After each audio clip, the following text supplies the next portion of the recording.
Book 1, The Coming of the Martians. 1. The Eve of the War. No one would have believed in the last years of the 19th century that this world was being watched keenly and closely by intelligences greater than man's and yet as mortal as his own, that as men busied themselves about their various concerns they were scrutinized and studied, perhaps almost as narrowly as a man with a microscope might scrutinize the transient creatures that swarm and multiply in a drop of water. With infinite complacency men went to and fro over this globe about their little affairs, serene in their assurance of their empire over matter. It is possible that the infusoria under the microscope do the same. No one gave a thought to the older worlds of space as sources of human danger, or thought of them only to dismiss the idea of life upon them as impossible or improbable. It is curious to recall some of the mental habits of those departed days. At most, terrestrial men fancied there might be other men upon Mars, perhaps inferior to themselves and ready to welcome a missionary enterprise. Yet across the gulf of space, minds that are to our minds as ours are to those of the beasts that perish, intellects vast and cool and unsympathetic, regarded this earth with envious eyes, and slowly and surely drew their plans against us. And early in the 20th century came the great disillusionment. The planet Mars, I scarcely need remind the reader, revolves about the Sun at a mean distance of 140 million miles, and the light and heat it receives from the Sun is barely half of that received by this world. It must be, if the nebular hypothesis has any truth, older than our world, and long before this Earth ceased to be molten, life upon its surface must have begun its course. The fact that it is scarcely 1/7 of the volume of the Earth must have accelerated its cooling to the temperature at which life could begin. It has air and water and all that is necessary for the support of animated existence.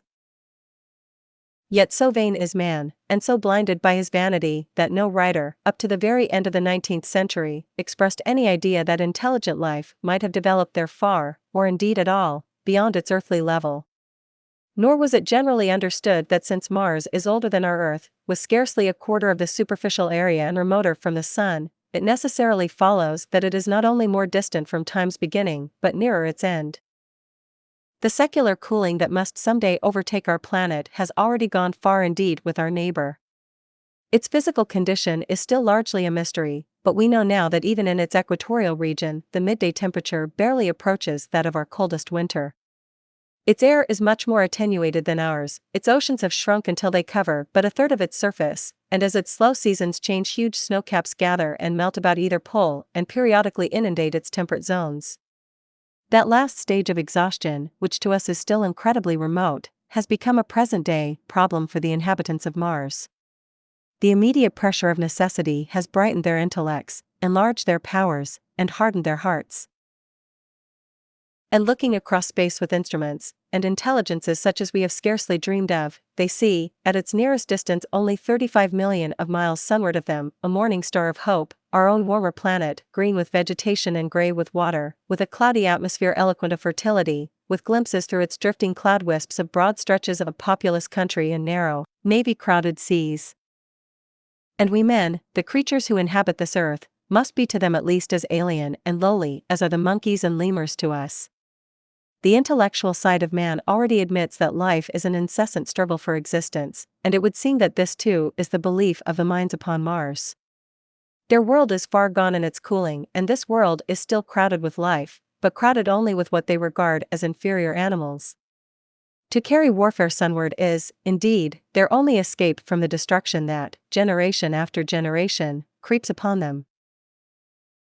And before we judge of them too harshly, we must remember what ruthless and utter destruction our own species has wrought, not only upon animals, such as the vanished bison and the dodo, but upon its inferior races. The Tasmanians, in spite of their human likeness, were entirely swept out of existence in a war of extermination waged by European immigrants, in the space of 50 years. Are we such apostles of mercy as to complain if the Martians warred in the same spirit? The Martians seem to have calculated their descent with amazing subtlety, their mathematical learning is evidently far in excess of ours, and to have carried out their preparations with a well-nigh perfect unanimity. Had our instruments permitted it, we might have seen the gathering trouble far back in the 19th century. Men like Schiaparelli watched the red planet. It is odd, by the by, that for countless centuries Mars has been the star of war, but failed to interpret the fluctuating appearances of the markings they mapped so well. All that time the Martians must have been getting ready. During the opposition of 1894, a great light was seen on the illuminated part of the disk, first at the Lick Observatory, then by Pearson of Nice, and then by other observers. English readers heard of it first in the issue of Nature, dated August 2. I am inclined to think that this blaze may have been the casting of the huge gun, in the vast pit sunk into their planet, from which their shots were fired at us. Peculiar markings, as yet unexplained, were seen near the site of that outbreak during the next two oppositions. The storm burst upon us 6 years ago now. As Mars approached opposition, Lavelle of Java set the wires of the astronomical exchange palpitating with the amazing intelligence of a huge outbreak of incandescent gas upon the planet. It had occurred towards midnight of the 12th, and the spectroscope, to which he had at once resorted, indicated a mass of flaming gas, chiefly hydrogen, moving with an enormous velocity towards this Earth. This jet of fire had become invisible about 12:15. He compared it to a colossal puff of flame suddenly and violently squirted out of the planet, as flaming gases rushed out of a gun. A singularly appropriate phrase it proved. Yet the next day there was nothing of this in the papers except a little note in the Daily Telegraph, and the world went in ignorance of one of the gravest dangers that ever threatened the human race. I might not have heard of the eruption at all had I not met Ogilvy, the well-known astronomer, at Ottershaw. He was immensely excited at the news, and in the excess of his feelings invited me up to take a turn with him that night in a scrutiny of the red planet. In spite of all that has happened since, I still remember that vigil very distinctly, the black and silent observatory, the shadowed lantern throwing a feeble glow upon the floor in the corner, the steady ticking of the clockwork of the telescope, the little slit in the roof, an oblong profundity with the stardust streaked across it. Ogilvy moved about, invisible but audible. Looking through the telescope, one saw a circle of deep blue and the little round planet swimming in the field. It seemed such a little thing, so bright and small and still, faintly marked with transverse stripes, and slightly flattened from the perfect round. But so little it was, so silvery warm, a pin's head of light. It was as if it quivered, but really this was the telescope vibrating with the activity of the clockwork that kept the planet in view. As I watched, the planet seemed to grow larger and smaller and to advance and recede, but that was simply that my eye was tired. 40 millions of miles it was from us, more than 40 millions of miles of void. Few people realize the immensity of vacancy in which the dust of the material universe swims.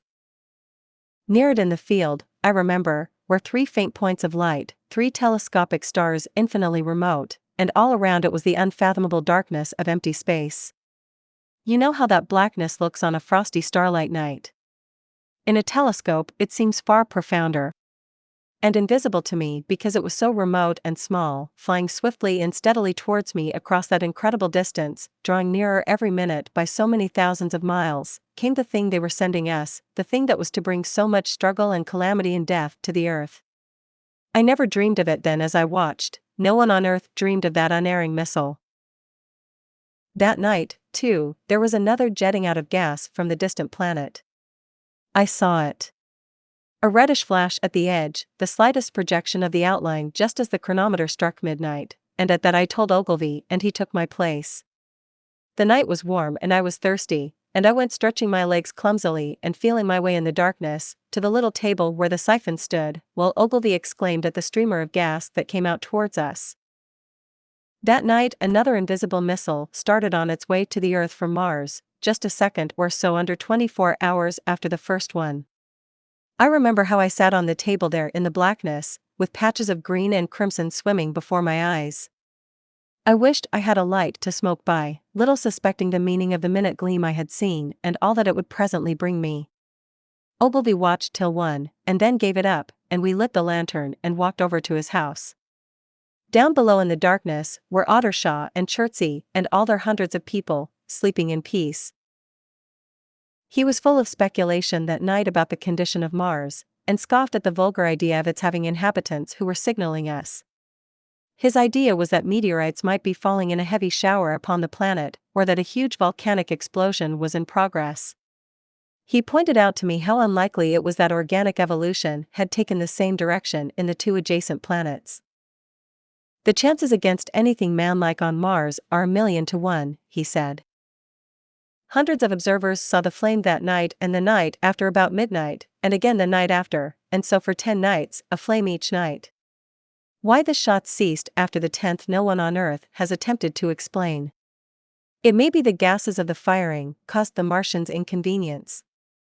Dense clouds of smoke or dust, visible through a powerful telescope on Earth as little gray, fluctuating patches, spread through the clearness of the planet's atmosphere and obscured its more familiar features. Even the daily papers woke up to the disturbances at last, and popular notes appeared here, there, and everywhere concerning the volcanoes upon Mars. The serio-comic periodical Punch, I remember, made a happy use of it in the political cartoon. And, all unsuspected, those missiles the Martians had fired at us drew earthward, rushing now at a pace of many miles a second through the empty gulf of space, hour by hour and day by day, nearer and nearer. It seems to me now almost incredibly wonderful that, with that swift fate hanging over us, men could go about their petty concerns as they did. I remember how jubilant Markham was at securing a new photograph of the planet for the illustrated paper he edited in those days. People in these latter times scarcely realized the abundance and enterprise of our 19th century papers. For my own part, I was much occupied in learning to ride the bicycle, and busy upon a series of papers discussing the probable developments of moral ideas as civilization progressed. One night, the first missile then could scarcely have been 10 million miles away, I went for a walk with my wife. It was starlight and I explained the signs of the zodiac to her, and pointed out Mars, a bright dot of light creeping zenithward, towards which so many telescopes were pointed. It was a warm night. Coming home, a party of excursionists from Chertsey or Isleworth passed us singing and playing music. There were lights in the upper windows of the houses as the people went to bed. From the railway station in the distance came the sound of shunting trains, ringing and rumbling, softened almost into melody by the distance. My wife pointed out to me the brightness of the red, green, and yellow signal lights hanging in a framework against the sky. It seemed so safe and tranquil. 2. The falling star. Then came the night of the first falling star. It was seen early in the morning, rushing over Winchester eastward, a line of flame high in the atmosphere. Hundreds must have seen it, and taken it for an ordinary falling star. Albin described it as leaving a greenish streak behind it that glowed for some seconds. Denning, our greatest authority on meteorites, stated that the height of its first appearance was about 90 or 100 miles. It seemed to him that it fell to Earth about 100 miles east of him. I was at home at that hour and writing in my study, and although my French windows faced towards Ottershaw and the blind was up, for I loved in those days to look up at the night sky, I saw nothing of it. Yet this strangest of all things that ever came to Earth from outer space must have fallen while I was sitting there, visible to me had I only looked up as it passed. Some of those who saw its flight say it traveled with a hissing sound. I myself heard nothing of that. Many people in Berkshire, Surrey, and Middlesex must have seen the fall of it, and, at most, have thought that another meteorite had descended. No one seems to have troubled to look for the fallen mass that night. But very early in the morning poor Ogilvy, who had seen the shooting star and who was persuaded that a meteorite lay somewhere on the common between Horsell, Ottershaw, and Woking, rose early with the idea of finding it. Find it he did, soon after dawn, and not far from the sandpits. An enormous hole had been made by the impact of the projectile, and the sand and gravel had been flung violently in every direction over the heath, forming heaps visible a mile and a half away. The heather was on fire eastward, and a thin blue smoke rose against the dawn. The thing itself lay almost entirely buried in sand, amidst the scattered splinters of a fir tree it had shivered to fragments in its descent. The uncovered part had the appearance of a huge cylinder, caked over and its outline softened by a thick scaly dun-colored incrustation. It had a diameter of about 30 yards. He approached the mass, surprised at the size and more so at the shape, since most meteorites are rounded more or less completely. It was, however, still so hot from its flight through the air as to forbid his near approach. A stirring noise within its cylinder he ascribed to the unequal cooling of its surface, for at that time it had not occurred to him that it might be hollow. He remained standing at the edge of the pit that the thing had made for itself, staring at its strange appearance, astonished chiefly at its unusual shape and color, and dimly perceiving even then some evidence of design in its arrival. The early morning was wonderfully still, and the sun, just clearing the pine trees towards Weybridge, was already warm. He did not remember hearing any birds that morning, there was certainly no breeze stirring, and the only sounds were the faint movements from within the cindery cylinder. He was all alone on the common. Then suddenly he noticed with a start that some of the grey clinker, the ashy incrustation that covered the meteorite, was falling off the circular edge of the end. It was dropping off in flakes and raining down upon the sand. A large piece suddenly came off and fell with a sharp noise that brought his heart into his mouth. For a minute he scarcely realized what this meant, and, although the heat was excessive, he clambered down into the pit close to the bulk to see the thing more clearly. He fancied even then that the cooling of the body might account for this, but what disturbed that idea was the fact that the ash was falling only from the end of the cylinder. And then he perceived that, very slowly, the circular top of the cylinder was rotating on its body. It was such a gradual movement that he discovered it only through noticing that a black mark that had been near him 5 minutes ago was now at the other side of the circumference. Even then he scarcely understood what this indicated, until he heard a muffled grating sound and saw the black mark jerk forward an inch or so. Then the thing came upon him in a flash. The cylinder was artificial, hollow, with an end that screwed out. Something within the cylinder was unscrewing the top. "Good heavens," said Ogilvy. "There's a man in it, men in it. Half roasted to death. Trying to escape." At once, with a quick mental leap, he linked the thing with the flash upon Mars. The thought of the confined creature was so dreadful to him that he forgot the heat and went forward to the cylinder to help turn. But luckily the dull radiation arrested him before he could burn his hands on the still glowing metal. At that he stood irresolute for a moment, then turned, scrambled out of the pit, and set off running wildly into Woking. The time then must have been somewhere about 6 o'clock. He met a wagoner and tried to make him understand, but the tale he told and his appearance were so wild, his hat had fallen off in the pit, that the man simply drove on. He was equally unsuccessful with the potman who was just unlocking the doors of the public house by Horsell Bridge.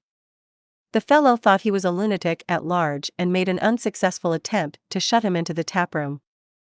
That sobered him a little, and when he saw Henderson, the London journalist, in his garden, he called over the palings and made himself understood. "Henderson," he called, "you saw that shooting star last night?"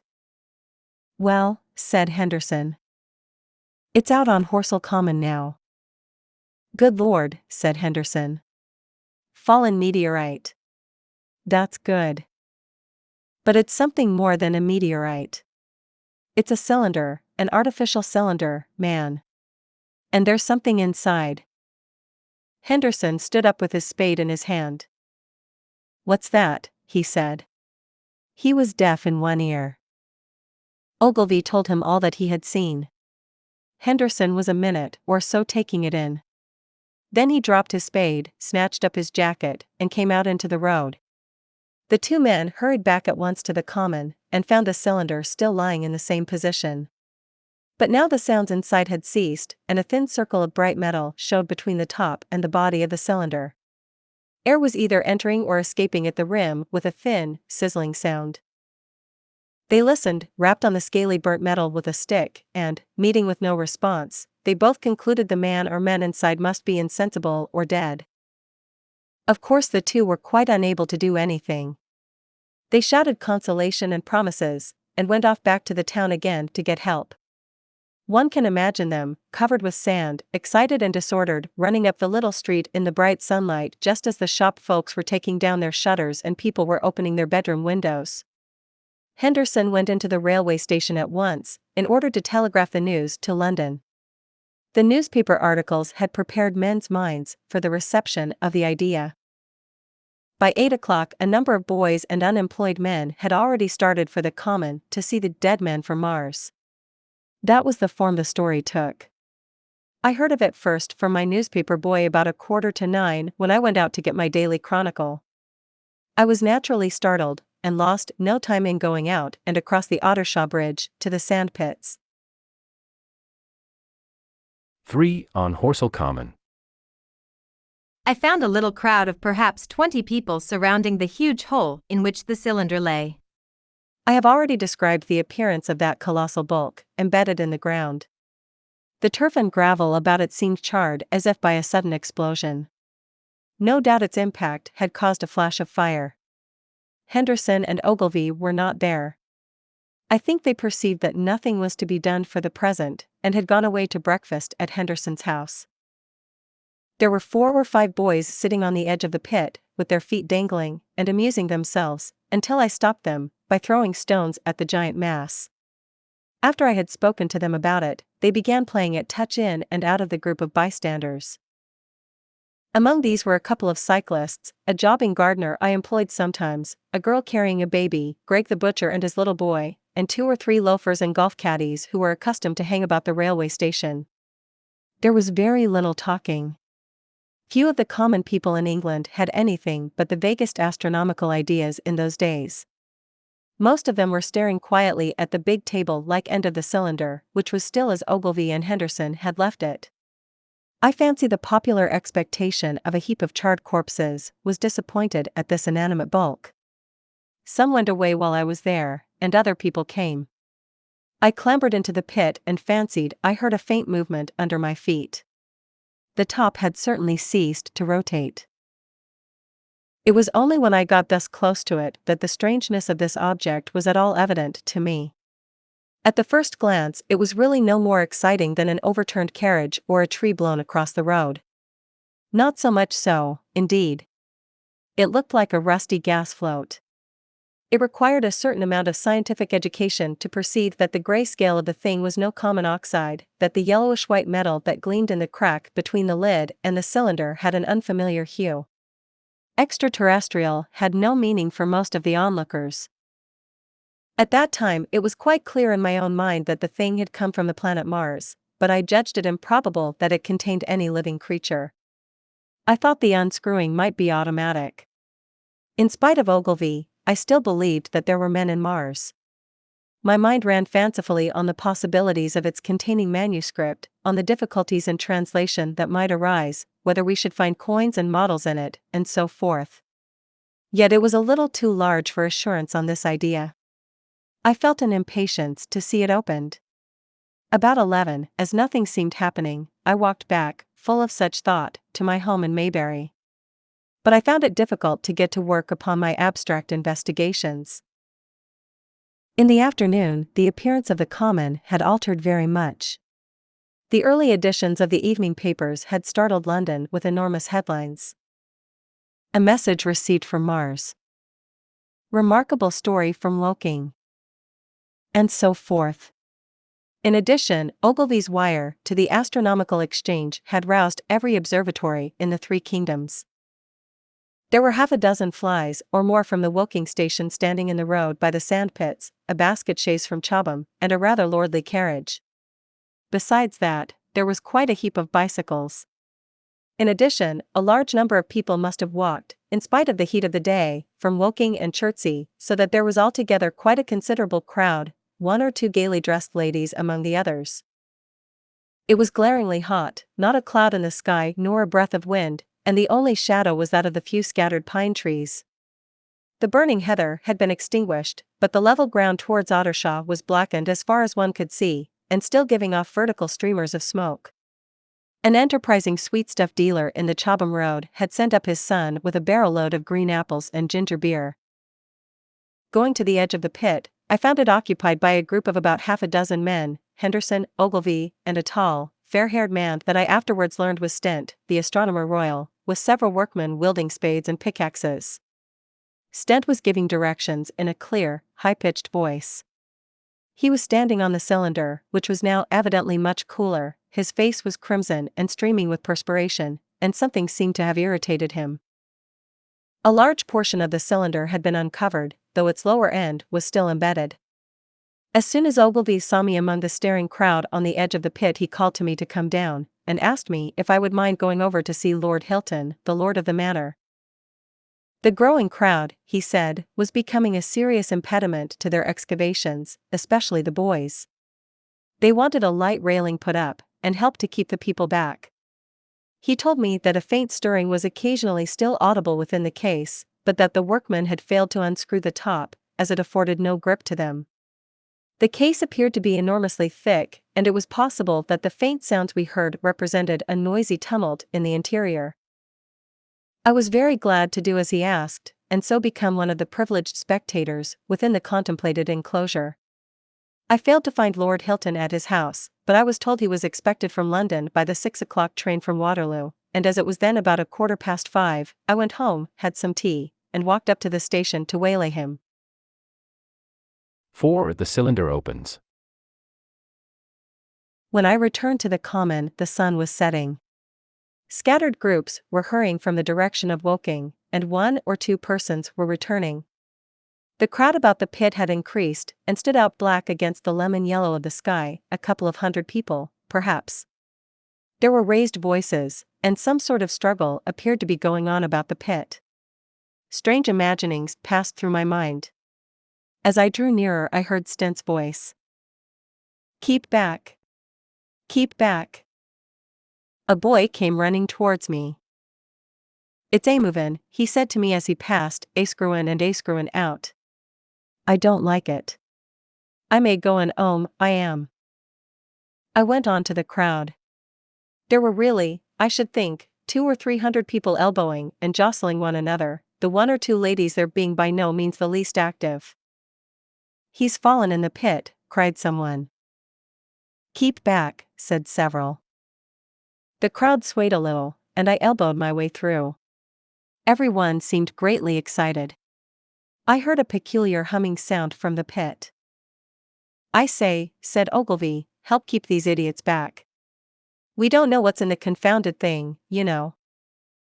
I saw a young man, a shop assistant in Woking, I believe he was, standing on the cylinder and trying to scramble out of the hole again. The crowd had pushed him in. The end of the cylinder was being screwed out from within. Nearly 2 feet of shining screw projected. Somebody blundered against me, and I narrowly missed being pitched onto the top of the screw. I turned, and as I did so the screw must have come out, for the lid of the cylinder fell upon the gravel with a ringing concussion. I stuck my elbow into the person behind me, and turned my head towards the thing again. For a moment that circular cavity seemed perfectly black. I had the sunset in my eyes. I think everyone expected to see a man emerge, possibly something a little unlike us terrestrial men, but in all essentials a man. I know I did. But, looking, I presently saw something stirring within the shadow, grayish billowy movements, one above another, and then 2 luminous discs, like eyes. Then something resembling a little gray snake, about the thickness of a walking stick, coiled up out of the writhing middle, and wriggled in the air towards me, and then another. A sudden chill came over me. There was a loud shriek from a woman behind. I half turned, keeping my eyes fixed upon the cylinder still, from which other tentacles were now projecting, and began pushing my way back from the edge of the pit. I saw astonishment giving place to horror on the faces of the people about me. I heard inarticulate exclamations on all sides. There was a general movement backwards. I saw the shopman struggling still on the edge of the pit. I found myself alone, and saw the people on the other side of the pit running off, Stent among them. I looked again at the cylinder, and ungovernable terror gripped me. I stood petrified and staring. A big grayish rounded bulk, the size, perhaps, of a bear, was rising slowly and painfully out of the cylinder. As it bulged up and caught the light, it glistened like wet leather. 2 large dark-colored eyes were regarding me steadfastly. The mask that framed them, the head of the thing, was rounded, and had, one might say, a face. There was a mouth under the eyes, the lipless brim of which quivered and panted, and dropped saliva. The whole creature heaved and pulsated convulsively. A lank tentacular appendage gripped the edge of the cylinder, another swayed in the air. Those who have never seen a living Martian can scarcely imagine the strange horror of its appearance. The peculiar V-shaped mouth with its pointed upper lip, the absence of brow ridges, the absence of a chin beneath the wedge-like lower lip, the incessant quivering of this mouth, the gorgon groups of tentacles, the tumultuous breathing of the lungs in a strange atmosphere, the evident heaviness and painfulness of movement due to the greater gravitational energy of the earth, above all, the extraordinary intensity of the immense eyes, were at once vital, intense, inhuman, crippled and monstrous. There was something fungoid in the oily brown skin, something in the clumsy deliberation of the tedious movements unspeakably nasty. Even at this first encounter, this first glimpse, I was overcome with disgust and dread. Suddenly the monster vanished. It had toppled over the brim of the cylinder and fallen into the pit, with a thud like the fall of a great mass of leather. I heard it give a peculiar thick cry, and forthwith another of these creatures appeared darkly in the deep shadow of the aperture. I turned and, running madly, made for the first group of trees, perhaps 100 yards away, but I ran slantingly and stumbling, for I could not avert my face from these things. There, among some young pine trees and furze bushes, I stopped, panting, and waited further developments. The common round the sand pits was dotted with people, standing like myself in a half-fascinated terror, staring at these creatures, or rather at the heaped gravel at the edge of the pit in which they lay. And then, with a renewed horror, I saw a round, black object bobbing up and down on the edge of the pit. It was the head of the shopman who had fallen in, but showing as a little black object against the hot western sun. Now he got his shoulder and knee up, and again he seemed to slip back until only his head was visible. Suddenly he vanished, and I could have fancied a faint shriek had reached me. I had a momentary impulse to go back and help him that my fears overruled. Everything was then quite invisible, hidden by the deep pit and the heap of sand that the fall of the cylinder had made. Anyone coming along the road from Chobham or Woking would have been amazed at the sight, a dwindling multitude of perhaps 100 people or more standing in a great irregular circle, in ditches, behind bushes, behind gates and hedges, saying little to one another, and that in short, excited shouts, and staring hard at a few heaps of sand. The barrow of ginger beer stood, a queer derelict, black against the burning sky, and in the sand pits was a row of deserted vehicles with their horses feeding out of nosebags or pawing the ground. 5. The heat ray. After the glimpse I had had of the Martians emerging from the cylinder in which they had come to the Earth from their planet, a kind of fascination paralyzed my actions. I remained standing knee-deep in the heather, staring at the mound that hid them. I was a battleground of fear and curiosity. I did not dare to go back towards the pit, but I felt a passionate longing to peer into it. I began walking, therefore, in a big curve, seeking some point of vantage and continually looking at the sand heaps that hid these newcomers to our Earth. Once a leash of thin black whips, like the arms of an octopus, flashed across the sunset and was immediately withdrawn, and afterwards a thin rod rose up, joint by joint, bearing at its apex a circular disc that spun with a wobbling motion. What could be going on there? Most of the spectators had gathered in one or two groups, one a little crowd towards Woking, the other a knot of people in the direction of Chobham. Evidently they shared my mental conflict. There were few near me. One man I approached. He was, I perceived, a neighbor of mine, though I did not know his name, and accosted. But it was scarcely a time for articulate conversation. "What ugly brutes," he said. "Good God! What ugly brutes!" He repeated this over and over again. "Did you see a man in the pit?" I said, but he made no answer to that. We became silent, and stood watching for a time side by side, deriving, I fancy, a certain comfort in one another's company. Then I shifted my position to a little knoll that gave me the advantage of a yard or more of elevation, and when I looked for him presently he was walking towards Woking. The sunset faded to twilight before anything further happened. The crowd far away on the left, towards Woking, seemed to grow, and I heard now a faint murmur from it. The little knot of people towards Chobham dispersed. There was scarcely an intimation of movement from the pit. It was this, as much as anything, that gave people courage, and I suppose the new arrivals from Woking also helped to restore confidence.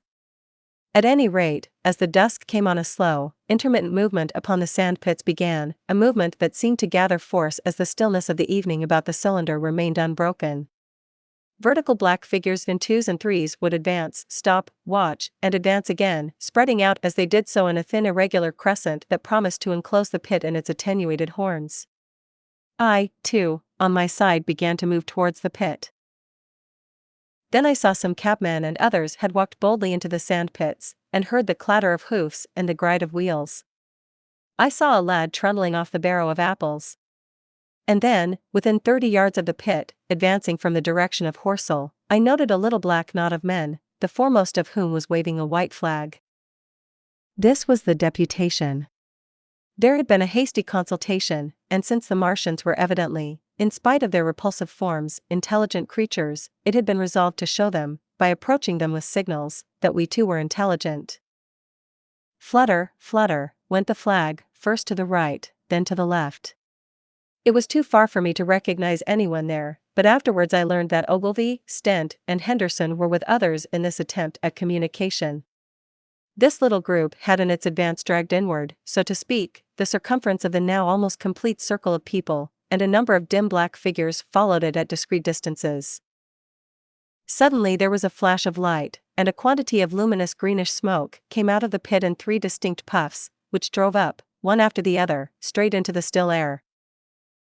This smoke, or flame, perhaps, would be the better word for it, was so bright that the deep blue sky overhead and the hazy stretches of brown common towards Chertsey, set with black pine trees, seemed to darken abruptly as these puffs arose, and to remain the darker after their dispersal. At the same time a faint hissing sound became audible. Beyond the pit stood the little wedge of people with the white flag at its apex, arrested by these phenomena, a little knot of small vertical black shapes upon the black ground. As the green smoke arose, their faces flashed out pallid green and faded again as it vanished. Then slowly the hissing passed into a humming, into a long, loud, droning noise. Slowly a humped shape rose out of the pit, and the ghost of a beam of light seemed to flicker out from it. Forthwith flashes of actual flame, a bright glare, leaping from one to another, sprang from the scattered group of men.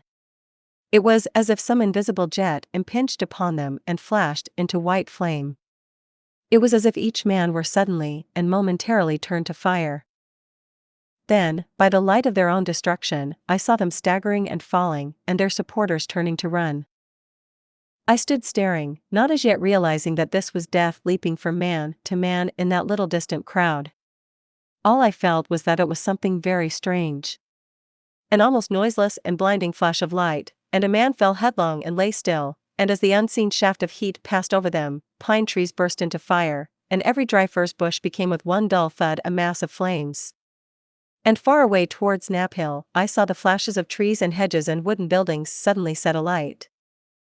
It was sweeping round swiftly and steadily, this flaming death, this invisible, inevitable sword of heat. I perceived it coming towards me by the flashing bushes it touched, and was too astounded and stupefied to stir. I heard the crackle of fire in the sand pits and the sudden squeal of a horse that was as suddenly stilled. Then it was as if an invisible yet intensely heated finger were drawn through the heather between me and the Martians, and all along a curving line beyond the sand pits the dark ground smoked and crackled. Something fell with a crash far away to the left where the road from Woking station opens out on the common. Forthwith the hissing and humming ceased, and the black, dome-like object sank slowly out of sight into the pit. All this had happened with such swiftness that I had stood motionless, dumbfounded and dazzled by the flashes of light. Had that death swept through a full circle, it must inevitably have slain me in my surprise. But it passed and spared me, and left the night about me suddenly dark and unfamiliar. The undulating common seemed now dark almost to blackness, except where its roadways lay grey and pale under the deep blue sky of the early night. It was dark, and suddenly void of men. Overhead the stars were mustering, and in the west the sky was still a pale, bright, almost greenish blue. The tops of the pine trees and the roofs of Horsell came out sharp and black against the western afterglow. The Martians and their appliances were altogether invisible, save for that thin mast upon which their restless mirror wobbled. Patches of bush and isolated trees here and there smoked and glowed still, and the houses towards Woking station were sending up spires of flame into the stillness of the evening air. Nothing was changed save for that and a terrible astonishment. The little group of black specks with the flag of white had been swept out of existence, and the stillness of the evening, so it seemed to me, had scarcely been broken. It came to me that I was upon this dark common, helpless, unprotected, and alone. Suddenly, like a thing falling upon me from without, came fear. With an effort I turned and began a stumbling run through the heather. The fear I felt was no rational fear, but a panic terror not only of the Martians, but of the dusk and stillness all about me. Such an extraordinary effect in unmanning me it had that I ran weeping silently as a child might do. Once I had turned, I did not dare to look back. I remember I felt an extraordinary persuasion that I was being played with, that presently, when I was upon the very verge of safety, this mysterious death, as swift as the passage of light, would leap after me from the pit about the cylinder, and strike me down. 6. The heat ray in the Cobham Road. It is still a matter of wonder how the Martians are able to slay men so swiftly and so silently. Many think that in some way they are able to generate an intense heat in a chamber of practically absolute non-conductivity. This intense heat they project in a parallel beam against any object they choose, by means of a polished parabolic mirror of unknown composition, much as the parabolic mirror of a lighthouse projects a beam of light. But no one has absolutely proved these details. However it is done, it is certain that a beam of heat is the essence of the matter. Heat, and invisible, instead of visible, light. Whatever is combustible flashes into flame at its touch, lead runs like water, it softens iron, cracks and melts glass, and when it falls upon water, incontinently that explodes into steam. That night nearly 40 people lay under the starlight about the pit, charred and distorted beyond recognition, and all night long the common from Horsell to Maybury was deserted and brightly ablaze. The news of the massacre probably reached Chobham, Woking, and Ottershaw about the same time. In Woking the shops had closed when the tragedy happened, and a number of people, shop people, and so forth, attracted by the stories they had heard, were walking over the Horsell Bridge and along the road between the hedges that runs out at last upon the common. You may imagine the young people brushed up after the labors of the day, and making this novelty, as they would make any novelty, the excuse for walking together and enjoying a trivial flirtation. You may figure to yourself the hum of voices along the road in the gloaming. As yet, of course, few people in Woking even knew that the cylinder had opened, though poor Henderson had sent a messenger on a bicycle to the post office with a special wire to an evening paper. As these folks came out by twos and threes upon the open, they found little knots of people talking excitedly and peering at the spinning mirror over the sand pits, and the newcomers were, no doubt, soon infected by the excitement of the occasion. By 8:30, when the deputation was destroyed, there may have been a crowd of 300 people or more at this place, besides those who had left the road to approach the Martians nearer. There were 3 policemen too, one of whom was mounted, doing their best, under instructions from Stent, to keep the people back and deter them from approaching the cylinder. There was some booing from those more thoughtless and excitable souls, to whom a crowd is always an occasion for noise and horseplay. Stent and Ogilvy, anticipating some possibilities of a collision, had telegraphed from Horsell to the barracks as soon as the Martians emerged, for the help of a company of soldiers to protect these strange creatures from violence. After that they returned to lead that ill-fated advance. The description of their death, as it was seen by the crowd, tallies very closely with my own impressions, the 3 puffs of green smoke, the deep humming note, and the flashes of flame. But that crowd of people had a far narrower escape than mine. Only the fact that a hummock of heathery sand intercepted the lower part of the heat ray saved them. Had the elevation of the parabolic mirror been a few yards higher, none could have lived to tell the tale. They saw the flashes and the men falling, and an invisible hand, as it were, lit the bushes as it hurried towards them through the twilight. Then, with a whistling note that rose above the droning of the pit, the beam swung close over their heads, lighting the tops of the beech trees that line the road, and splitting the bricks, smashing the windows, firing the window frames, and bringing down in crumbling ruin a portion of the gable of the house nearest the corner. In the sudden thud, hiss, and glare of the igniting trees, the panic-stricken crowd seems to have swayed hesitatingly for some moments. Sparks and burning twigs began to fall into the road, and single leaves like puffs of flame. Hats and dresses caught fire. Then came a crying from the common. There were shrieks and shouts, and suddenly a mounted policeman came galloping through the confusion with his hands clasped over his head, screaming. "They're coming," a woman shrieked, and incontinently everyone was turning and pushing at those behind, in order to clear their way to Woking again. They must have bolted as blindly as a flock of sheep. Where the road grows narrow and black, between the high banks the crowd jammed, and a desperate struggle occurred. All that crowd did not escape, 3 persons at least, 2 women and a little boy, were crushed and trampled there, and left to die amid the terror and the darkness. 7. How I reached home. For my own part, I remember nothing of my flight except the stress of blundering against trees and stumbling through the heather. All about me gathered the invisible terrors of the Martians. That pitiless sword of heat seemed whirling to and fro, flourishing overhead before it descended and smote me out of life. I came into the road between the crossroads and Horsell, and ran along this to the crossroads. At last I could go no further. I was exhausted with the violence of my emotion and of my flight, and I staggered and fell by the wayside. That was near the bridge that crosses the canal, by the gasworks. I fell and lay still. I must have remained there some time. I sat up, strangely perplexed. For a moment, perhaps, I could not clearly understand how I came there. My terror had fallen from me like a garment. My hat had gone, and my collar had burst away from its fastener. A few minutes before, there had only been 3 real things before me: the immensity of the night and space and nature, my own feebleness and anguish, and the near approach of death. Now it was as if something turned over, and the point of view altered abruptly. There was no sensible transition from one state of mind to the other. I was immediately the self of every day again, a decent, ordinary citizen. The silent common, the impulse of my flight, the starting flames, were as if they had been in a dream. I asked myself, had these latter things indeed happened? I could not credit it. I rose and walked unsteadily up the steep incline of the bridge. My mind was blank wonder. My muscles and nerves seemed drained of their strength. I dare say I staggered drunkenly. A head rose over the arch, and the figure of a workman, carrying a basket, appeared. Beside him ran a little boy. He passed me, wishing me good night. I was minded to speak to him, but did not. I answered his greeting with a meaningless mumble and went on over the bridge. Over the Maybury Arch a train, a billowing tumult of white, firelit smoke, and a long caterpillar of lighted windows, went flying south, clatter, clatter, clap, rap, and it had gone. A dim group of people talked in the gate of one of the houses in the pretty little row of gables that was called Oriental Terrace. It was all so real and so familiar. And that behind me. It was frantic, fantastic. Such things, I told myself, could not be.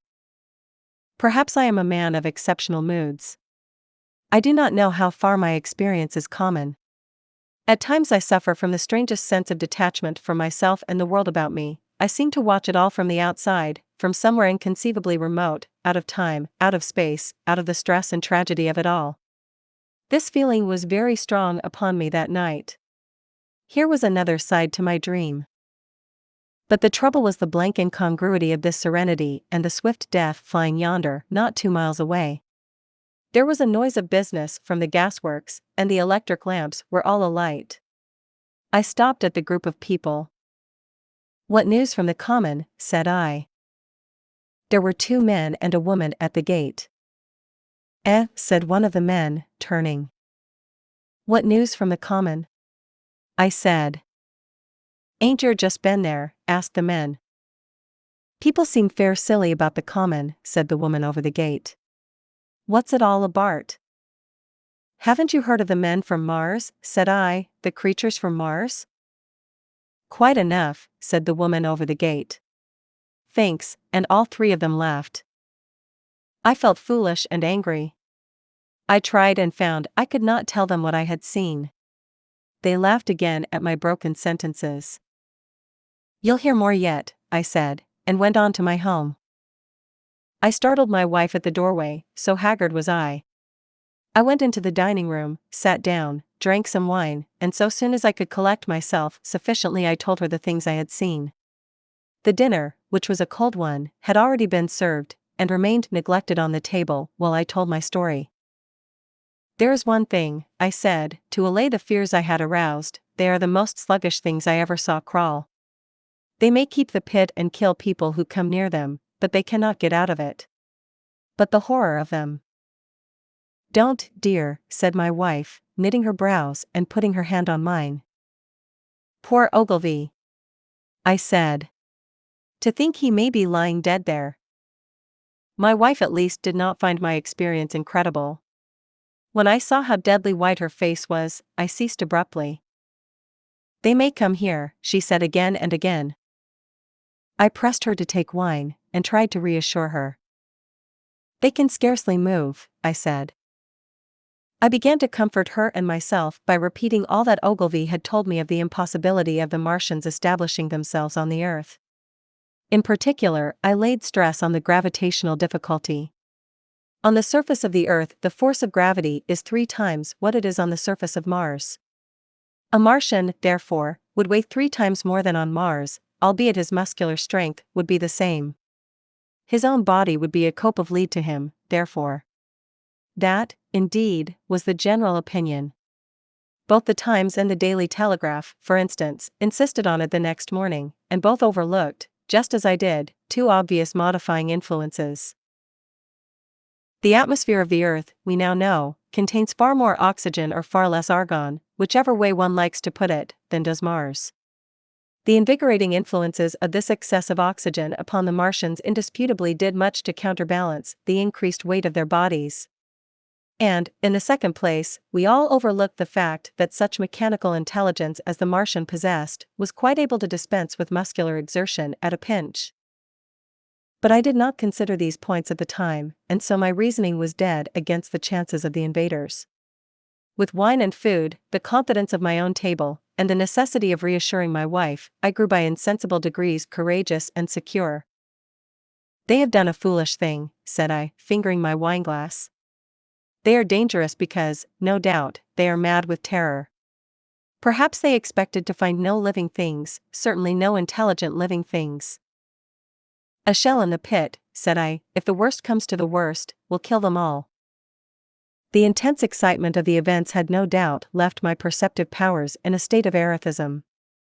I remember that dinner table with extraordinary vividness even now. My dear wife's sweet anxious face peering at me from under the pink lampshade, the white cloth with its silver and glass table furniture, for in those days even philosophical writers had many little luxuries, the crimson-purple wine in my glass, are photographically distinct. At the end of it I sat, tempering nuts with a cigarette, regretting Ogilvy's rashness, and denouncing the short-sighted timidity of the Martians. So some respectable dodo in the Mauritius might have lorded it in his nest, and discussed the arrival of that shipful of pitiless sailors in want of animal food. "We will peck them to death tomorrow, my dear."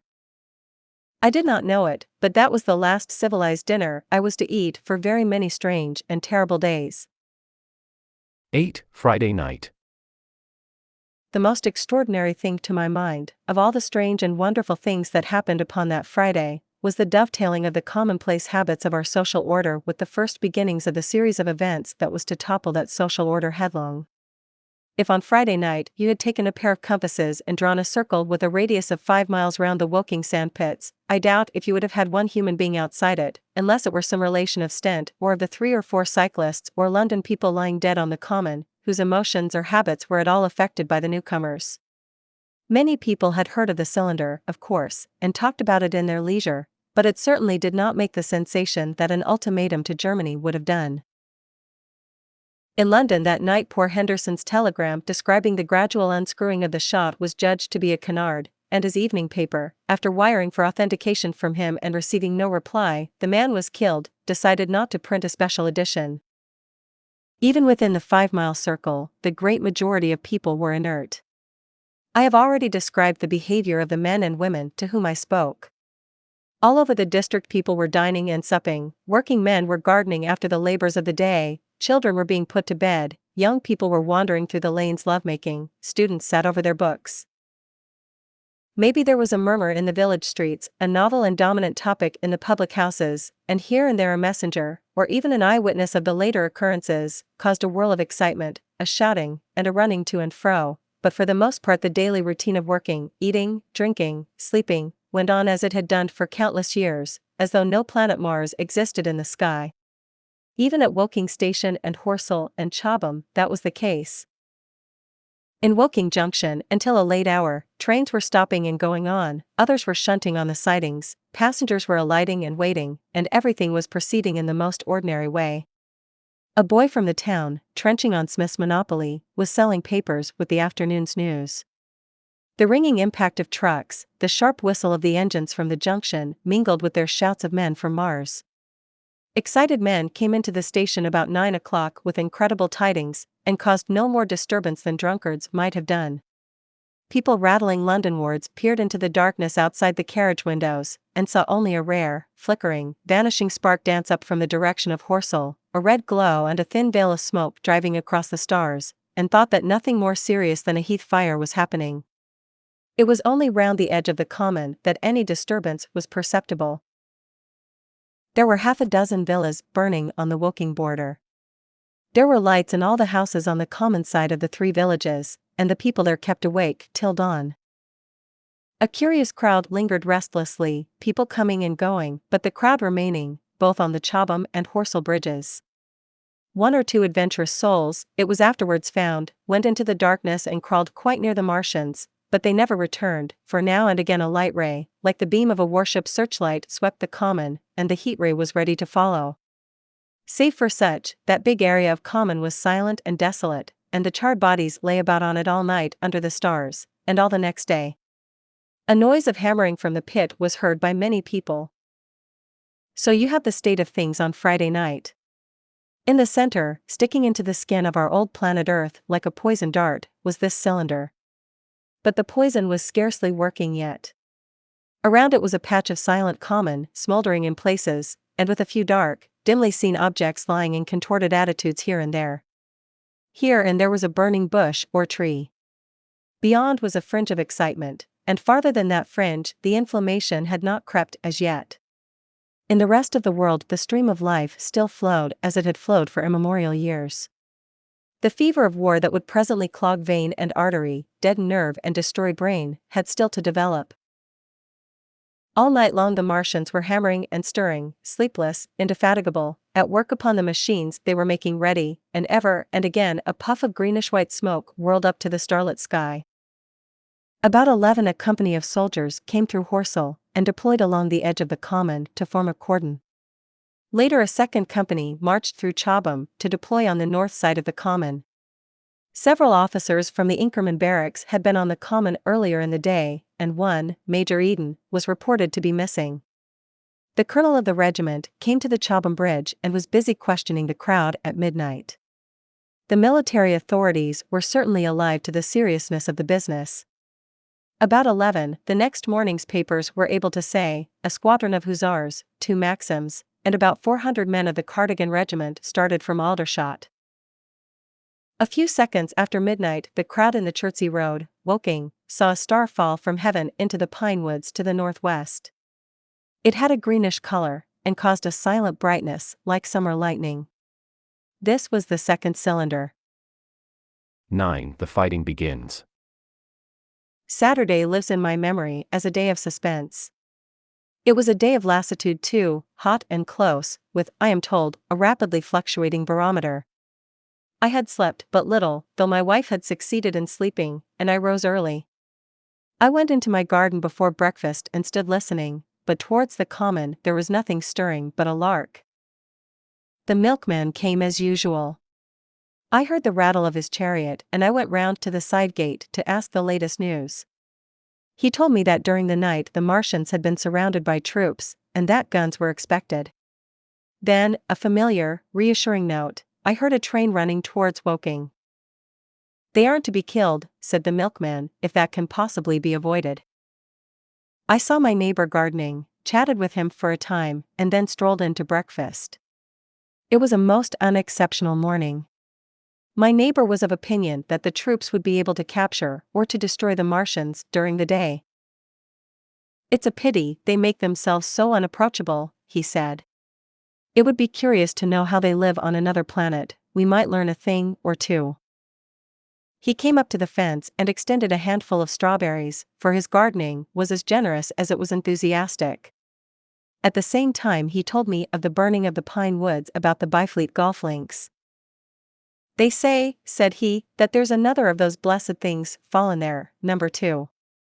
But one's enough, surely. This lot cost the insurance people a pretty penny before everything's settled. He laughed with an air of the greatest good humor as he said this. The woods, he said, were still burning, and pointed out a haze of smoke to me. "They will be hot underfoot for days, on account of the thick soil of pine needles and turf," he said, and then grew serious over poor Ogilvy. After breakfast, instead of working, I decided to walk down towards the common. Under the railway bridge I found a group of soldiers, sappers, I think, men in small round caps, dirty red jackets unbuttoned, and showing their blue shirts, dark trousers, and boots coming to the calf. They told me no one was allowed over the canal, and, looking along the road towards the bridge, I saw one of the cardigan men standing sentinel there. I talked with these soldiers for a time. I told them of my sight of the Martians on the previous evening. None of them had seen the Martians, and they had but the vaguest ideas of them, so that they plied me with questions.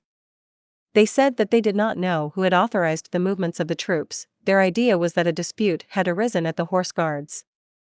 The ordinary sapper is a great deal better educated than the common soldier, and they discussed the peculiar conditions of the possible fight with some acuteness. I described the heat ray to them, and they began to argue among themselves. "Crawl up under cover and rush 'em, say I," said one. "Get out," said another. "What's cover against this air 'eat? Sticks to cook yer.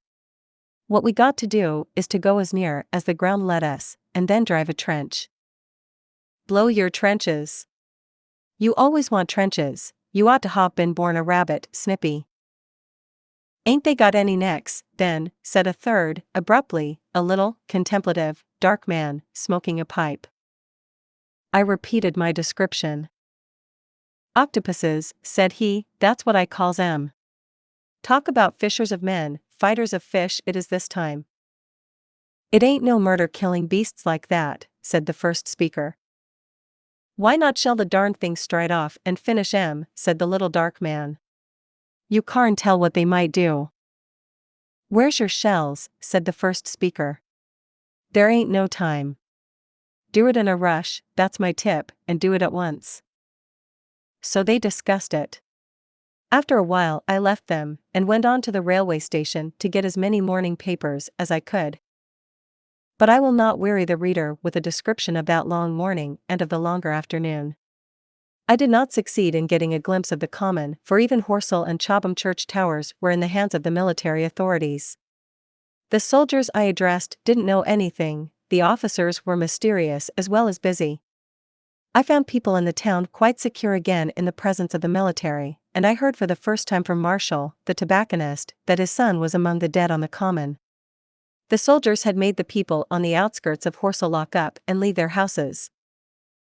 I got back to lunch about 2, very tired for, as I have said, the day was extremely hot and dull, and in order to refresh myself I took a cold bath in the afternoon.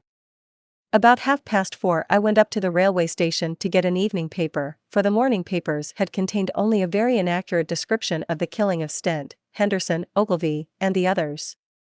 But there was little I didn't know. The Martians did not show an inch of themselves. They seemed busy in their pit, and there was a sound of hammering and an almost continuous streamer of smoke. Apparently they were busy getting ready for a struggle. Fresh attempts had been made to signal, but without success, was the stereotyped formula of the papers. A sapper told me it was done by a man in a ditch, with a flag on a long pole. The Martians took as much notice of such advances as we should of the lowing of a cow. I must confess the sight of all this armament, all this preparation, greatly excited me. My imagination became belligerent, and defeated the invaders in a dozen striking ways. Something of my schoolboy dreams of battle and heroism came back. It hardly seemed a fair fight to me at that time. They seemed very helpless in that pit of theirs. About 3 o'clock, there began the thud of a gun at measured intervals from Chertsey or Addlestone. I learned that the smoldering pine wood into which the second cylinder had fallen was being shelled, in the hope of destroying that object before it opened. It was only about 5, however, that a field gun reached Chobham for use against the first body of Martians. About 6 in the evening, as I sat at tea with my wife in the summer house talking vigorously about the battle that was lowering upon us, I heard a muffled detonation from the common, and immediately after a gust of firing. Close on the heels of that came a violent rattling crash, quite close to us, that shook the ground, and, starting out upon the lawn, I saw the tops of the trees about the Oriental College burst into smoky red flame, and the tower of the little church beside it slide down into ruin. The pinnacle of the mosque had vanished, and the roofline of the college itself looked as if a 100-ton gun had been at work upon it. One of our chimneys cracked as if a shot had hit it, flew, and a piece of it came clattering down the tiles and made a heap of broken red fragments upon the flower bed by my study window. I and my wife stood amazed. Then I realized that the crest of Mayberry Hill must be within range of the Martians' heat ray now that the college was cleared out of the way. At that I gripped my wife's arm, and without ceremony ran her out into the road. Then I fetched out the servant, telling her I would go upstairs myself for the box she was clamoring for. "We can't possibly stay here," I said, and as I spoke the firing reopened for a moment upon the common. "But where are we to go?" said my wife in terror.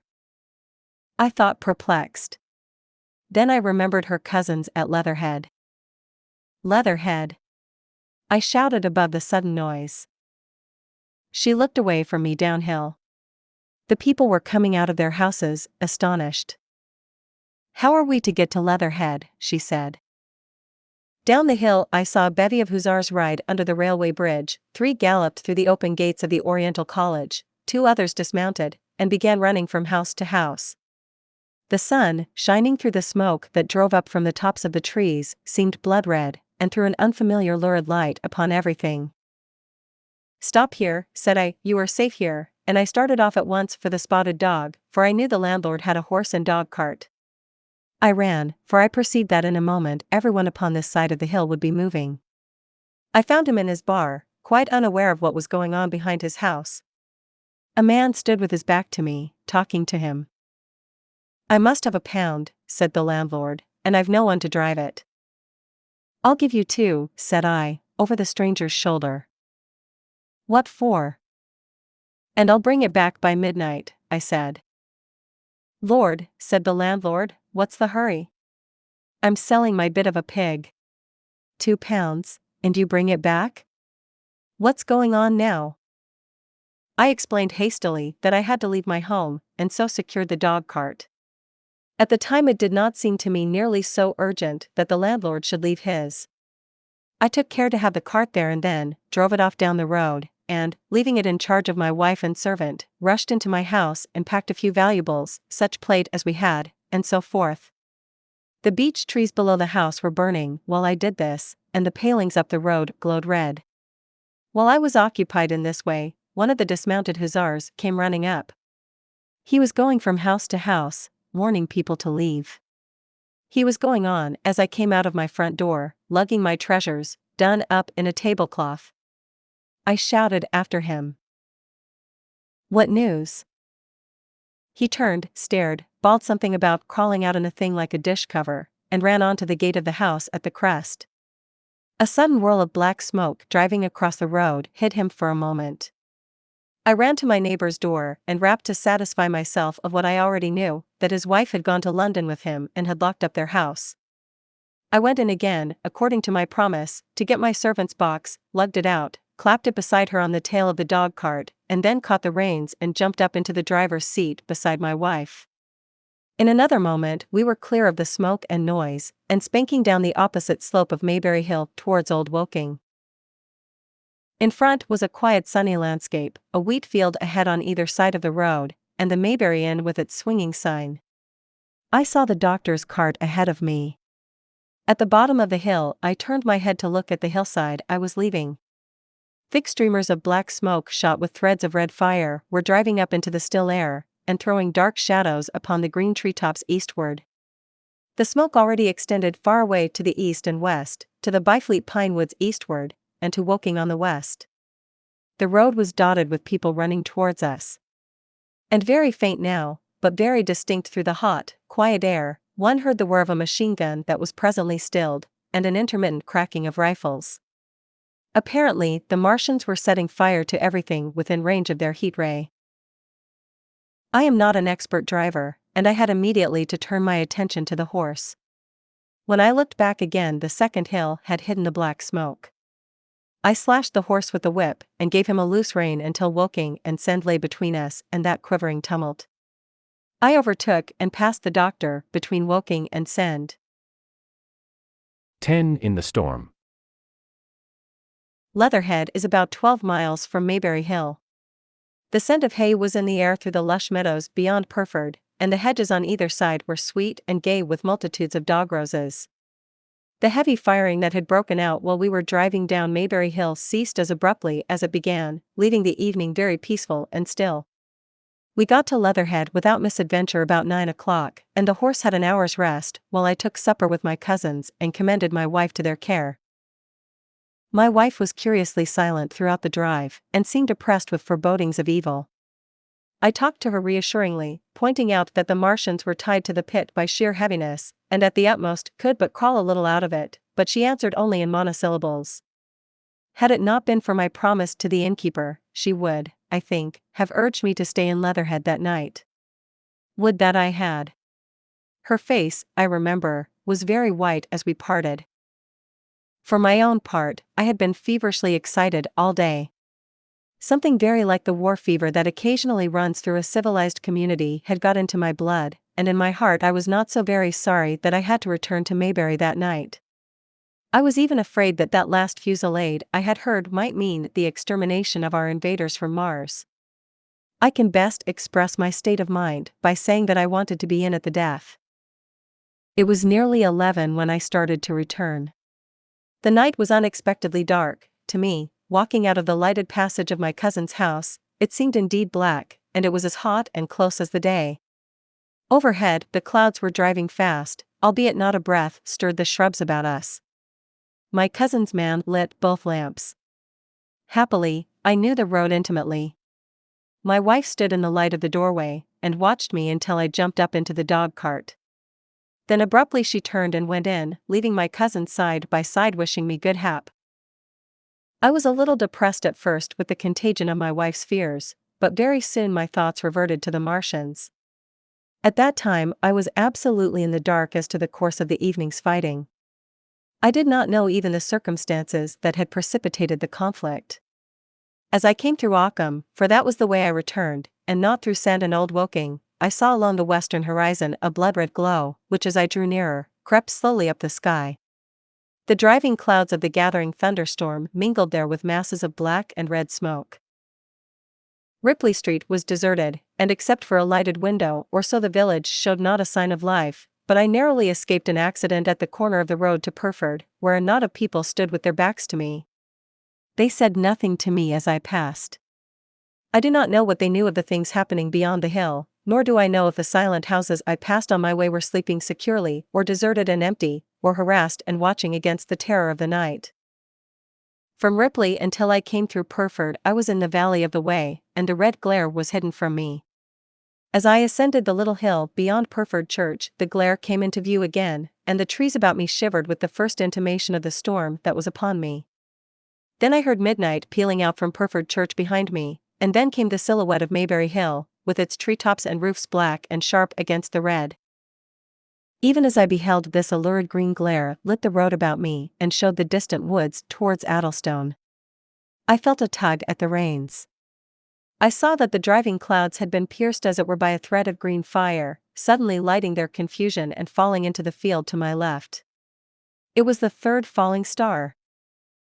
Close on its apparition, and blindingly violet by contrast, danced out the first lightning of the gathering storm, and the thunder burst like a rocket overhead. The horse took the bit between his teeth and bolted. A moderate incline runs towards the foot of Maybury Hill, and down this we clattered. Once the lightning had begun, it went on in as rapid a succession of flashes as I have ever seen. The thunderclaps, treading one on the heels of another and with a strange crackling accompaniment, sounded more like the working of a gigantic electric machine than the usual detonating reverberations. The flickering light was blinding and confusing, and a thin hail smote gustily at my face as I drove down the slope. At first I regarded little but the road before me, and then abruptly my attention was arrested by something that was moving rapidly down the opposite slope of Maybury Hill. At first I took it for the wet roof of a house, but one flash following another showed it to be in swift rolling movement. It was an elusive vision, a moment of bewildering darkness, and then, in a flash like daylight, the red masses of the orphanage near the crest of the hill, the green tops of the pine trees, and this problematical object came out clear and sharp and bright. And this thing I saw. How can I describe it?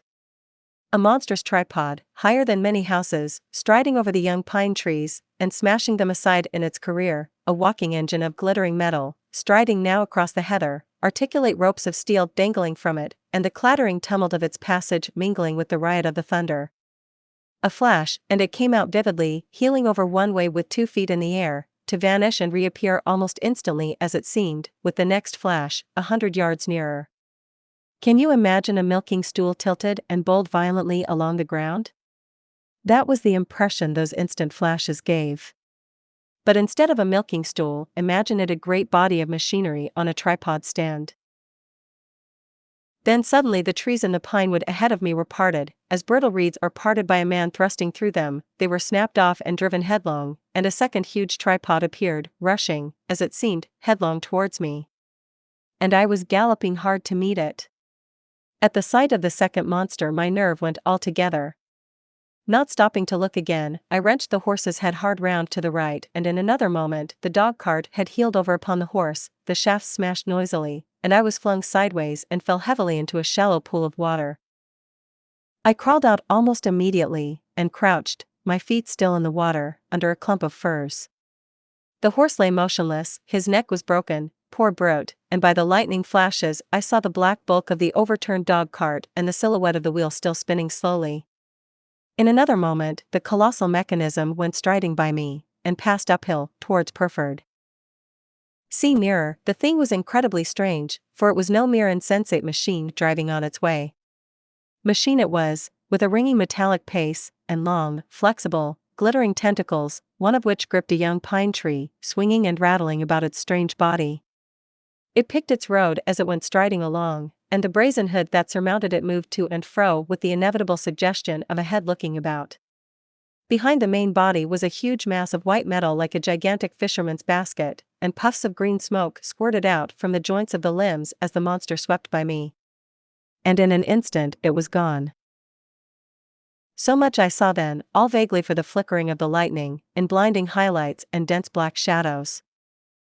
As it passed, it set up an exultant deafening howl that drowned the thunder, Alloo! Alloo! And in another minute it was with its companion, half a mile away, stooping over something in the field. I have no doubt this thing in the field was the third of the 10 cylinders they had fired at us from Mars. For some minutes I lay there in the rain and darkness watching, by the intermittent light, these monstrous beings of metal moving about in the distance over the hedge tops. A thin hail was now beginning, and as it came and went their figures grew misty and then flashed into clearness again. Now and then came a gap in the lightning, and the night swallowed them up. I was soaked with hail above and puddle water below. It was some time before my blank astonishment would let me struggle up the bank to a drier position, or think at all of my imminent peril. Not far from me was a little one-room squatter's hut of wood, surrounded by a patch of potato garden. I struggled to my feet at last, and, crouching and making use of every chance of cover, I made a run for this. I hammered at the door, but I could not make the people hear, if there were any people inside, and after a time I desisted, and, availing myself of a ditch for the greater part of the way, succeeded in crawling, unobserved by these monstrous machines, into the pine woods towards Mayberry. Under cover of this I pushed on, wet and shivering now, towards my own house. I walked among the trees, trying to find the footpath. It was very dark indeed in the wood, for the lightning was now becoming infrequent, and the hail, which was pouring down in a torrent, fell in columns through the gaps in the heavy foliage. If I had fully realized the meaning of all the things I had seen, I should have immediately worked my way round through Byfleet to Street Cobham, and so gone back to rejoin my wife at Leatherhead. But that night the strangeness of things about me, and my physical wretchedness, prevented me, for I was bruised, weary, wet to the skin, deafened and blinded by the storm. I had a vague idea of going on to my own house, and that was as much motive as I had. I staggered through the trees, fell into a ditch and bruised my knees against a plank, and finally splashed out into the lane that ran down from the College Arms. I say splashed, for the storm water was sweeping the sand down the hill in a muddy torrent. There in the darkness, a man blundered into me and sent me reeling back. He gave a cry of terror, sprang sideways, and rushed on before I could gather my wits sufficiently to speak to him. So heavy was the stress of the storm just at this place that I had the hardest task to win my way up the hill. I went close up to the fence on the left and worked my way along its palings. Near the top I stumbled upon something soft and, by a flash of lightning, saw between my feet a heap of black broadcloth and a pair of boots. Before I could distinguish clearly how the man lay, the flicker of light had passed. I stood over him waiting for the next flash. When it came, I saw that he was a sturdy man, cheaply but not shabbily dressed. His head was bent under his body, and he lay crumpled up close to the fence, as though he had been flung violently against it. Overcoming the repugnance natural to one who had never before touched a dead body, I stooped and turned him over to feel for his heart. He was quite dead. Apparently his neck had been broken. The lightning flashed for a third time, and his face leaped upon me. I sprang to my feet. It was the landlord of the Spotted Dog, whose conveyance I had taken. I stepped over him gingerly and pushed on up the hill. I made my way by the police station and the College Arms towards my own house. Nothing was burning on the hillside, though from the common there still came a red glare and a rolling tumult of ruddy smoke beating up against the drenching hail. So far as I could see by the flashes, the houses about me were mostly uninjured. By the College Arms a dark heap lay in the road. Down the road towards Maybury Bridge there were voices and the sound of feet, but I had not the courage to shout or to go to them. I let myself in with my latchkey, closed, locked and bolted the door, staggered to the foot of the staircase, and sat down. My imagination was full of those striding metallic monsters, and of the dead body smashed against the fence. I crouched at the foot of the staircase, with my back to the wall, shivering violently. 11. At the window. I have already said that my storms of emotion have a trick of exhausting themselves. After a time I discovered that I was cold and wet, and with little pools of water about me on the stair carpet. I got up almost mechanically, went into the dining room and drank some whiskey, and then I was moved to change my clothes. After I had done that I went upstairs to my study, but why I did so I do not know. The window of my study looks over the trees and the railway towards Horsell Common. In the hurry of our departure this window had been left open. The passage was dark, and, by contrast with the picture the window frame enclosed, the side of the room seemed impenetrably dark. I stopped short in the doorway. The thunderstorm had passed. The towers of the Oriental College and the pine trees about it had gone, and very far away, lit by a vivid red glare, the common about the sandpits was visible. Across the light huge black shapes, grotesque and strange, moved busily to and fro.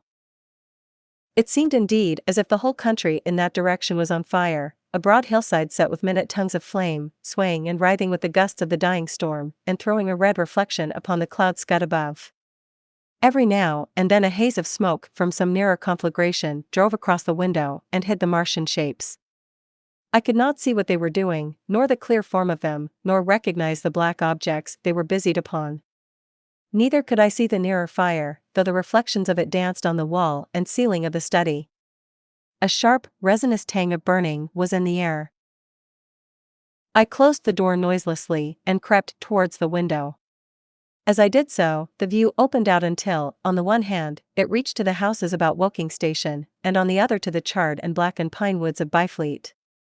There was a light down below the hill, on the railway, near the arch, and several of the houses along the Maybury Road and the streets near the station were glowing ruins.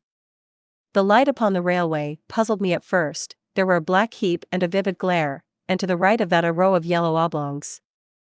Then I perceived this was a wrecked train, the foreparts smashed and on fire, the hinder carriages still upon the rails.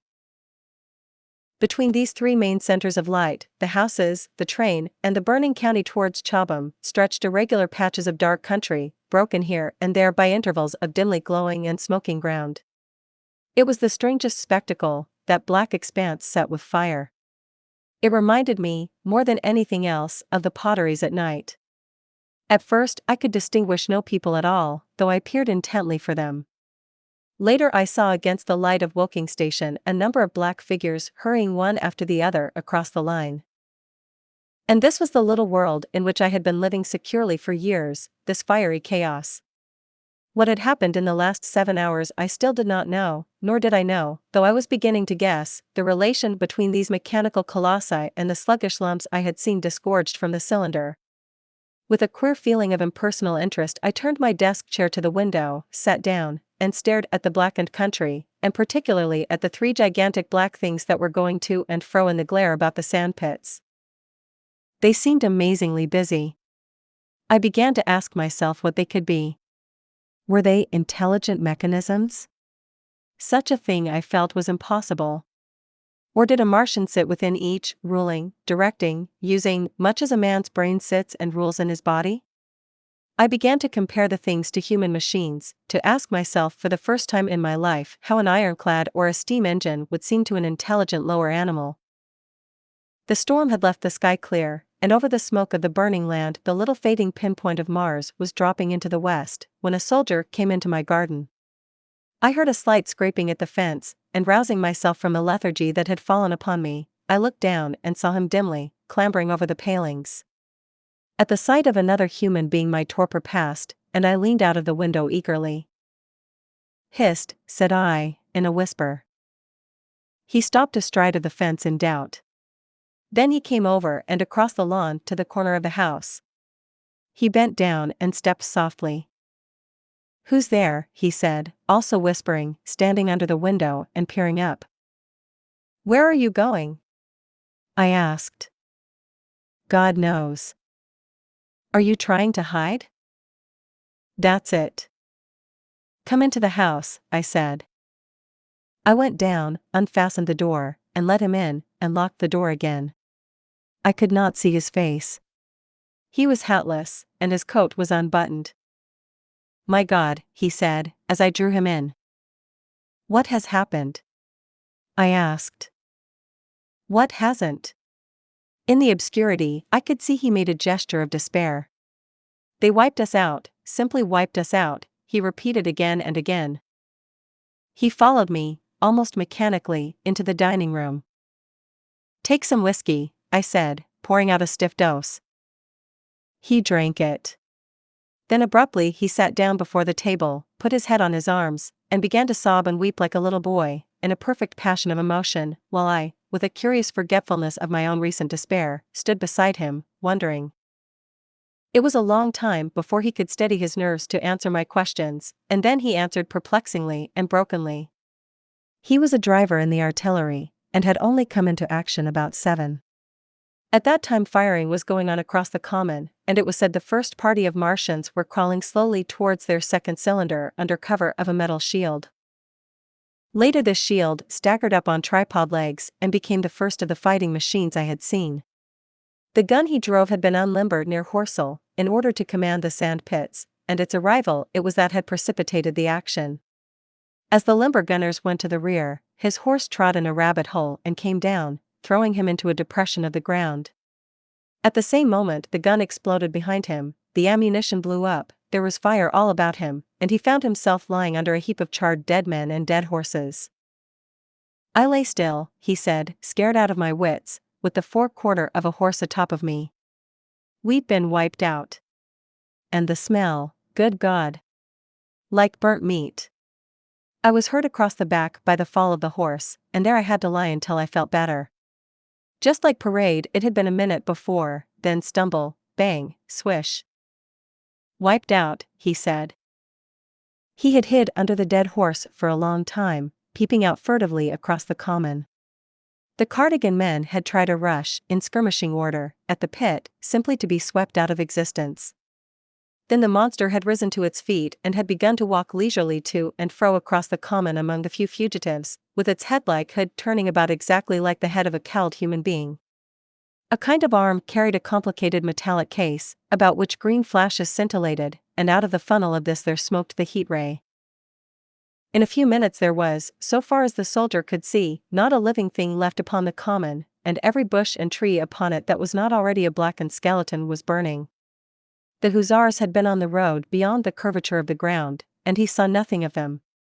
He heard the Maxims rattle for a time and then become still. The giant saved Woking station and its cluster of houses until the last, then in a moment the heat ray was brought to bear, and the town became a heap of fiery ruins. Then the thing shut off the heat ray, and turning its back upon the artilleryman, began to waddle away towards the smoldering pine woods that sheltered the second cylinder. As it did so, a second glittering titan built itself up out of the pit. The second monster followed the first, and at that the artilleryman began to crawl very cautiously across the hot heather ash towards Horsell. He managed to get alive into the ditch by the side of the road, and so escaped to Woking. There his story became ejaculatory. The place was impassable. It seems there were a few people alive there, frantic for the most part, and many burned and scalded. He was turned aside by the fire, and hid among some almost scorching heaps of broken wall as one of the Martian giants returned. He saw this one pursue a man, catch him up in one of its steely tentacles, and knock his head against the trunk of a pine tree. At last, after nightfall, the artilleryman made a rush for it and got over the railway embankment. Since then, he had been skulking along towards Maybury, in the hope of getting out of danger Londonward. People were hiding in trenches and cellars, and many of the survivors had made off towards Woking village and Send. He had been consumed with thirst until he found one of the water mains near the railway arch smashed, and the water bubbling out like a spring upon the road. That was the story I got from him, bit by bit. He grew calmer telling me and trying to make me see the things he had seen. He had eaten no food since midday, he told me early in his narrative, and I found some mutton and bread in the pantry and brought it into the room. We lit no lamp for fear of attracting the Martians, and ever and again our hands would touch upon bread or meat. As he talked, things about us came darkly out of the darkness, and the trampled bushes and broken rose trees outside the window grew distinct. It would seem that a number of men or animals had rushed across the lawn. I began to see his face, blackened and haggard, as no doubt mine was also. When we had finished eating, we went softly upstairs to my study, and I looked again out of the open window. In one night the valley had become a valley of ashes. The fires had dwindled now. Where flames had been there were now streamers of smoke, but the countless ruins of shattered and gutted houses and blasted and blackened trees that the night had hidden stood out now gaunt and terrible in the pitiless light of dawn. Yet here and there some object had had the luck to escape, a white railway signal here, the end of a greenhouse there, white and fresh amid the wreckage. Never before in the history of warfare had destruction been so indiscriminate and so universal. And shining with the growing light of the east, 3 of the metallic giants stood about the pit, their cowls rotating as though they were surveying the desolation they had made. It seemed to me that the pit had been enlarged, and ever and again puffs of vivid green vapor streamed up and out of it towards the brightening dawn, streamed up, whirled, broke, and vanished. Beyond were the pillars of fire about Chobham. They became pillars of bloodshot smoke at the first touch of day. 12. What I saw of the destruction of Weybridge and Shepperton. As the dawn grew brighter, we withdrew from the window from which we had watched the Martians, and went very quietly downstairs.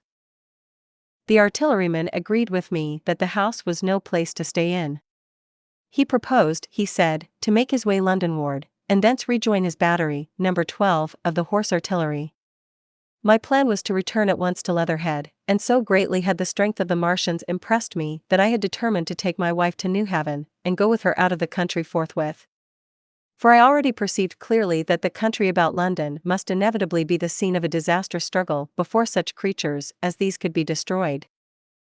Between us and Leatherhead, however, lay the third cylinder, with its guarding giants. Had I been alone, I think I should have taken my chance and struck across country. But the artilleryman dissuaded me. It's no kindness to the right sort of wife, he said, to make her a widow, and in the end I agreed to go with him, under cover of the woods, northward as far as Street Cobham, before I parted with him. Thence I would make a big detour, by Epsom, to reach Leatherhead. I should have started at once, but my companion had been in active service, and he knew better than that. He made me ransack the house for a flask, which he filled with whiskey, and we lined every available pocket with packets of biscuits and slices of meat.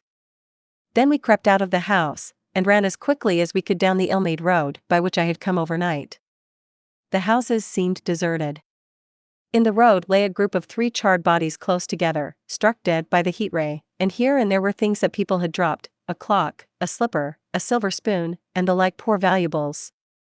At the corner turning up towards the post office a little cart, filled with boxes and furniture, and horseless, heeled over on a broken wheel. A cash box had been hastily smashed open and thrown under the debris.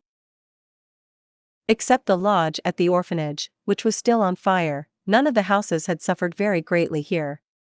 The heat ray had shaved the chimney tops and passed. Yet, save ourselves, there did not seem to be a living soul on Maybury Hill.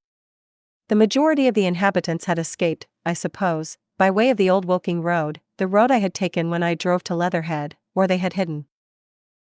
We went down the lane, by the body of the man in black, sodden now from the overnight hail, and broke into the woods at the foot of the hill. We pushed through these towards the railway without meeting a soul. The woods across the line were but the scarred and blackened ruins of woods. For the most part the trees had fallen, but a certain proportion still stood, dismal grey stems, with dark brown foliage instead of green. On our side the fire had done no more than scorch the nearer trees, it had failed to secure its footing. In one place, the woodmen had been at work on Saturday. Trees, felled and freshly trimmed, lay in a clearing, with heaps of sawdust by the sawing machine and its engine. Hard by was a temporary hut, deserted. There was not a breath of wind this morning, and everything was strangely still. Even the birds were hushed, and as we hurried along I and the artilleryman talked in whispers and looked now and again over our shoulders. Once or twice, we stopped to listen. After a time we drew near the road, and as we did so we heard the clatter of hoofs and saw through the tree stems 3 cavalry soldiers riding slowly towards Woking. We hailed them, and they halted while we hurried towards them. It was a lieutenant and a couple of privates of the 8th Hussars, with a stand like a theodolite, which the artilleryman told me was a heliograph. "You are the first man I've seen coming this way this morning," said the lieutenant. "What's brewing?" His voice and face were eager. The men behind him stared curiously. The artilleryman jumped down the bank into the road and saluted. "Gun destroyed last night, sir." "Have been hiding." "Trying to rejoin battery, sir." "You'll come in sight of the Martians, I expect, about half a mile along this road." "What the dickens are they like?" asked the lieutenant. "Giants in armor, sir. 100 feet high. 3 legs and a body like aluminium, with a mighty great head and a hood, sir." "Get out," said the lieutenant. "What confounded nonsense!" "You'll see, sir. They carry a kind of box, sir, that shoots fire and strikes you dead." "What d'ye mean, a gun?" "No, sir," and the artilleryman began a vivid account of the heat ray. Halfway through, the lieutenant interrupted him and looked up at me. I was still standing on the bank by the side of the road. "It's perfectly true," I said. "Well," said the lieutenant, "I suppose it's my business to see it too. Look here," to the artilleryman, "we're detailed here clearing people out of their houses. You'd better go along and report yourself to Brigadier General Marvin, and tell him all you know. He's at Weybridge. Know the way?" "I do," I said, and he turned his horse southward again. "Half a mile, you say?" said he. "At most," I answered, and pointed over the treetops southward. He thanked me and rode on, and we saw them no more. Farther along, we came upon a group of 3 women and 2 children in the road, busy clearing out a laborer's cottage.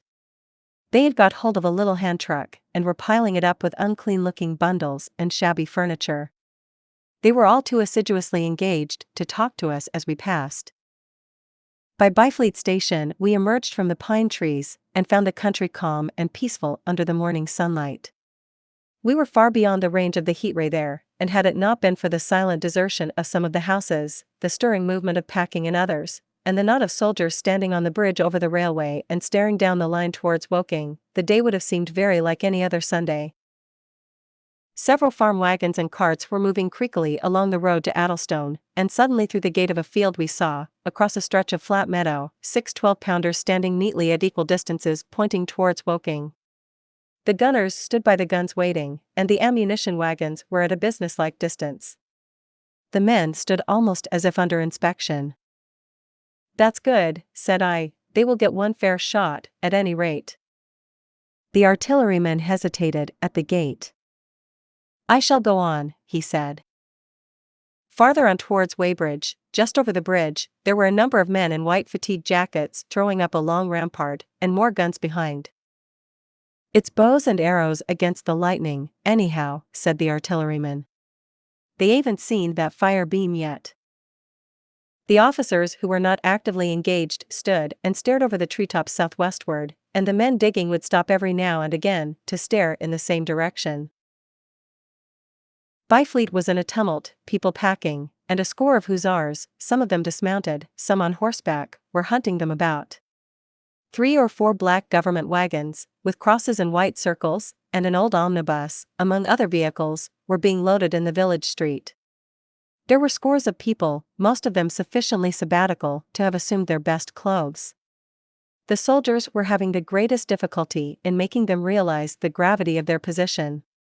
We saw one shriveled old fellow with a huge box and a score or more of flower pots containing orchids, angrily expostulating with the corporal who would leave them behind.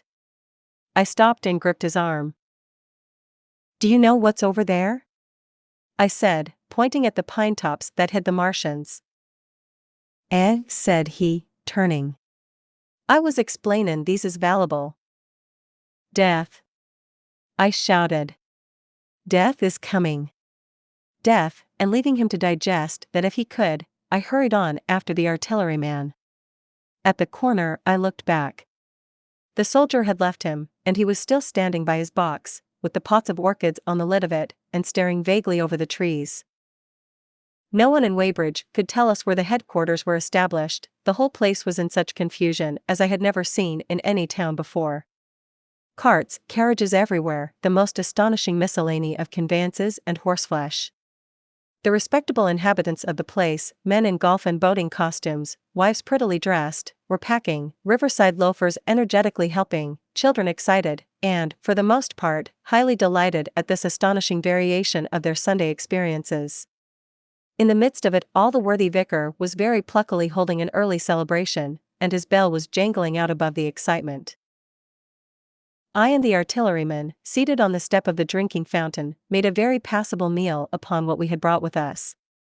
Patrols of soldiers, here no longer hussars, but grenadiers in white, were warning people to move now, or to take refuge in their cellars as soon as the firing began. We saw as we crossed the railway bridge that a growing crowd of people had assembled in and about the railway station, and the swarming platform was piled with boxes and packages. The ordinary traffic had been stopped, I believe, in order to allow the passage of troops and guns to Chertsey, and I have heard since that a savage struggle occurred for places in the special trains that were put on at a later hour. We remained at Weybridge until midday, and at that hour we found ourselves at the place near Shepperton Lock where the Wey and Thames join. Part of the time we spent helping 2 old women to pack a little cart. The Wey has a treble mouth, and at this point boats are to be hired, and there was a ferry across the river. On the Shepperton side was an inn with a lawn, and beyond that the tower of Shepperton Church. It has been replaced by a spire, rose above the trees. Here we found an excited and noisy crowd of fugitives. As yet the flight had not grown to a panic, but there were already far more people than all the boats going to and fro could enable to cross. People came panting along under heavy burdens. One husband and wife were even carrying a small outhouse door between them, with some of their household goods piled thereon. One man told us he meant to try to get away from Shepperton Station. There was a lot of shouting, and one man was even jesting. The idea people seemed to have here was that the Martians were simply formidable human beings, who might attack and sack the town, to be certainly destroyed in the end. Every now and then people would glance nervously across the way, at the meadows towards Chertsey, but everything over there was still. Across the Thames, except just where the boats landed, everything was quiet, in vivid contrast with the Surrey side. The people who landed there from the boats went tramping off down the lane. The big ferryboat had just made a journey. 3 or 4 soldiers stood on the lawn of the inn, staring and jesting at the fugitives, without offering to help. The inn was closed, as it was now within prohibited hours. "What's that?" cried a boatman, and "Shut up, you fool," said a man near me to a yelping dog.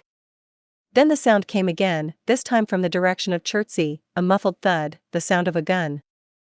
The fighting was beginning.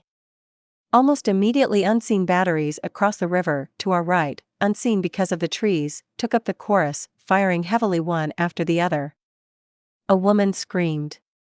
Everyone stood arrested by the sudden stir of battle, near us and yet invisible to us. Nothing was to be seen save flat meadows, cows feeding unconcernedly for the most part, and silvery pollard willows motionless in the warm sunlight. "The soldiers will stop 'em," said a woman beside me, doubtfully. A haziness rose over the treetops. Then suddenly we saw a rush of smoke far away up the river, a puff of smoke that jerked up into the air and hung, and forthwith the ground heaved underfoot and a heavy explosion shook the air, smashing 2 or 3 windows in the houses near, and leaving us astonished. "Here they are," shouted a man in a blue jersey. "Yonder." "Do yer see them?" "Yonder." Quickly, one after the other, 1, 2, 3, 4 of the armored Martians appeared, far away over the little trees, across the flat meadows that stretched towards Chertsey, and striding hurriedly towards the river. Little cowled figures they seemed at first, going with a rolling motion and as fast as flying birds. Then, advancing obliquely towards us, came a fifth. Their armored bodies glittered in the sun as they swept swiftly forward upon the guns, growing rapidly larger as they drew nearer. One on the extreme left, the remotest that is, flourished a huge case high in the air, and the ghostly, terrible heat ray I had already seen on Friday night smote towards Chertsey, and struck the town. At sight of these strange, swift, and terrible creatures, the crowd near the water's edge seemed to me to be for a moment horror-struck. There was no screaming or shouting, but a silence. Then a hoarse murmur and a movement of feet, a splashing from the water. A man, too frightened to drop the portmanteau he carried on his shoulder, swung round and sent me staggering with a blow from the corner of his burden. A woman thrust at me with her hand and rushed past me. I turned with the rush of the people, but I was not too terrified for thought. The terrible heat ray was in my mind. To get under water. That was it. Get under water. I shouted, unheeded. I faced about again, and rushed towards the approaching Martian, rushed right down the gravelly beach and headlong into the water. Others did the same. A boatload of people putting back came leaping out as I rushed past. The stones under my feet were muddy and slippery, and the river was so low that I ran perhaps 20 feet, scarcely waist deep. Then, as the Martian towered overhead, scarcely a couple of 100 yards away, I flung myself forward under the surface. The splashes of the people in the boats leaping into the river sounded like thunderclaps in my ears. People were landing hastily on both sides of the river. But the Martian machine took no more notice for the moment of the people running this way and that than a man would of the confusion of ants in a nest against which his foot has kicked. When, half suffocated, I raised my head above water, the Martians had pointed at the batteries that were still firing across the river, and as it advanced it swung loose what must have been the generator of the heat ray. In another moment it was on the bank, and in a stride wading halfway across. The knees of its foremost legs bent at the farther bank, and in another moment it had raised itself to its full height again, close to the village of Shepperton. Forthwith the 6 guns which, unknown to anyone on the right bank, had been hidden behind the outskirts of that village, fired simultaneously. The sudden near concussion, the last close upon the first, made my heart jump. The monster was already raising the case generating the heat ray as the first shell burst 6 yards above the hood. I gave a cry of astonishment. I saw and thought nothing of the other 4 Martian monsters, my attention was riveted upon the nearer incident. Simultaneously 2 other shells burst in the air near the body as the hood twisted round in time to receive, but not in time to dodge, the 4th shell. The shell burst clean in the face of the thing. The hood bulged, flashed, was whirled off in a dozen tattered fragments of red flesh and glittering metal. "Hit," shouted I, with something between a scream and a cheer. I heard answering shouts from the people in the water about me. I could have leaped out of the water with that momentary exultation. The decapitated colossus reeled like a drunken giant, but it did not fall over. It recovered its balance by a miracle, and, no longer heeding its steps and with the camera that fired the heat ray now rigidly upheld, it reeled swiftly upon Shepperton. The living intelligence, the Martian within the hood, was slain and splashed to the 4 winds of heaven, and the thing was now but a mere intricate device of metal whirling to destruction. It drove along in a straight line, incapable of guidance. It struck the tower of Shepperton Church, smashing it down as the impact of a battering ram might have done, swerved aside, blundered on and collapsed with tremendous force into the river out of my sight. A violent explosion shook the air, and a spout of water, steam, mud, and shattered metal shot far up into the sky. As the camera of the heat ray hit the water, the latter had immediately flashed into steam. In another moment a huge wave, like a muddy tidal bore, but almost scaldingly hot, came sweeping round the bend upstream. I saw people struggling shorewards, and heard their screaming and shouting faintly above the seething and roar of the Martians' collapse. For a moment I heeded nothing of the heat, forgot the patent need of self-preservation. I splashed through the tumultuous water, pushing aside a man in black to do so, until I could see round the bend. Half a dozen deserted boats pitched aimlessly upon the confusion of the waves. The fallen Martian came into sight downstream, lying across the river, and for the most part submerged. Thick clouds of steam were pouring off the wreckage, and through the tumultuously whirling wisps I could see, intermittently and vaguely, the gigantic limbs churning the water and flinging a splash and spray of mud and froth into the air. The tentacles swayed and struck like living arms, and, save for the helpless purposelessness of these movements, it was as if some wounded thing were struggling for its life amid the waves. Enormous quantities of a ruddy brown fluid were spurting up in noisy jets out of the machine. My attention was diverted from this death flurry by a furious yelling, like that of the thing called a siren in our manufacturing towns. A man, knee-deep near the towing path, shouted inaudibly to me and pointed. Looking back, I saw the other Martians advancing with gigantic strides down the riverbank from the direction of Chertsey. The Shepperton guns spoke this time unavailingly. At that I ducked at once under water, and, holding my breath until movement was an agony, blundered painfully ahead under the surface as long as I could. The water was in a tumult about me, and rapidly growing hotter. When for a moment I raised my head to take breath and throw the hair and water from my eyes, the steam was rising in a whirling white fog that at first hid the Martians altogether. The noise was deafening. Then I saw them dimly, colossal figures of gray, magnified by the mist. They had passed by me, and two were stooping over the frothing, tumultuous ruins of their comrade.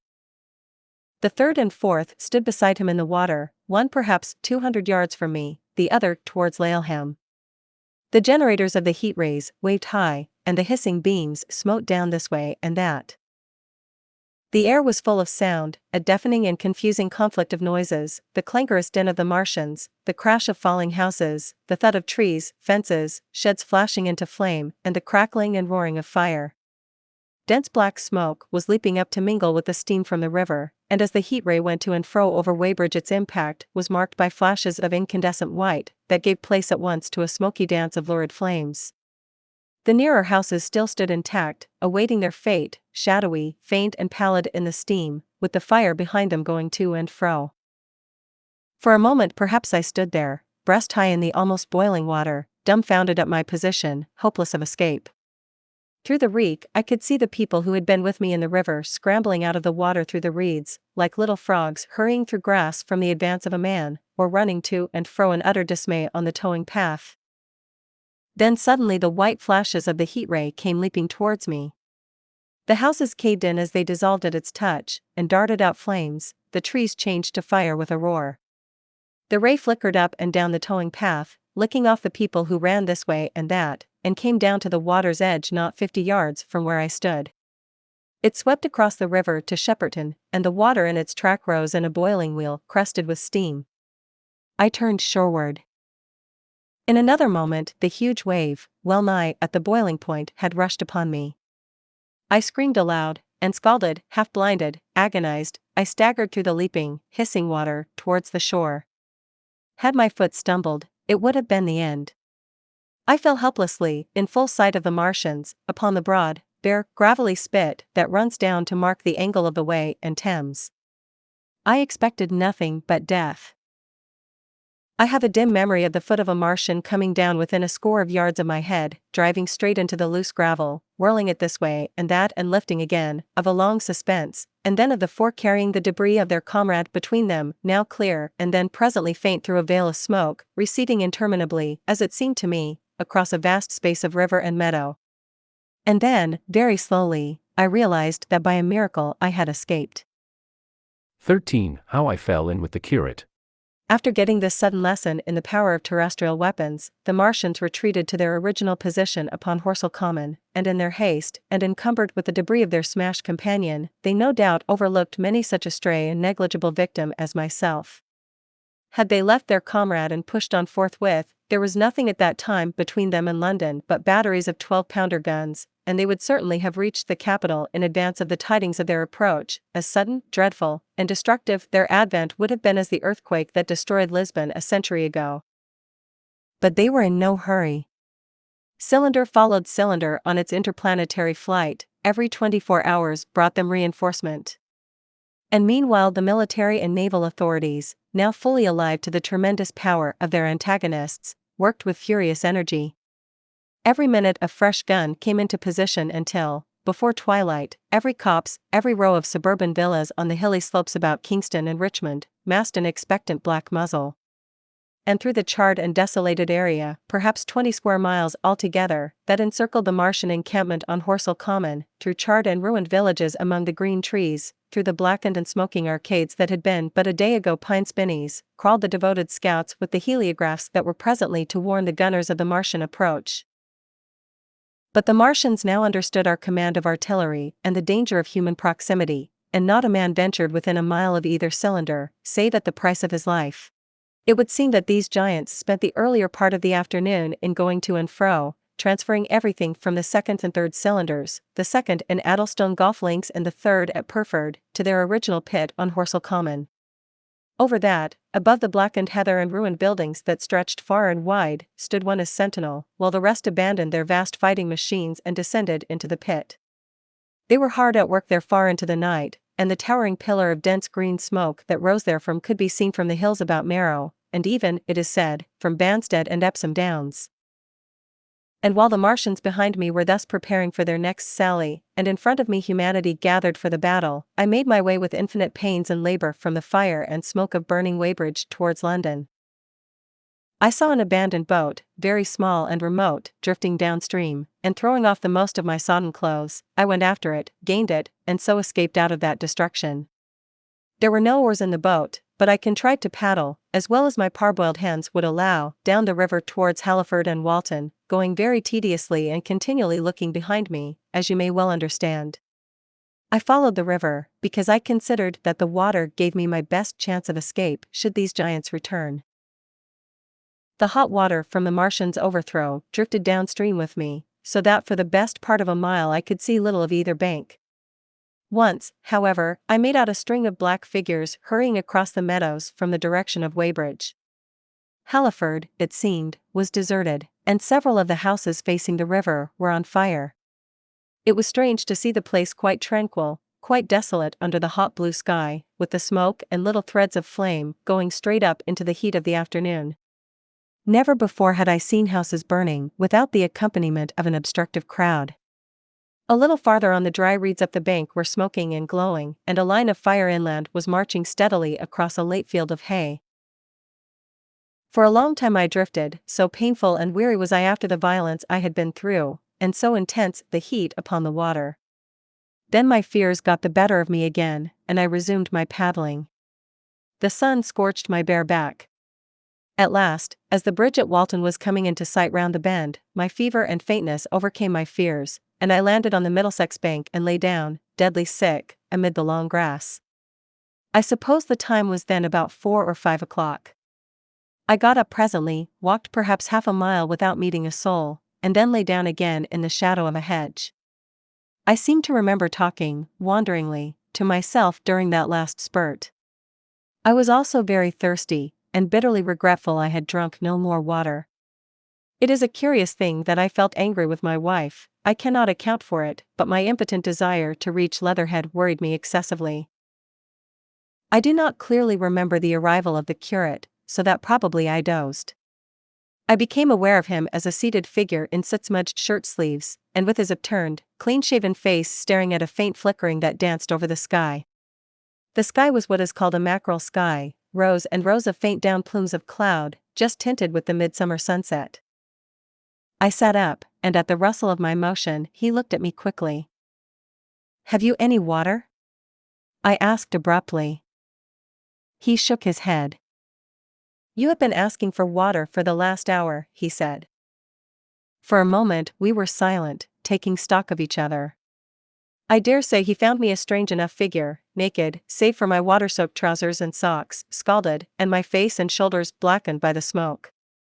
His face was a fair weakness, his chin retreated, and his hair lay in crisp, almost flaxen curls on his low forehead. His eyes were rather large, pale blue, and blankly staring. He spoke abruptly, looking vacantly away from me. "What does it mean?" he said. "What do these things mean?" I stared at him and made no answer. He extended a thin white hand and spoke in almost a complaining tone. "Why are these things permitted? What sins have we done?" The morning service was over. I was walking through the roads to clear my brain for the afternoon, and then, fire, earthquake, death. As if it were Sodom and Gomorrah. All our work undone, all the work. What are these Martians? What are we? I answered, clearing my throat. He gripped his knees and turned to look at me again. For half a minute, perhaps, he stared silently. "I was walking through the roads to clear my brain," he said.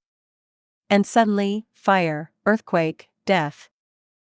He relapsed into silence, with his chin now sunken almost to his knees. Presently, he began waving his hand.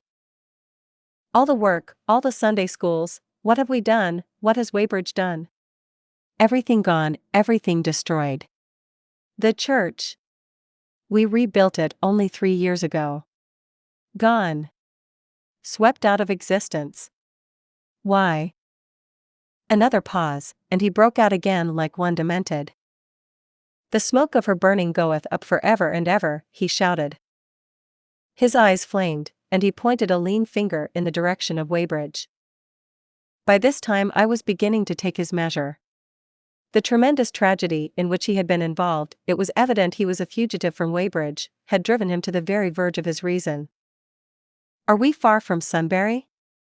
I said, in a matter-of-fact tone. "What are we to do?" he asked. "Are these creatures everywhere?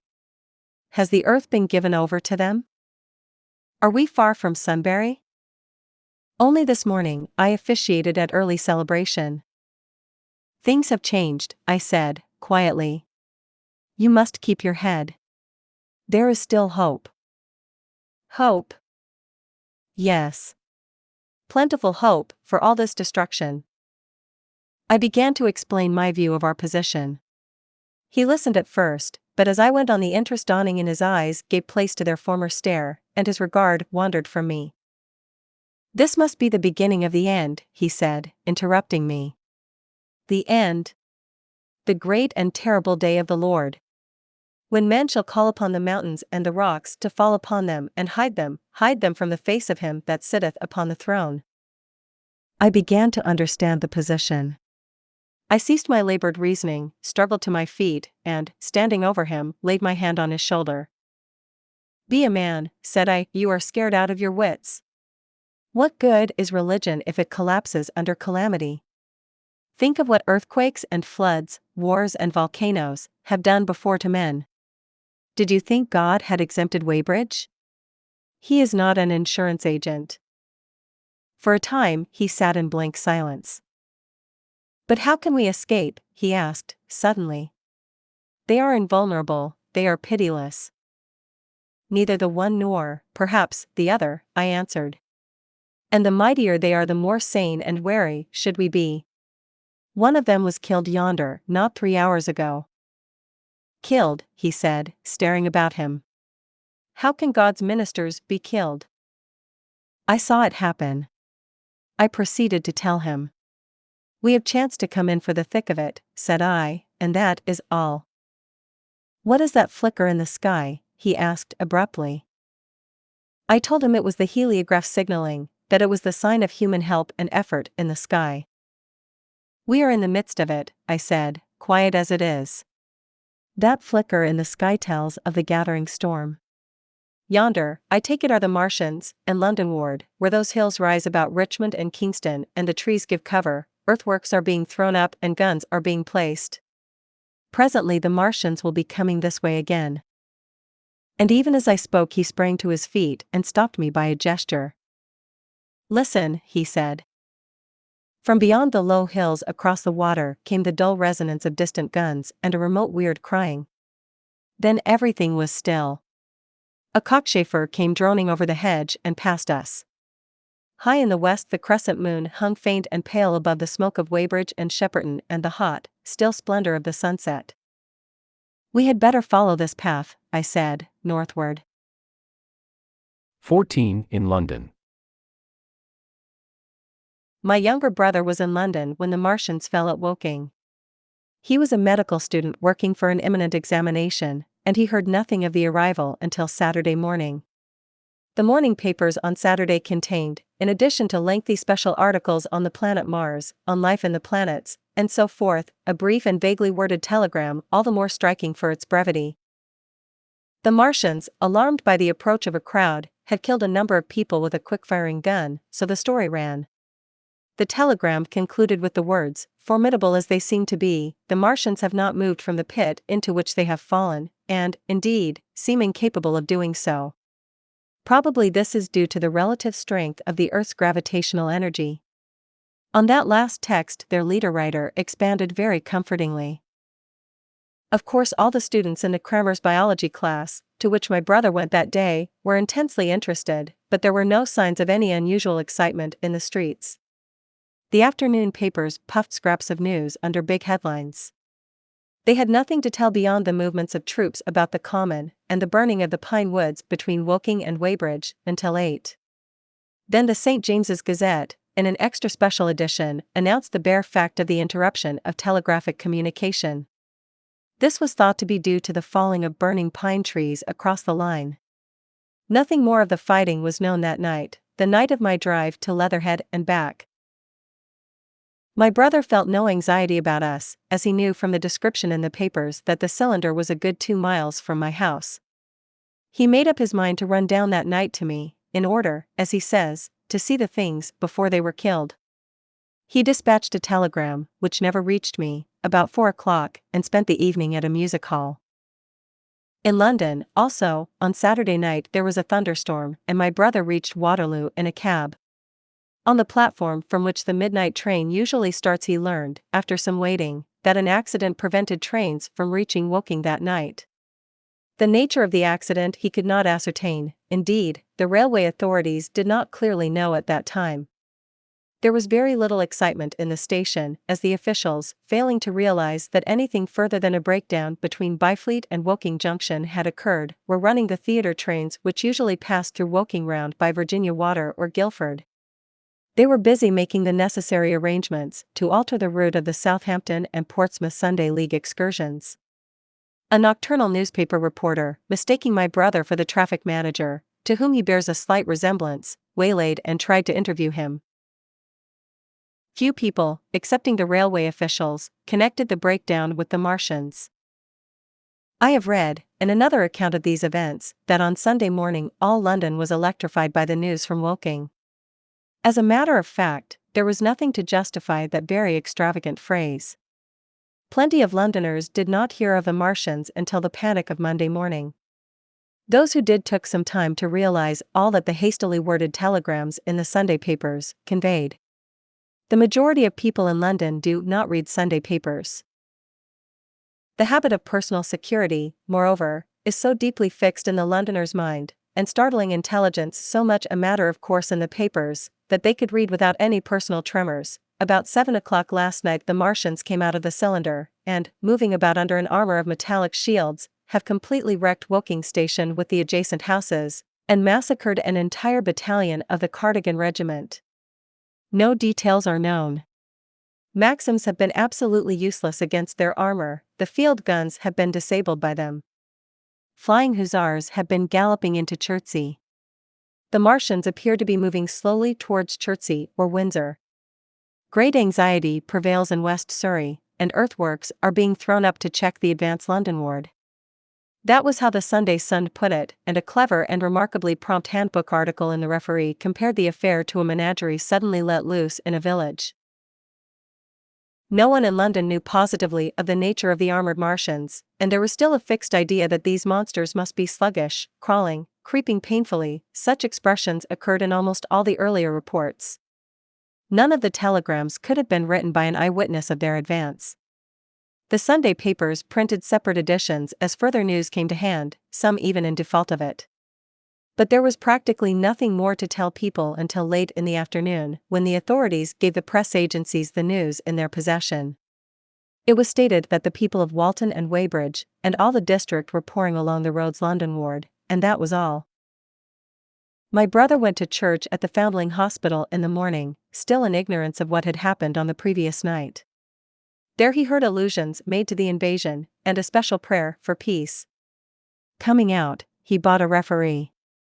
He became alarmed at the news in this, and went again to Waterloo Station to find out if communication were restored.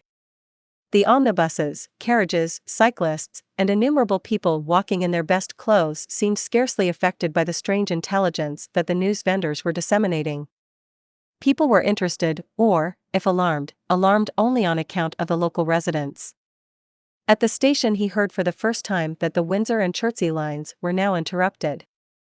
The porters told him that several remarkable telegrams had been received in the morning from Byfleet and Chertsey stations, but that these had abruptly ceased. My brother could get very little precise detail out of them. "There's fighting going on about Weybridge," was the extent of their information. The train service was now very much disorganized. Quite a number of people who had been expecting friends from places on the Southwestern network were standing about the station. One gray-headed old gentleman came and abused the Southwestern Company bitterly to my brother. "It wants showing up," he said. One or two trains came in from Richmond, Putney, and Kingston, containing people who had gone out for a day's boating and found the locks closed and a feeling of panic in the air. A man in a blue and white blazer addressed my brother, full of strange tidings. "There's hosts of people driving into Kingston in traps and carts and things, with boxes of valuables and all that," he said. "They come from Molesey and Weybridge and Walton, and they say there's been guns heard at Chertsey, heavy firing, and that mounted soldiers have told them to get off at once because the Martians are coming. We heard guns firing at Hampton Court Station, but we thought it was thunder. What the dickens does it all mean? The Martians can't get out of their pit, can they?" My brother could not tell him. Afterwards, he found that the vague feeling of alarm had spread to the clients of the Underground Railway, and that the Sunday excursionists began to return from all over the southwestern Lung, Barnes, Wimbledon, Richmond Park, Kew, and so forth, at unnaturally early hours, but not a soul had anything more than vague hearsay to tell of. Everyone connected with the terminus seemed ill-tempered. About 5 o'clock, the gathering crowd in the station was immensely excited by the opening of the line of communication, which is almost invariably closed, between the southeastern and the southwestern stations, and the passage of carriage trucks bearing huge guns and carriages crammed with soldiers. These were the guns that were brought up from Woolwich and Chatham to cover Kingston. There was an exchange of pleasantries: "You'll get eaten," "We're the beast tamers," and so forth. A little while after that a squad of police came into the station and began to clear the public off the platforms, and my brother went out into the street again. The church bells were ringing for evensong, and a squad of Salvation Army lassies came singing down Waterloo Road. On the bridge a number of loafers were watching a curious brown scum that came drifting down the stream in patches. The sun was just setting, and the clock tower and the Houses of Parliament rose against one of the most peaceful skies it is possible to imagine, a sky of gold, barred with long transverse stripes of reddish-purple cloud. There was talk of a floating body. One of the men there, a reservist he said he was, told my brother he had seen the heliograph flickering in the west. In Wellington Street, my brother met a couple of sturdy roughs who had just been rushed out of Fleet Street with still wet newspapers and staring placards. "Dreadful catastrophe," they bawled one to the other down Wellington Street. "Fighting at Weybridge. Full description. Repulse of the Martians." London in Danger. He had to give threepence for a copy of that paper. Then it was, and then only, that he realized something of the full power and terror of these monsters. He learned that they were not merely a handful of small sluggish creatures, but that they were mind-swaying vast mechanical bodies, and that they could move swiftly and smite with such power that even the mightiest guns could not stand against them. They were described as vast spider-like machines, nearly 100 feet high, capable of the speed of an express train, and able to shoot out a beam of intense heat. Massed batteries, chiefly of field guns, had been planted in the country about Horsell Common, and especially between the Woking district and London. 5 of the machines had been seen moving towards the Thames, and one, by a happy chance, had been destroyed. In the other cases, the shells had missed, and the batteries had been at once annihilated by the heat rays. Heavy losses of soldiers were mentioned, but the tone of the dispatch was optimistic. The Martians had been repulsed, they were not invulnerable. They had retreated to their triangle of cylinders again, in the circle about Woking. Signalers with heliographs were pushing forward upon them from all sides. Guns were in rapid transit from Windsor, Portsmouth, Aldershot, Woolwich, even from the north, among others, long wire guns of 95 tons from Woolwich. Altogether 116 were in position or being hastily placed, chiefly covering London. Never before in England had there been such a vast or rapid concentration of military material.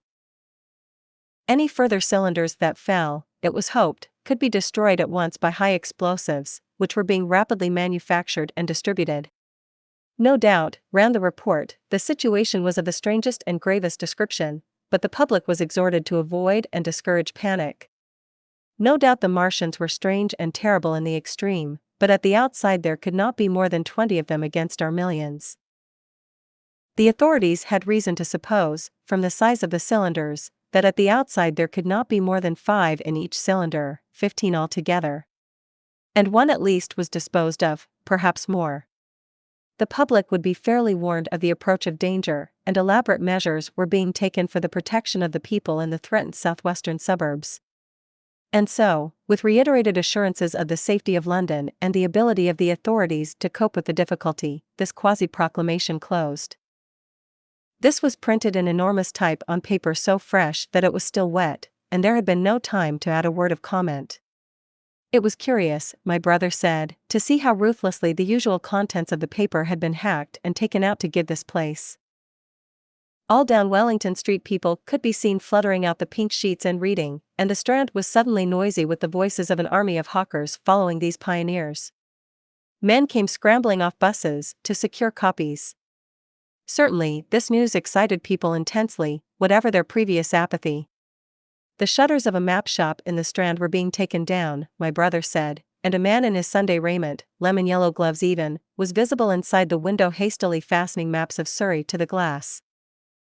Going on along the Strand to Trafalgar Square, the paper in his hand, my brother saw some of the fugitives from West Surrey. There was a man with his wife and 2 boys and some articles of furniture in a cart such as greengrocers use. He was driving from the direction of Westminster Bridge, and close behind him came a hay wagon with 5 or 6 respectable-looking people in it, and some boxes and bundles.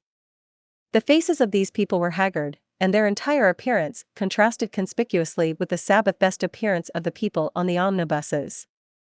People in fashionable clothing peeped at them out of cabs.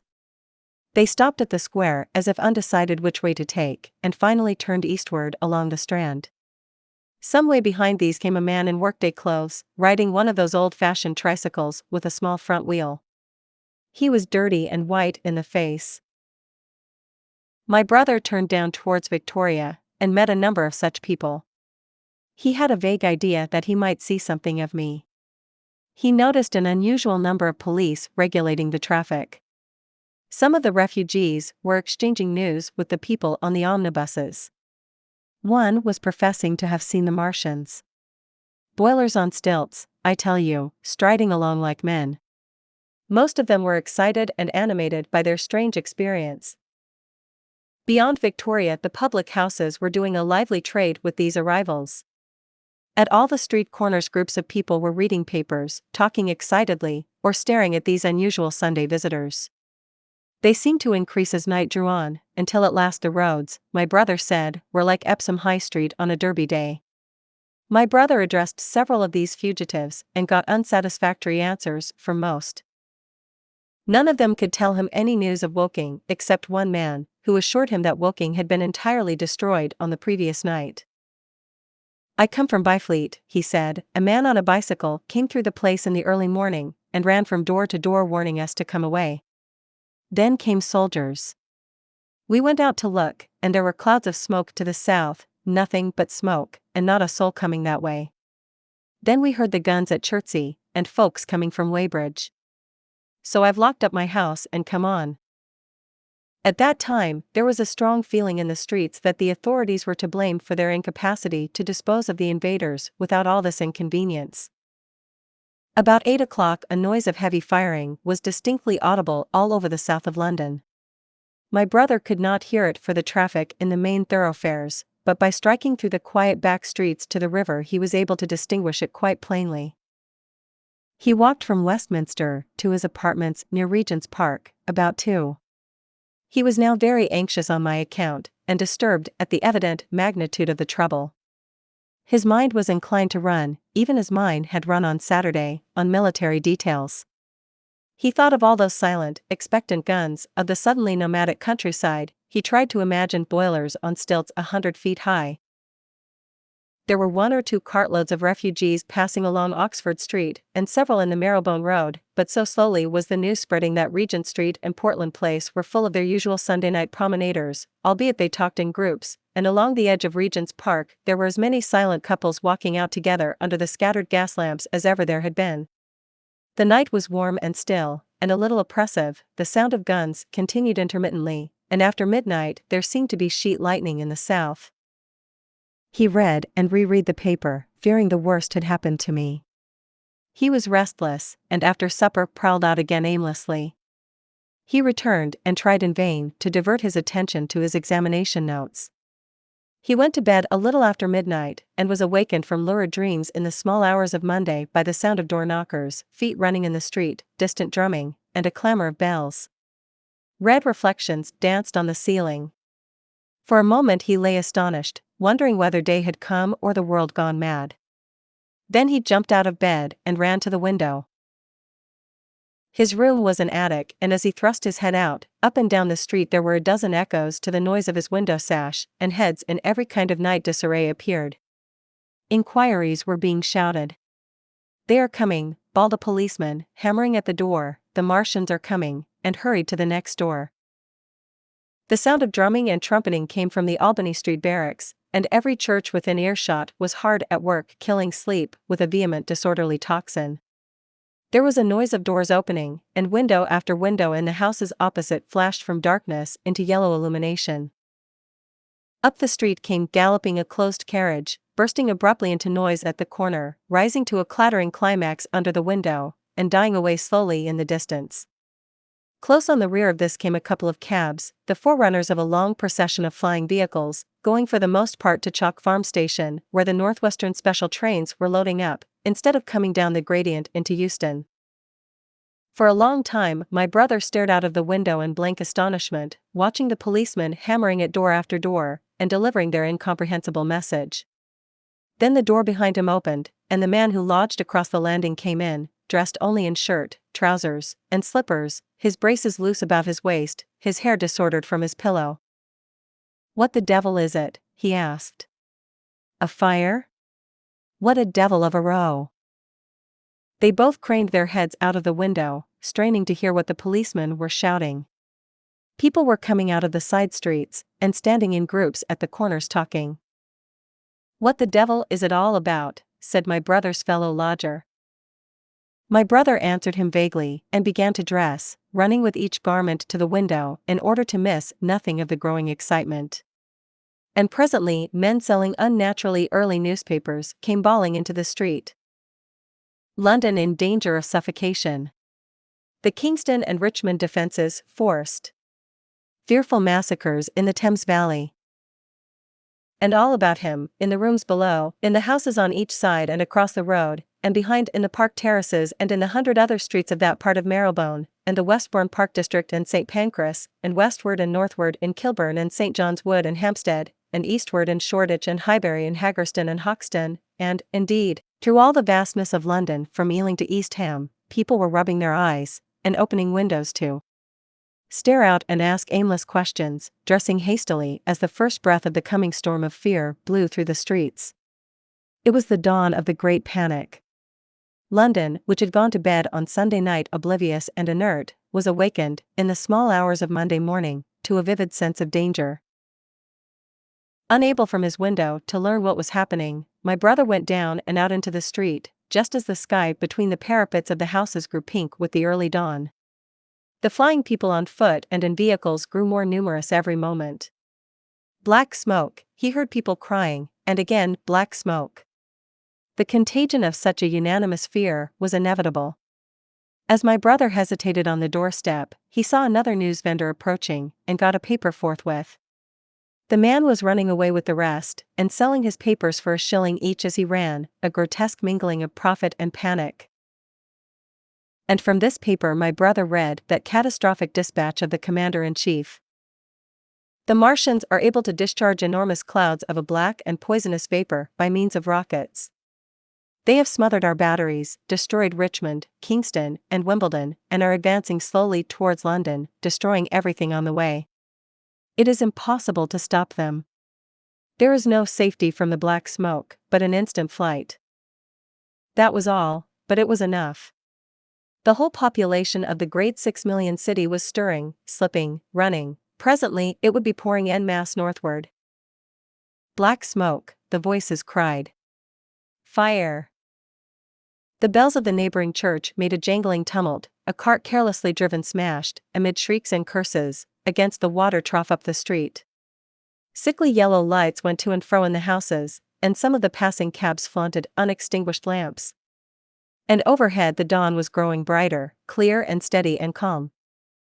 He heard footsteps running to and fro in the rooms, and up and down stairs, behind him. His landlady came to the door, loosely wrapped in dressing gown and shawl. Her husband followed, ejaculating. As my brother began to realize the import of all these things, he turned hastily to his own room, put all his available money, some £10 altogether, into his pockets, and went out again into the streets. 15. What had happened in Surrey? It was while the curate had sat and talked so wildly to me under the hedge in the flat meadows near Halliford, and while my brother was watching the fugitive stream over Westminster Bridge, that the Martians had resumed the offensive. So far as one can ascertain from the conflicting accounts that have been put forth, the majority of them remained busied with preparations in the Horsell pit until 9 that night, hurrying on some operation that disengaged huge volumes of green smoke. But 3 certainly came out about 8 o'clock and, advancing slowly and cautiously, made their way through Byfleet and Purford towards Ripley and Weybridge, and so came in sight of the expectant batteries against the setting sun. These Martians did not advance in a body, but in a line, each perhaps a mile and a half from his nearest fellow. They communicated with one another by means of siren-like howls, running up and down the scale from one note to another. It was this howling and firing of the guns at Ripley and St. George's Hill that we had heard at Upper Halliford. The Ripley gunners, unseasoned artillery volunteers who ought never to have been placed in such a position, fired one wild, premature, ineffectual volley, and bolted on horse and foot through the deserted village, while the Martian, without using his heat ray, walked serenely over their guns, stepped gingerly among them, passed in front of them, and so came unexpectedly upon the guns in Painshill Park, which he destroyed. The St. George's Hill men, however, were better led or of a better mettle. Hidden by a pine wood as they were, they seemed to have been quite unsuspected by the Martian nearest to them. They laid their guns as deliberately as if they had been on parade, and fired at about 1,000 yards range. The shells flashed all round him, and he was seen to advance a few paces, stagger, and go down. Everybody yelled together, and the guns were reloaded in frantic haste. The overthrown Martian set up a prolonged ululation, and immediately a second glittering giant, answering him, appeared over the trees to the south. It would seem that a leg of the tripod had been smashed by one of the shells. The whole of the second volley flew wide of the Martian on the ground, and, simultaneously, both his companions brought their heat rays to bear on the battery. The ammunition blew up, the pine trees all about the guns flashed into fire, and only one or two of the men who were already running over the crest of the hill escaped. After this, it would seem that the three took counsel together and halted, and the scouts who were watching them report that they remained absolutely stationary for the next half hour. The Martian who had been overthrown crawled tediously out of his hood, a small brown figure, oddly suggestive from that distance of a speck of blight, and apparently engaged in the repair of his support. About 9 he had finished, for his cowl was then seen above the trees again. It was a few minutes past 9 that night when these 3 sentinels were joined by 4 other Martians, each carrying a thick black tube. A similar tube was handed to each of the 3, and the 7 proceeded to distribute themselves at equal distances along a curved line between St. George's Hill, Weybridge, and the village of Send, southwest of Ripley. A dozen rockets sprang out of the hills before them so soon as they began to move, and warned the waiting batteries about Ditton and Esher. At the same time 4 of their fighting machines, similarly armed with tubes, crossed the river, and 2 of them, black against the western sky, came into sight of myself and the curate as we hurried wearily and painfully along the road that runs northward out of Halliford. They moved, as it seemed to us, upon a cloud, for a milky mist covered the fields and rose to a third of their height. At this sight the curate cried faintly in his throat, and began running, but I knew it was no good running from a Martian, and I turned aside and crawled through dewy nettles and brambles into the broad ditch by the side of the road. He looked back, saw what I was doing, and turned to join me. The 2 halted, the nearer to us standing and facing Sunbury, the remoter being a grey indistinctness towards the evening star, away towards Staines. The occasional howling of the Martians had ceased, they took up their positions in the huge crescent about their cylinders in absolute silence. It was a crescent with 12 miles between its horns. Never since the devising of gunpowder was the beginning of a battle so still. To us and to an observer about Ripley it would have had precisely the same effect. The Martians seemed in solitary possession of the darkling night, lit only as it was by the slender moon, the stars, the afterglow of the daylight, and the ruddy glare from St. George's Hill and the woods of Painshill. But facing that crescent everywhere, at Staines, Hounslow, Ditton, Esher, Ockham, behind hills and woods south of the river, and across the flat grass meadows to the north of it, wherever a cluster of trees or village houses gave sufficient cover, the guns were waiting. The signal rockets burst and rained their sparks through the night and vanished, and the spirit of all those watching batteries rose to a tense expectation. The Martians had but to advance into the line of fire, and instantly those motionless black forms of men, those guns glittering so darkly in the early night, would explode into a thunderous fury of battle. No doubt the thought that was uppermost in 1,000 of those vigilant minds, even as it was uppermost in mine, was the riddle: how much they understood of us. Did they grasp that we in our millions were organized, disciplined, working together? Or did they interpret our spurts of fire, the sudden stinging of our shells, our steady investment of their encampment, as we should the furious unanimity of onslaught in a disturbed hive of bees? Did they dream they might exterminate us? At that time no one knew what food they needed. 100 such questions struggled together in my mind as I watched that vast sentinel shape. And in the back of my mind was the sense of all the huge unknown and hidden forces Londonward. Had they prepared pitfalls? Were the powder mills at Hounslow ready as a snare? Would the Londoners have the heart and courage to make a greater Moscow of their mighty province of houses? Then, after an interminable time, as it seemed to us, crouching and peering through the hedge, came a sound like the distant concussion of a gun. Another nearer, and then another. And then the Martian beside us raised his tube on high and discharged it, gunwise, with a heavy report that made the ground heave. The one towards Staines answered him.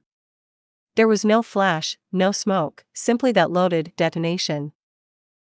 I was so excited by these heavy minute guns following one another that I so far forgot my personal safety and my scalded hands as to clamber up into the hedge and stare towards Sunbury. As I did so a second report followed, and a big projectile hurtled overhead towards Hounslow. I expected at least to see smoke or fire, or some such evidence of its work. But all I saw was the deep blue sky above, with one solitary star, and the white mist spreading wide and low beneath. And there had been no crash, no answering explosion. The silence was restored, the minute lengthened to 3. "What has happened?" said the curate, standing up beside me. "Heaven knows," said I. A bat flickered by and vanished. A distant tumult of shouting began and ceased. I looked again at the Martian, and saw he was now moving eastward along the riverbank, with a swift, rolling motion. Every moment I expected the fire of some hidden battery to spring upon him, but the evening calm was unbroken. The figure of the Martian grew smaller as he receded, and presently the mist and the gathering night had swallowed him up. By a common impulse, we clambered higher. Towards Sunbury was a dark appearance, as though a conical hill had suddenly come into being there, hiding our view of the farther country, and then, remoter across the river, over Walton, we saw another such summit. These hill-like forms grew lower and broader even as we stared. Moved by a sudden thought, I looked northward, and there I perceived a third of these cloudy black copies had risen. Everything had suddenly become very still. Far away to the southeast, marking the quiet, we heard the Martians hooting to one another, and then the air quivered again with the distant thud of their guns. But the earthly artillery made no reply.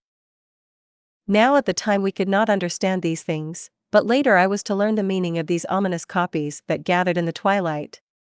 Each of the Martians, standing in the great crescent I have described, had discharged, by means of the gun-like tube he carried, a huge canister over whatever hill, copse, cluster of houses, or other possible cover for guns, chanced to be in front of him. Some fired only one of these, some two, as in the case of the one we had seen. The one at Ripley is said to have discharged no fewer than 5 at that time. These canisters smashed on striking the ground, they did not explode, and incontinently disengaged an enormous volume of heavy, inky vapor, coiling and pouring upward in a huge and ebony cumulus cloud, a gaseous hill that sank and spread itself slowly over the surrounding country. And the touch of that vapor, the inhaling of its pungent wisps, was death to all that breathes. It was heavy, this vapor, heavier than the densest smoke, so that, after the first tumultuous uprush and outflow of its impact, it sank down through the air and poured over the ground in a manner rather liquid than gaseous, abandoning the hills, and streaming into the valleys and ditches and watercourses, even as I have heard the carbonic acid gas that pours from volcanic clefts is wont to do. And where it came upon water some chemical action occurred, and the surface would be instantly covered with a powdery scum that sank slowly and made way for more. The scum was absolutely insoluble, and it is a strange thing, seeing the instant effect of the gas, that one could drink without hurt the water from which it had been strained. The vapor did not diffuse as a true gas would do. It hung together in banks, flowing sluggishly down the slope of the land and driving reluctantly before the wind, and very slowly it combined with the mist and moisture of the air, and sank to the earth in the form of dust. Save that an unknown element, giving a group of 4 lines in the blue of the spectrum is concerned, we are still entirely ignorant of the nature of this substance. Once the tumultuous upheaval of its dispersion was over, the black smoke clung so closely to the ground, even before its precipitation, that 50 feet up in the air, on the roofs and upper stories of high houses and on great trees, there was a chance of escaping its poison altogether, as was proved even that night at Street Cobham and Ditton.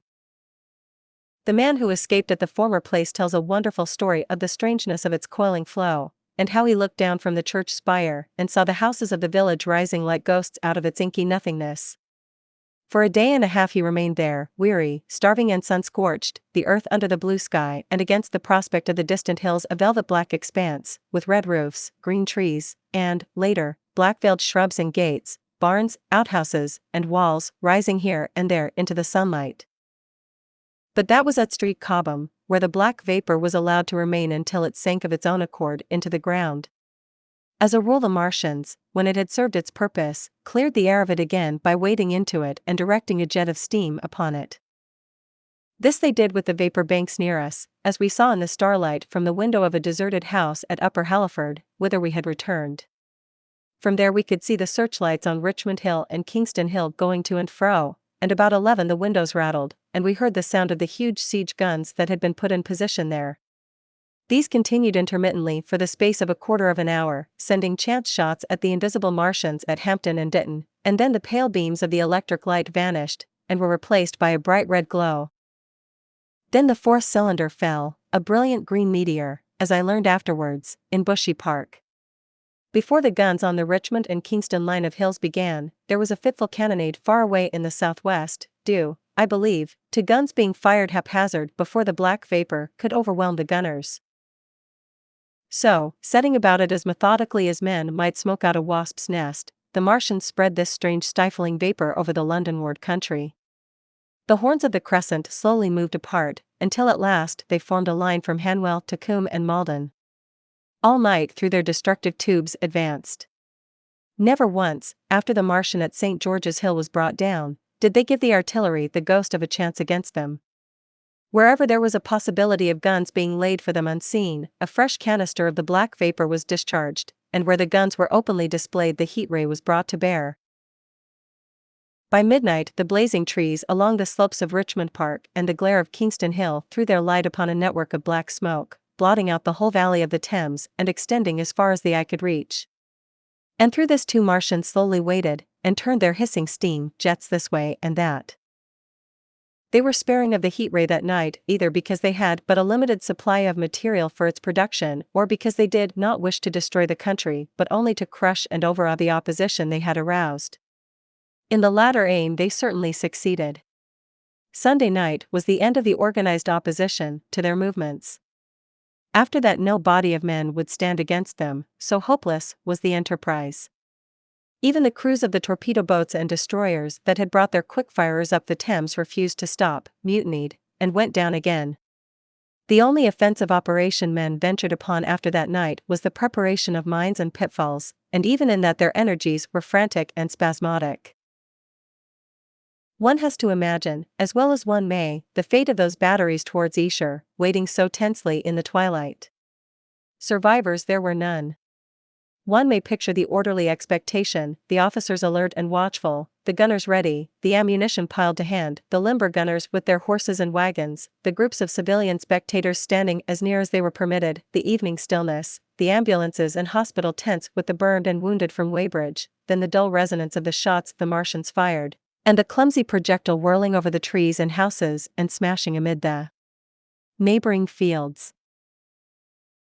One may picture, too, the sudden shifting of the attention, the swiftly spreading coils and bellyings of that blackness advancing headlong, towering heavenward, turning the twilight to a palpable darkness, a strange and horrible antagonist of vapor striding upon its victims, men and horses near it seen dimly, running, shrieking, falling headlong, shouts of dismay, the guns suddenly abandoned, men choking and writhing on the ground, and the swift broadening out of the opaque cone of smoke. And then night and extinction, nothing but a silent mass of impenetrable vapor hiding its dead. Before dawn the black vapor was pouring through the streets of Richmond, and the disintegrating organism of government was, with a last expiring effort, rousing the population of London to the necessity of flight. 16. The Exodus from London.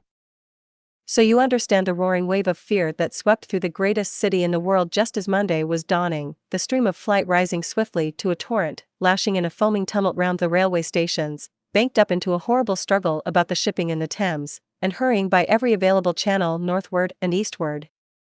By 10 o'clock the police organization, and by midday even the railway organizations, were losing coherency, losing shape and efficiency, guttering, softening, running at last in that swift liquefaction of the social body. All the railway lines north of the Thames and the southeastern people at Cannon Street had been warned by midnight on Sunday, and trains were being filled.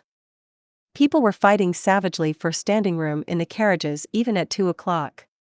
By 3, people were being trampled and crushed even in Bishopsgate Street, a couple of 100 yards or more from Liverpool Street Station. Revolvers were fired, people stabbed, and the policemen who had been sent to direct the traffic, exhausted and infuriated, were breaking the heads of the people they were called out to protect. And as the day advanced and the engine drivers and stokers refused to return to London, the pressure of the flight drove the people in an ever-thickening multitude away from the stations and along the northward running roads. By midday a Martian had been seen at Barnes, and a cloud of slowly sinking black vapor drove along the Thames and across the flats of Lambeth, cutting off all escape over the bridges in its sluggish advance. Another bank drove over Ealing, and surrounded a little island of survivors on Castle Hill, alive, but unable to escape. After a fruitless struggle to get aboard a northwestern train at Chalk Farm, the engines of the trains that had loaded in the goods yard there plowed through shrieking people, and a dozen stalwart men fought to keep the crowd from crushing the driver against his furnace, my brother emerged upon the chalk farm road, dodged across through a hurrying swarm of vehicles, and had the luck to be foremost in the sack of a cycle shop. The front tire of the machine he got was punctured in dragging it through the window, but he got up and off, notwithstanding, with no further injury than a cut wrist.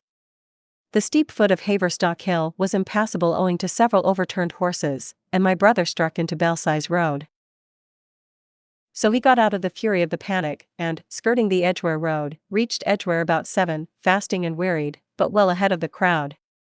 Along the road people were standing in the roadway, curious, wondering. He was passed by a number of cyclists, some horsemen, and 2 motor cars. A mile from Edgware the rim of the wheel broke, and the machine became unrideable. He left it by the roadside and trudged through the village. There were shops half opened in the main street of the place, and people crowded on the pavement and in the doorways and windows, staring astonished at this extraordinary procession of fugitives that was beginning. He succeeded in getting some food at an inn. For a time he remained in Edgware, not knowing what next to do. The flying people increased in number. Many of them, like my brother, seemed inclined to loiter in the place. There was no fresh news of the invaders from Mars. At that time the road was crowded, but as yet far from congested. Most of the fugitives at that hour were mounted on cycles, but there were soon motor cars, hansom cabs, and carriages hurrying along, and the dust hung in heavy clouds along the road to St. Albans. It was perhaps a vague idea of making his way to Chelmsford, where some friends of his lived, that at last induced my brother to strike into a quiet lane running eastward. Presently he came upon a stile, and, crossing it, followed a footpath northeastward. He passed near several farmhouses, and some little places whose names he did not learn. He saw few fugitives until, in a grass lane towards High Barnet, he happened upon 2 ladies who became his fellow travelers. He came upon them just in time to save them. He heard their screams, and, hurrying round the corner, saw a couple of men struggling to drag them out of the little pony chaise in which they had been driving, while a third with difficulty held the frightened pony's head. One of the ladies, a short woman dressed in white, was simply screaming, the other, a dark, slender figure, slashed at the man who gripped her arm with a whip she held in her disengaged hand. My brother immediately grasped the situation, shouted, and hurried towards the struggle. One of the men desisted and turned towards him, and my brother, realizing from his antagonist's face that a fight was unavoidable, and being an expert boxer, went into him forthwith and sent him down against the wheel of the chaise. It was no time for pugilistic chivalry, and my brother laid him quiet with a kick, and gripped the collar of the man who pulled at the slender lady's arm. He heard the clatter of hoofs, the whip stung across his face, a third antagonist struck him between the eyes, and the man he held wrenched himself free and made off down the lane in the direction from which he had come. Partly stunned, he found himself facing the man who had held the horse's head, and became aware of the chaise receding from him down the lane, swaying from side to side, and with the women in it looking back. The man before him, a burly rough, tried to close, and he stopped him with a blow in the face. Then, realizing that he was deserted, he dodged round and made off down the lane after the chaise, with the sturdy man close behind him, and the fugitive, who had turned now, following remotely. Suddenly he stumbled and fell, his immediate pursuer went headlong, and he rose to his feet to find himself with a couple of antagonists again. He would have had little chance against them had not the slender lady very pluckily pulled up and returned to his help. It seemed she had had a revolver all this time, but it had been under the seat when she and her companion were attacked. She fired at 6 yards distance, narrowly missing my brother. The less courageous of the robbers made off, and his companion followed him, cursing his cowardice. They both stopped in sight down the lane, where the third man lay insensible. "Take this," said the slender lady, and she gave my brother her revolver. "Go back to the chaise," said my brother, wiping the blood from his split lip. She turned without a word, they were both panting, and they went back to where the lady in white struggled to hold back the frightened pony. The robbers had evidently had enough of it. When my brother looked again, they were retreating. "I'll sit here," said my brother, "if I may," and he got upon the empty front seat. The lady looked over her shoulder. "Give me the reins," she said, and laid the whip along the pony's side. In another moment, a bend in the road hid the three men from my brother's eyes. So, quite unexpectedly, my brother found himself, panting, with a cut mouth, a bruised jaw, and blood-stained knuckles, driving along an unknown lane with these two women. He learned they were the wife and the younger sister of a surgeon living at Stanmore, who had come in the small hours from a dangerous case at Pinner, and heard at some railway station on his way of the Martian advance. He had hurried home, roused the women, their servant had left them 2 days before, packed some provisions, put his revolver under the seat, luckily for my brother, and told them to drive on to Edgware, with the idea of getting a train there. He stopped behind to tell the neighbors. He would overtake them, he said, at about 4:30 in the morning, and now it was nearly 9 and they had seen nothing of him. They could not stop in Edgware because of the growing traffic through the place, and so they had come into this side lane. That was the story they told my brother in fragments when presently they stopped again, nearer to New Barnet. He promised to stay with them, at least until they could determine what to do, or until the missing man arrived, and professed to be an expert shot with the revolver, a weapon strange to him, in order to give them confidence. They made a sort of encampment by the wayside, and the pony became happy in the hedge. He told them of his own escape out of London, and all that he knew of these Martians and their ways. The sun crept higher in the sky, and after a time their talk died out and gave place to an uneasy state of anticipation. Several wayfarers came along the lane, and of these my brother gathered such news as he could. Every broken answer he had deepened his impression of the great disaster that had come on humanity, deepened his persuasion of the immediate necessity for prosecuting this flight. He urged the matter upon them. "We have money," said the slender woman, and hesitated. Her eyes met my brother's, and her hesitation ended. "So have I," said my brother. She explained that they had as much as £30 in gold, besides a £5 note, and suggested that with that they might get upon a train at St. Albans or New Barnet. My brother thought that was hopeless, seeing the fury of the Londoners to crowd upon the trains, and broached his own idea of striking across Essex towards Harwich and thence escaping from the country altogether. Mrs. Elphinstone, that was the name of the woman in white, would listen to no reasoning, and kept calling upon George, but her sister-in-law was astonishingly quiet and deliberate, and at last agreed to my brother's suggestion. So, designing to cross the Great North Road, they went on towards Barnet, my brother leading the pony to save it as much as possible. As the sun crept up the sky the day became excessively hot, and underfoot a thick, whitish sand grew burning and blinding, so that they travelled only very slowly. The hedges were grey with dust. And as they advanced towards Barnet a tumultuous murmuring grew stronger. They began to meet more people. For the most part these were staring before them, murmuring indistinct questions, jaded, haggard, unclean. One man in evening dress passed them on foot, his eyes on the ground. They heard his voice, and, looking back at him, saw one hand clutched in his hair and the other beating invisible things. His paroxysm of rage over, he went on his way without once looking back. As my brother's party went on towards the crossroads to the south of Barnet, they saw a woman approaching the road across some fields on their left, carrying a child and with 2 other children, and then passed a man in dirty black, with a thick stick in one hand and a small portmanteau in the other. Then round the corner of the lane, from between the villas that guarded it at its confluence with the high road, came a little cart drawn by a sweating black pony and driven by a sallow youth in a bowler hat, grey with dust. There were 3 girls, East End factory girls, and a couple of little children crowded in the cart. "This'll take us round Edgware?" asked the driver, wild-eyed, white-faced, and when my brother told him it would if he turned to the left, he whipped up at once without the formality of thanks. My brother noticed a pale grey smoke or haze rising among the houses in front of them, and veiling the white facade of a terrace beyond the road that appeared between the backs of the villas. Mrs. Elphinstone suddenly cried out at a number of tongues of smoky red flame leaping up above the houses in front of them against the hot, blue sky.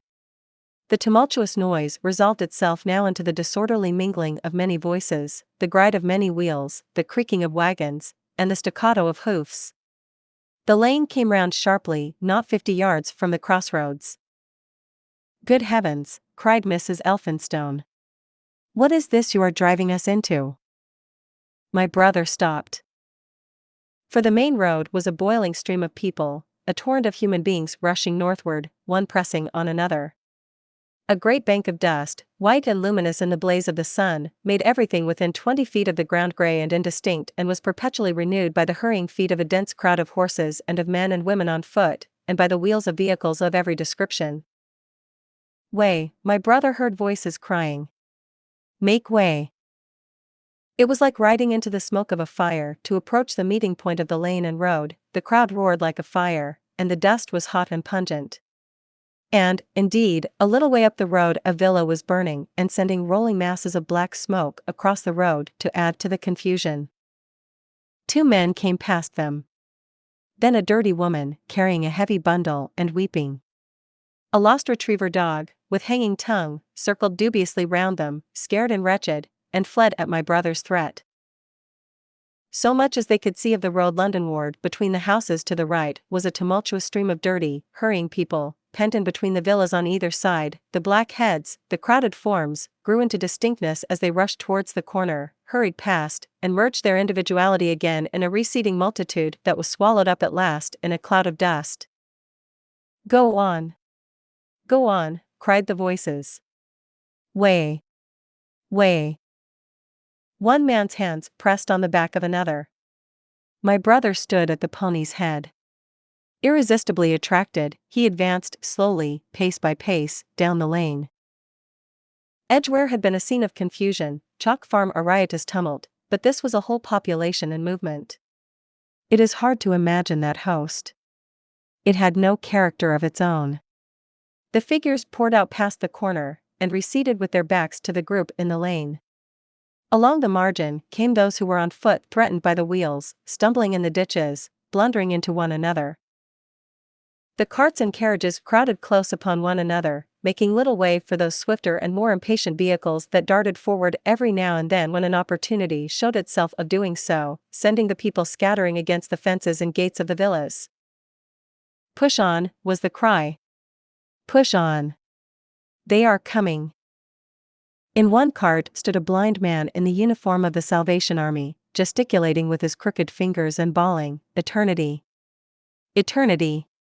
His voice was hoarse and very loud, so that my brother could hear him long after he was lost to sight in the dust. Some of the people who crowded in the carts whipped stupidly at their horses and quarreled with other drivers. Some sat motionless, staring at nothing with miserable eyes. Some gnawed their hands with thirst, or lay prostrate in the bottoms of their conveyances. The horses' bits were covered with foam, their eyes bloodshot. There were cabs, carriages, shop carts, wagons, beyond counting, a mail cart, a road cleaner's cart marked Vestry of St. Pancras, a huge timber wagon crowded with roughs. A brewer's dray rumbled by with its 2 near wheels splashed with fresh blood. "Clear the way," cried the voices. "Clear the way!" "Eternity! Eternity!" came echoing down the road. There were sad, haggard women tramping by, well dressed, with children that cried and stumbled, their dainty clothes smothered in dust, their weary faces smeared with tears. With many of these came men, sometimes helpful, sometimes lowering and savage. Fighting side by side with them pushed some weary street outcast in faded black rags, wide-eyed, loud-voiced, and foul-mouthed.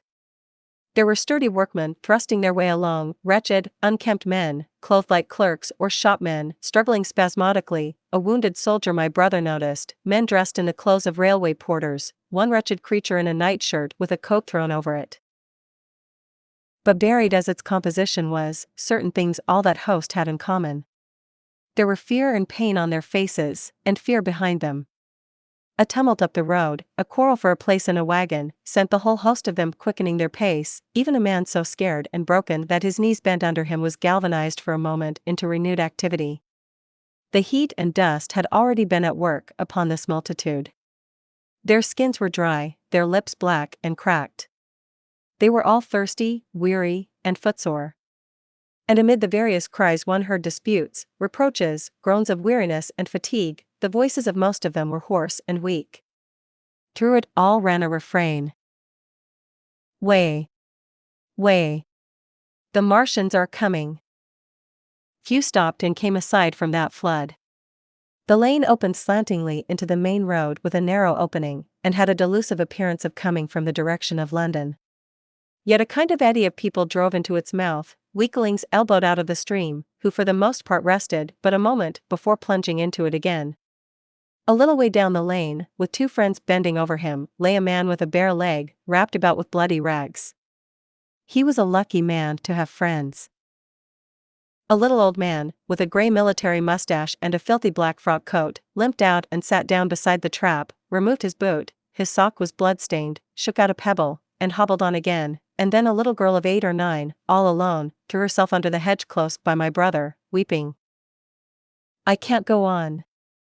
I can't go on." My brother woke from his torpor of astonishment and lifted her up, speaking gently to her, and carried her to Miss Elphinstone. So soon as my brother touched her, she became quite still, as if frightened. "Ellen!" shrieked a woman in the crowd, with tears in her voice, "Ellen!" And the child suddenly darted away from my brother, crying, "Mother!" "They are coming," said a man on horseback, riding past along the lane. "Out of the way, there," bawled a coachman, towering high, and my brother saw a closed carriage turning into the lane. The people crushed back on one another to avoid the horse. My brother pushed the pony and chaise back into the hedge, and the man drove by and stopped at the turn of the way.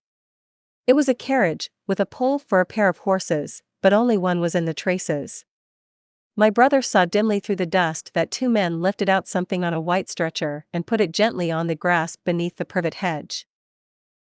One of the men came running to my brother. "Where is there any water?" he said. "He is dying fast, and very thirsty." "It is Lord Garrick." "Lord Garrick," said my brother, "the Chief Justice?" "The water," he said. "There may be a tap," said my brother, "in some of the houses. We have no water. I dare not leave my people." The man pushed against the crowd towards the gate of the corner house. "Go on," said the people, thrusting at him. "They are coming. Go on." Then my brother's attention was distracted by a bearded, eagle-faced man lugging a small handbag, which split even as my brother's eyes rested on it and disgorged a mass of sovereigns that seemed to break up into separate coins as it struck the ground. They rolled hither and thither among the struggling feet of men and horses. The man stopped and looked stupidly at the heap, and the shaft of a cab struck his shoulder and sent him reeling. He gave a shriek and dodged back, and a cartwheel shaved him narrowly. "Way!" cried the men all about him. "Make way!" So soon as the cab had passed, he flung himself, with both hands open, upon the heap of coins, and began thrusting handfuls in his pocket. A horse rose close upon him, and in another moment, half rising, he had been borne down under the horse's hoofs. "Stop!" screamed my brother, and pushing a woman out of his way, tried to clutch the bit of the horse. Before he could get to it, he heard a scream under the wheels, and saw through the dust the rim passing over the poor wretch's back.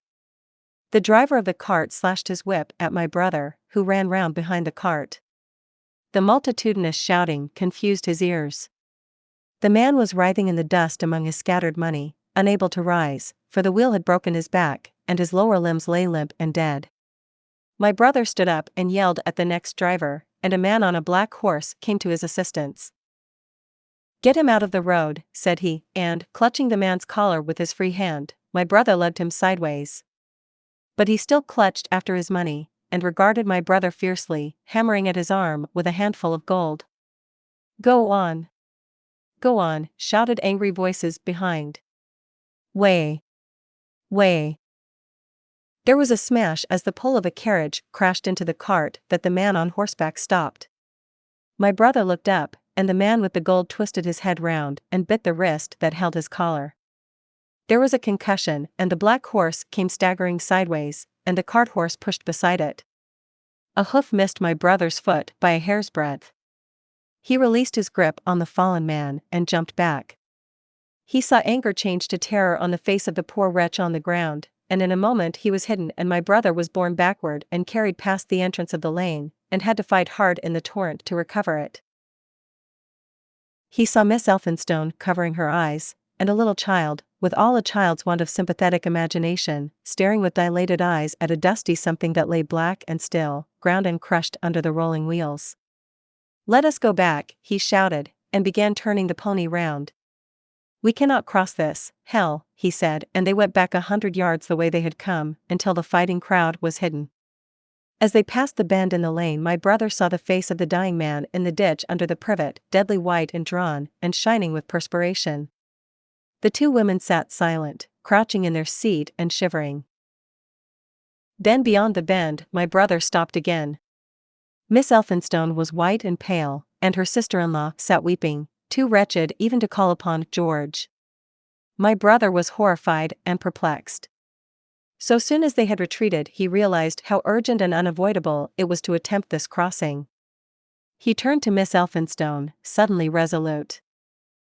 "We must go that way," he said, and led the pony round again. For the second time that day this girl proved her quality. To force their way into the torrent of people, my brother plunged into the traffic and held back a cab horse, while she drove the pony across its head. A wagon locked wheels for a moment and ripped a long splinter from the chaise. In another moment they were caught and swept forward by the stream. My brother, with the cabman's whip marks red across his face and hands, scrambled into the chaise and took the reins from her. "Point the revolver at the man behind," he said, giving it to her, "if he presses us too hard." "No, point it at his horse." Then he began to look out for a chance of edging to the right across the road. But once in the stream he seemed to lose volition, to become a part of that dusty route. They swept through Chipping Barnet with the torrent. They were nearly a mile beyond the center of the town before they had fought across to the opposite side of the way. It was din and confusion indescribable, but in and beyond the town the road forks repeatedly, and this to some extent relieved the stress. They struck eastward through Hadley, and there on either side of the road, and at another place farther on they came upon a great multitude of people drinking at the stream, some fighting to come at the water. And farther on, from a lull near East Barnet, they saw two trains running slowly one after the other without signal or order, trains swarming with people, with men even among the coals behind the engines, going northward along the Great Northern Railway. My brother supposes they must have filled outside London, for at that time, the furious terror of the people had rendered the central termini impossible. Near this place they halted for the rest of the afternoon, for the violence of the day had already utterly exhausted all three of them. They began to suffer the beginnings of hunger, the night was cold, and none of them dared to sleep. And in the evening many people came hurrying along the road nearby their stopping place, fleeing from unknown dangers before them and going in the direction from which my brother had come. 17. The Thunder Child. Had the Martians aimed only at destruction, they might on Monday have annihilated the entire population of London, as it spread itself slowly through the home counties. Not only along the road through Barnet, but also through Edgware and Waltham Abbey, and along the roads eastward to Southend and Shoeburyness, and south of the Thames to Deal and Broadstairs, poured the same frantic rout. If one could have hung that June morning in a balloon in the blazing blue above London, every northward and eastward road running out of the tangled maze of streets would have seemed stippled black with the streaming fugitives, each dot a human agony of terror and physical distress. I have set forth at length in the last chapter my brother's account of the road through Chipping Barnet, in order that my readers may realize how that swarming of black dots appeared to one of those concerned. Never before in the history of the world had such a mass of human beings moved and suffered together. The legendary hosts of Goths and Huns, the hugest armies Asia has ever seen, would have been but a drop in that current. And this was no disciplined march, it was a stampede gigantic and terrible, without order and without a goal, 6 million people unarmed and unprovisioned, driving headlong. It was the beginning of the rout of civilization, of the massacre of mankind. Directly below him the balloonist would have seen the network of streets far and wide, houses, churches, squares, crescents, gardens, already derelict, spread out like a huge map, and in the southward blotted. Over Ealing, Richmond, Wimbledon, it would have seemed as if some monstrous pen had flung ink upon the chart.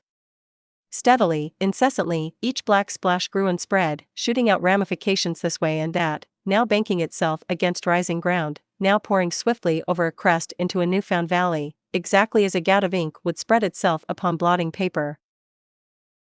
And beyond, over the blue hills that rise southward of the river, the glittering Martians went to and fro, calmly and methodically spreading their poison cloud over this patch of country and then over that, laying it again with their steam jets when it had served its purpose, and taking possession of the conquered country.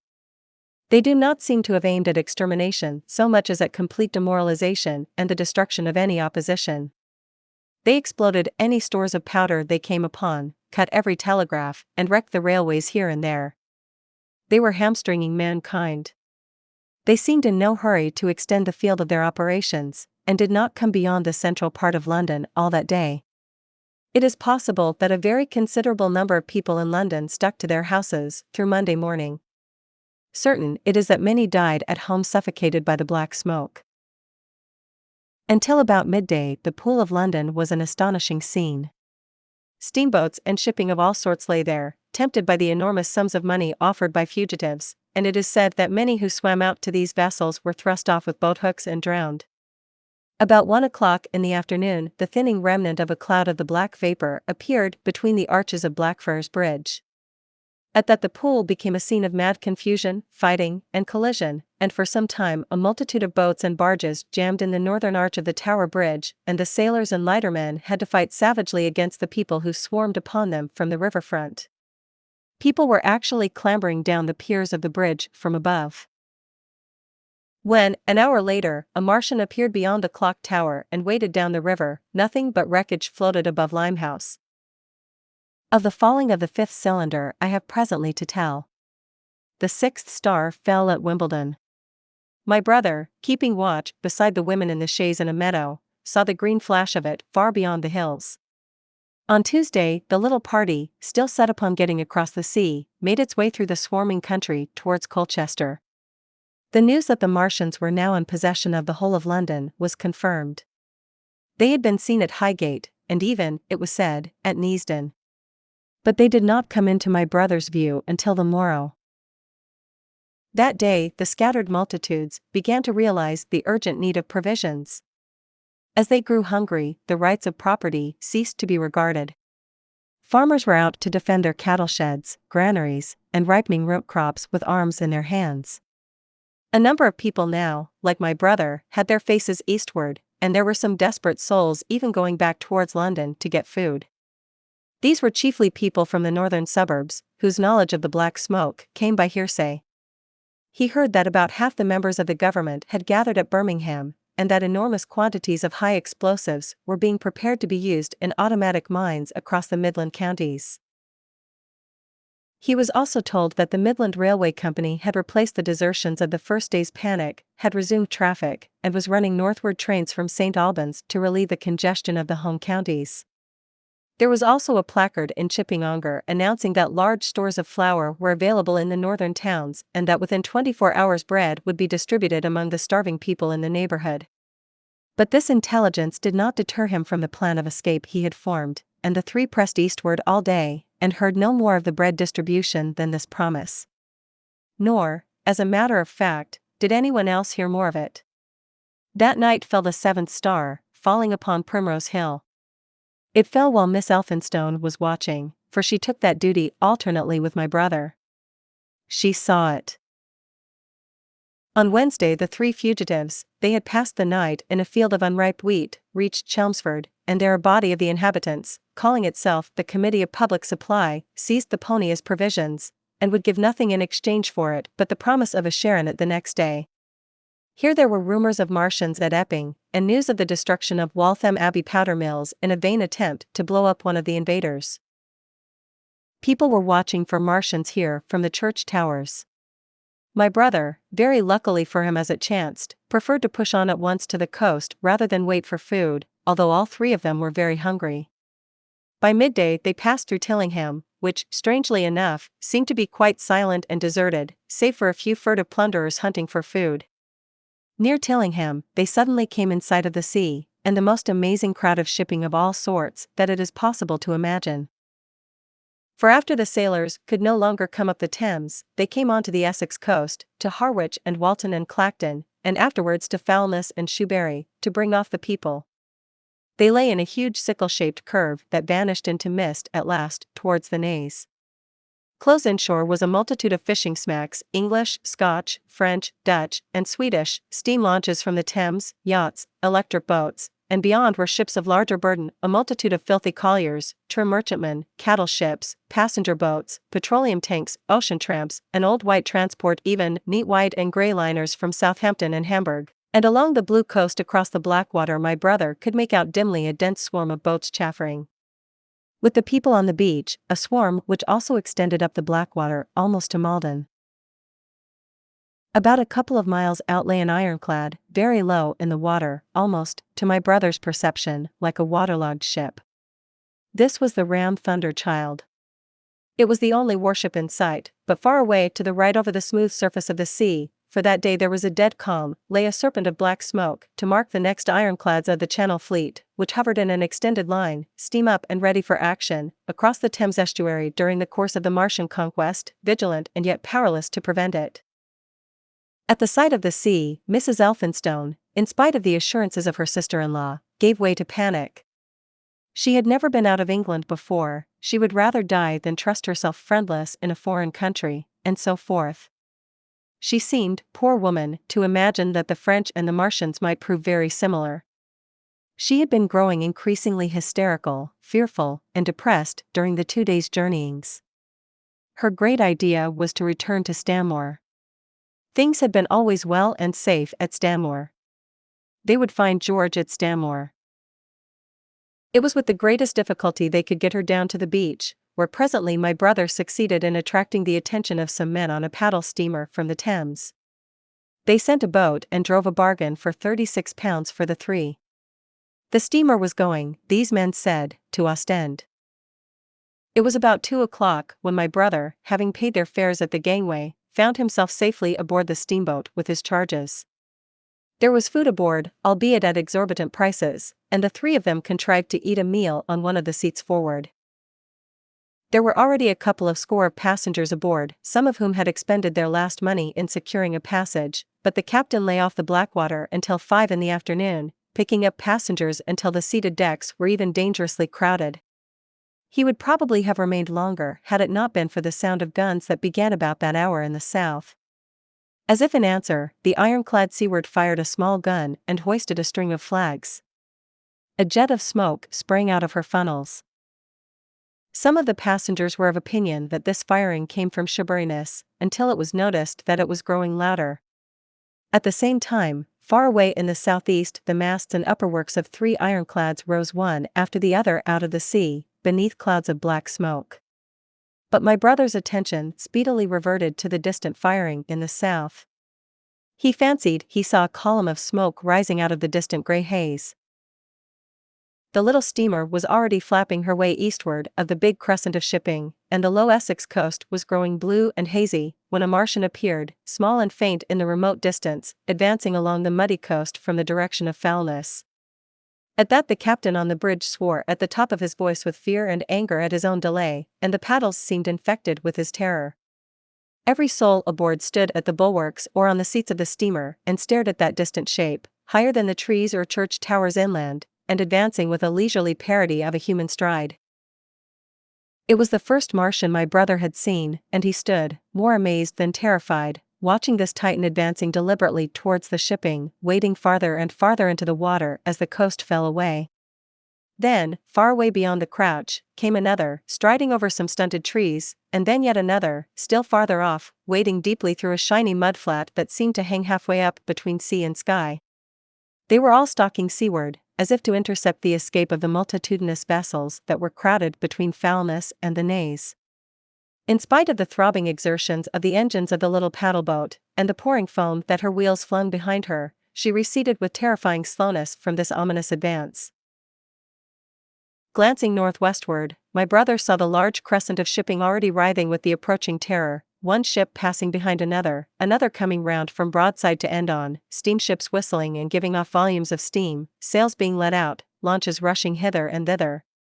He was so fascinated by this and by the creeping danger away to the left that he had no eyes for anything seaward. And then a swift movement of the steamboat, she had suddenly come round to avoid being run down, flung him headlong from the seat upon which he was standing. There was a shouting all about him, a trampling of feet, and a cheer that seemed to be answered faintly. The steamboat lurched and rolled him over upon his hands. He sprang to his feet and saw to starboard, and not 100 yards from their heeling, pitching boat, a vast iron bulk like the blade of a plow tearing through the water, tossing it on either side in huge waves of foam that leaped towards the steamer, flinging her paddles helplessly in the air, and then sucking her deck down almost to the waterline. A douche of spray blinded my brother for a moment. When his eyes were clear again, he saw the monster had passed and was rushing landward. Big iron upperworks rose out of this headlong structure, and from that twin funnels projected and spat a smoking blast shot with fire. It was the torpedo ram, Thunder Child, steaming headlong, coming to the rescue of the threatened shipping. Keeping his footing on the heaving deck by clutching the bulwarks, my brother looked past this charging leviathan at the Martians again, and he saw the three of them now close together, and standing so far out to see that their tripod supports were almost entirely submerged. Thus sunken, and seen in remote perspective, they appeared far less formidable than the huge iron bulk in whose wake the steamer was pitching so helplessly. It would seem they were regarding this new antagonist with astonishment. To their intelligence, it may be, the giant was even such another as themselves. The Thunder Child fired no gun, but simply drove full speed towards them. It was probably her not firing that enabled her to get so near the enemy as she did. They did not know what to make of her. One shell, and they would have sent her to the bottom forthwith with the heat ray. She was steaming at such a pace that in a minute she seemed halfway between the steamboat and the Martians, a diminishing black bulk against the receding horizontal expanse of the Essex coast. Suddenly the foremost Martian lowered his tube and discharged a canister of the black gas at the ironclad. It hit her larboard side and glanced off in an inky jet that rolled away to seaward, an unfolding torrent of black smoke, from which the ironclad drove clear. To the watchers from the steamer, low in the water and with the sun in their eyes, it seemed as though she were already among the Martians. They saw the gaunt figures separating and rising out of the water as they retreated shoreward, and one of them raised the camera-like generator of the heat ray. He held it pointing obliquely downward, and a bank of steam sprang from the water at its touch. It must have driven through the iron of the ship's side like a white-hot iron rod through paper. A flicker of flame went up through the rising steam, and then the Martian reeled and staggered. In another moment he was cut down, and a great body of water and steam shot high in the air. The guns of the Thunder Child sounded through the reek, going off one after the other, and one shot splashed the water high close by the steamer, ricocheted towards the other flying ships to the north, and smashed a smack to matchwood. But no one heeded that very much. At the sight of the Martians collapse, the captain on the bridge yelled inarticulately, and all the crowding passengers on the steamer's stern shouted together. And then they yelled again. For, surging out beyond the white tumult, drove something long and black, the flames streaming from its middle parts, its ventilators and funnels spouting fire. She was alive still, the steering gear, it seems, was intact and her engines working. She headed straight for a second Martian, and was within 100 yards of him when the heat ray came to bear. Then with a violent thud, a blinding flash, her decks, her funnels, leaped upward. The Martian staggered with the violence of her explosion, and in another moment the flaming wreckage, still driving forward with the impetus of its pace, had struck him and crumpled him up like a thing of cardboard. My brother shouted involuntarily. A boiling tumult of steam hid everything again. "Two," yelled the captain. Everyone was shouting. The whole steamer from end to end rang with frantic cheering that was taken up first by one and then by all in the crowding multitude of ships and boats that was driving out to sea. The steam hung upon the water for many minutes, hiding the third Martian and the coast altogether.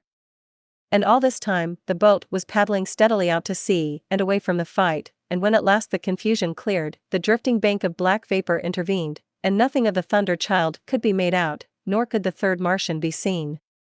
But the ironclads to seaward were now quite close and standing in towards shore, past the steamboat. The little vessel continued to beat its way seaward, and the ironclads receded slowly towards the coast, which was hidden still by a marbled bank of vapor, part steam, part black gas, eddying and combining in the strangest way. The fleet of refugees was scattering to the northeast, several smacks were sailing between the ironclads and the steamboat. After a time, and before they reached the sinking cloud bank, the warships turned northward, and then abruptly went about and passed into the thickening haze of evening southward. The coast grew faint, and at last indistinguishable amid the low banks of clouds that were gathering about the sinking sun. Then suddenly out of the golden haze of the sunset came the vibration of guns, and a form of black shadows moving. Everyone struggled to the rail of the steamer and peered into the blinding furnace of the west, but nothing was to be distinguished clearly. A mass of smoke rose slanting and barred the face of the sun. The steamboat throbbed on its way through an interminable suspense. The sun sank into gray clouds, the sky flushed and darkened, the evening star trembled into sight. It was deep twilight when the captain cried out and pointed. My brother strained his eyes. Something rushed up into the sky out of the grayness, rushed slantingly upward and very swiftly into the luminous clearness above the clouds in the western sky, something flat and broad, and very large, that swept round in a vast curve, grew smaller, sank slowly, and vanished again into the gray mystery of the night. And as it flew it rained down darkness upon the land. Book 2, The Earth Under the Martians. 1 Underfoot. In the first book, I have wandered so much from my own adventures to tell of the experiences of my brother that all through the last 2 chapters 1 and the curate have been lurking in the empty house at Halliford whither we fled to escape the black smoke. There I will resume. We stopped there all Sunday night and all the next day, the day of the panic, in a little island of daylight, cut off by the black smoke from the rest of the world. We could do nothing but wait in aching inactivity during those 2 weary days. My mind was occupied by anxiety for my wife. I figured her at Leatherhead, terrified, in danger, mourning me already as a dead man. I paced the rooms and cried aloud when I thought of how I was cut off from her, of all that might happen to her in my absence. My cousin I knew was brave enough for any emergency, but he was not the sort of man to realize danger quickly, to rise promptly. What was needed now was not bravery, but circumspection. My only consolation was to believe that the Martians were moving Londonward and away from her. Such vague anxieties keep the mind sensitive and painful. I grew very weary and irritable with the curate's perpetual ejaculations. I tired of the sight of his selfish despair. After some ineffectual remonstrance I kept away from him, staying in a room, evidently a children's schoolroom, containing globes, forms, and copybooks. When he followed me thither, I went to a box room at the top of the house and, in order to be alone with my aching miseries, locked myself in. We were hopelessly hemmed in by the black smoke all that day and the morning of the next. There were signs of people in the next house on Sunday evening, a face at a window and moving lights, and later the slamming of a door. But I do not know who these people were, nor what became of them. We saw nothing of them next day. The black smoke drifted slowly riverward all through Monday morning, creeping nearer and nearer to us, driving at last along the roadway outside the house that hid us. A Martian came across the fields about midday, laying the stuff with a jet of superheated steam that hissed against the walls, smashed all the windows it touched, and scalded the curate's hand as he fled out of the front room.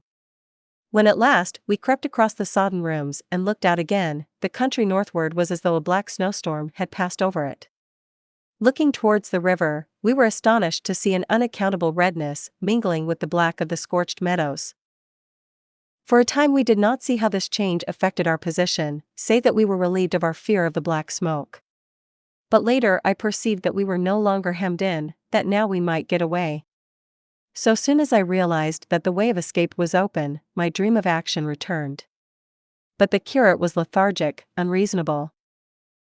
"We are safe here," he repeated, "safe here."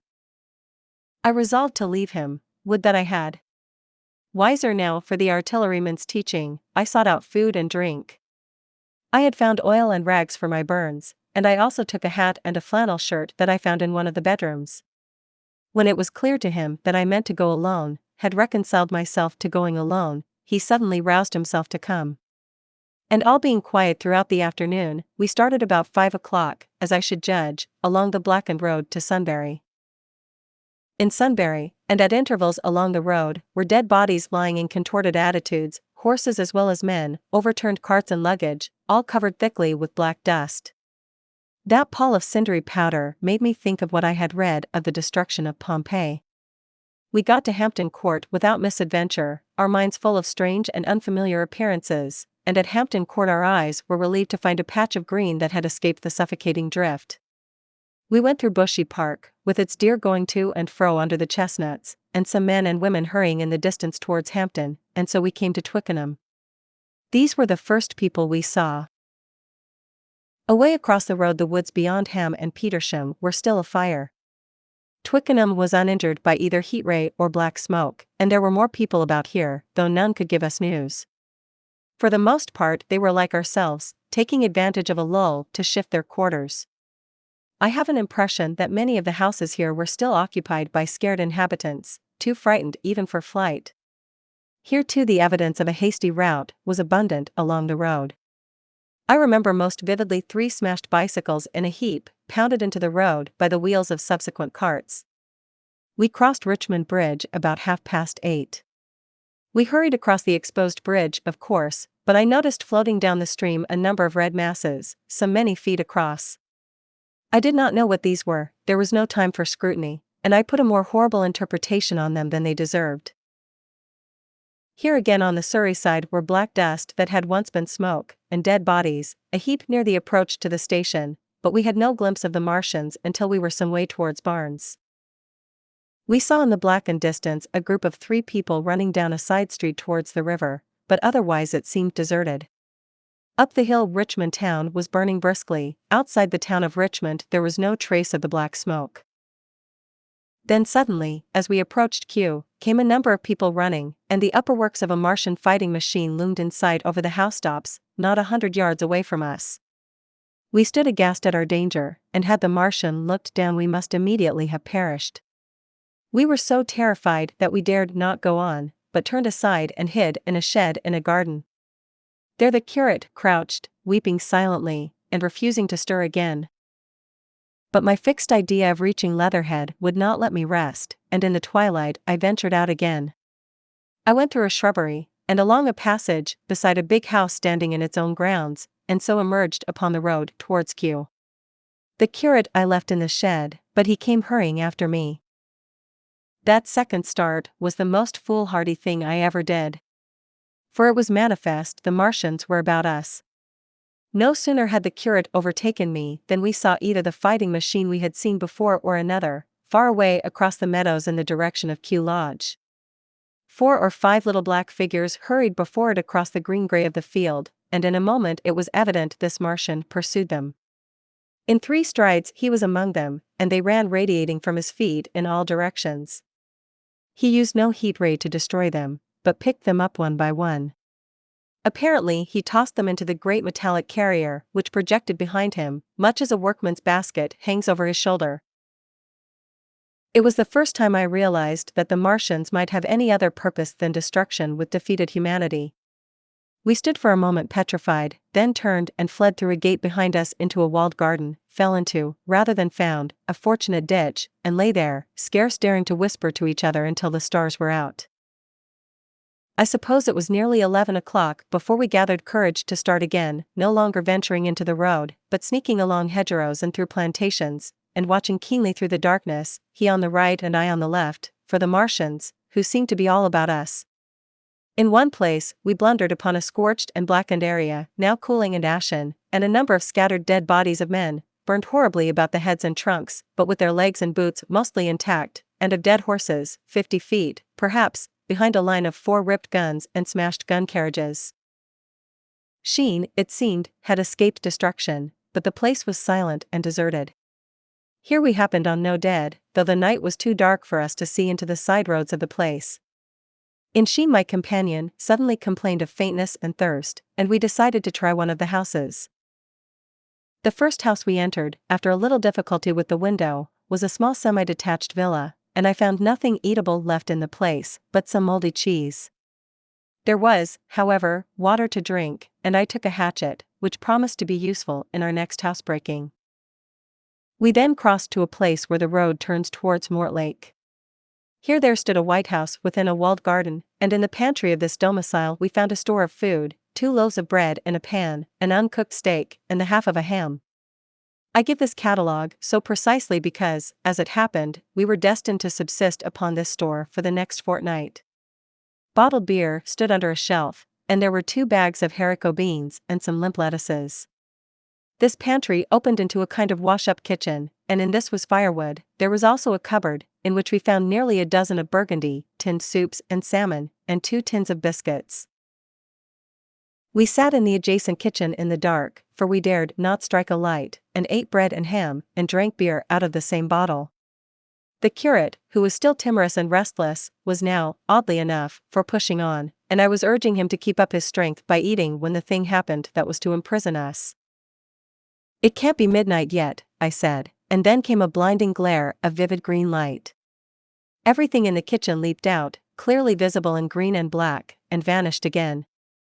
And then followed such a concussion as I have never heard before or since. South close on the heels of this as to seem instantaneous came a thud behind me, a clash of glass, a crash and rattle of falling masonry all about us, and the plaster of the ceiling came down upon us, smashing into a multitude of fragments upon our heads. I was knocked headlong across the floor against the oven handle and stunned. I was insensible for a long time, the curate told me, and when I came to we were in darkness again, and he, with a face wet, as I found afterwards, with blood from a cut forehead, was dabbing water over me. For some time I could not recollect what had happened. Then things came to me slowly. A bruise on my temple asserted itself. "Are you better?" asked the curate in a whisper. At last I answered him. I sat up. "Don't move," he said. "The floor is covered with smashed crockery from the dresser. You can't possibly move without making a noise, and I fancy they are outside." We both sat, quite silent, so that we could scarcely hear each other breathing. Everything seemed deadly still, but once something near us, some plaster or broken brickwork, slid down with a rumbling sound. Outside and very near was an intermittent, metallic rattle. "That," said the curate, when presently it happened again. "Yes," I said. "But what is it?" "A Martian," said the curate. I listened again. "It was not like the heat ray," I said, and for a time I was inclined to think one of the great fighting machines had stumbled against the house, as I had seen one stumble against the tower of Shepperton Church. Our situation was so strange and incomprehensible that for 3 or 4 hours, until the dawn came, we scarcely moved. And then the light filtered in, not through the window, which remained black, but through a triangular aperture between a beam and a heap of broken bricks in the wall behind us. The interior of the kitchen we now saw greyly for the first time. The window had been burst in by a mass of garden mold, which flowed over the table upon which we had been sitting and lay about our feet. Outside, the soil was banked high against the house. At the top of the window frame we could see an uprooted drain pipe. The floor was littered with smashed hardware, the end of the kitchen towards the house was broken into, and since the daylight shone in there, it was evident the greater part of the house had collapsed. Contrasting vividly with this ruin was the neat dresser, stained in the fashion, pale green, and with a number of copper and tin vessels below it, the wallpaper imitating blue and white tiles, and a couple of colored supplements fluttering from the walls above the kitchen range. As the dawn grew clearer, we saw through the gap in the wall the body of a Martian, standing sentinel, I suppose, over the still glowing cylinder. At the sight of that we crawled as circumspectly as possible out of the twilight of the kitchen into the darkness of the scullery. Abruptly the right interpretation dawned upon my mind. "The 5th cylinder," I whispered, "the 5th shot from Mars, has struck this house and buried us under the ruins." For a time the curate was silent, and then he whispered, "God have mercy upon us." I heard him presently whimpering to himself. Save for that sound we lay quite still in the scullery. I for my part scarce dared breathe, and sat with my eyes fixed on the faint light of the kitchen door. I could just see the curate's face, a dim, oval shape, and his collar and cuffs.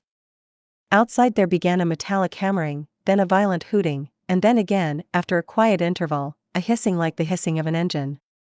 These noises, for the most part problematical, continued intermittently, and seemed if anything to increase in number as time wore on. Presently a measured thudding and a vibration that made everything about us quiver and the vessels in the pantry ring and shift, began and continued. Once the light was eclipsed, and the ghostly kitchen doorway became absolutely dark. For many hours we must have crouched there, silent and shivering, until our tired attention failed. At last I found myself awake and very hungry. I am inclined to believe we must have spent the greater portion of a day before that awakening. My hunger was at a stride so insistent that it moved me to action. I told the curate I was going to seek food, and felt my way towards the pantry. He made me no answer, but so soon as I began eating, the faint noise I made stirred him up, and I heard him crawling after me. 2. What we saw from the ruined house. After eating we crept back to the scullery, and there I must have dozed again, for when presently I looked round I was alone. The thudding vibration continued with wearisome persistence. I whispered for the curate several times, and at last felt my way to the door of the kitchen. It was still daylight, and I perceived him across the room, lying against the triangular hole that looked out upon the Martians. His shoulders were hunched, so that his head was hidden from me. I could hear a number of noises almost like those in an engine shed, and the place rocked with that beating thud. Through the aperture in the wall I could see the top of a tree touched with gold and the warm blue of a tranquil evening sky.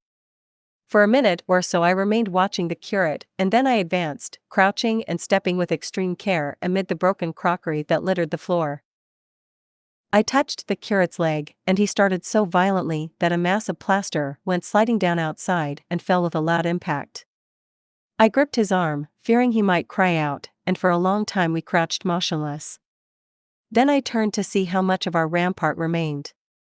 The detachment of the plaster had left a vertical slit open in the debris, and by raising myself cautiously across a beam I was able to see out of this gap into what had been overnight a quiet suburban roadway. Vast, indeed, was the change that we beheld. The fifth cylinder must have fallen right into the midst of the house we had first visited. The building had vanished, completely smashed, pulverized, and dispersed by the blow. The cylinder lay now far beneath the original foundations, deep in a hole, already vastly larger than the pit I had looked into at Woking. The earth all round it had splashed under that tremendous impact, splashed is the only word, and lay in heaped piles that hid the masses of the adjacent houses. It had behaved exactly like mud under the violent blow of a hammer. Our house had collapsed backward, the front portion, even on the ground floor, had been destroyed completely. By a chance the kitchen and scullery had escaped, and stood buried now under soil and ruins, closed in by tons of earth on every side save towards the cylinder. Over that aspect we hung now on the very edge of the great circular pit the Martians were engaged in making. The heavy beating sound was evidently just behind us, and ever and again a bright green vapor drove up like a veil across our peephole. The cylinder was already opened in the center of the pit, and on the farther edge of the pit, amid the smashed and gravel-heaped shrubbery, one of the great fighting machines, deserted by its occupant, stood stiff and tall against the evening sky. At first I scarcely noticed the pit and the cylinder, although it has been convenient to describe them first, on account of the extraordinary glittering mechanism I saw busy in the excavation, and on account of the strange creatures that were crawling slowly and painfully across the heaped mold near it. The mechanism it certainly was that held my attention first. It was one of those complicated fabrics that have since been called handling machines, and the study of which has already given such an enormous impetus to terrestrial invention. As it dawned upon me first, it presented a sort of metallic spider with 5-jointed, agile legs, and with an extraordinary number of jointed levers, bars, and reaching and clutching tentacles about its body. Most of its arms were retracted, but with 3 long tentacles it was fishing out a number of rods, plates, and bars which lined the covering and apparently strengthened the walls of the cylinder. These, as it extracted them, were lifted out and deposited upon a level surface of earth behind it. Its motion was so swift, complex, and perfect that at first I did not see it as a machine, in spite of its metallic glitter. The fighting machines were coordinated and animated to an extraordinary pitch, but nothing to compare with this.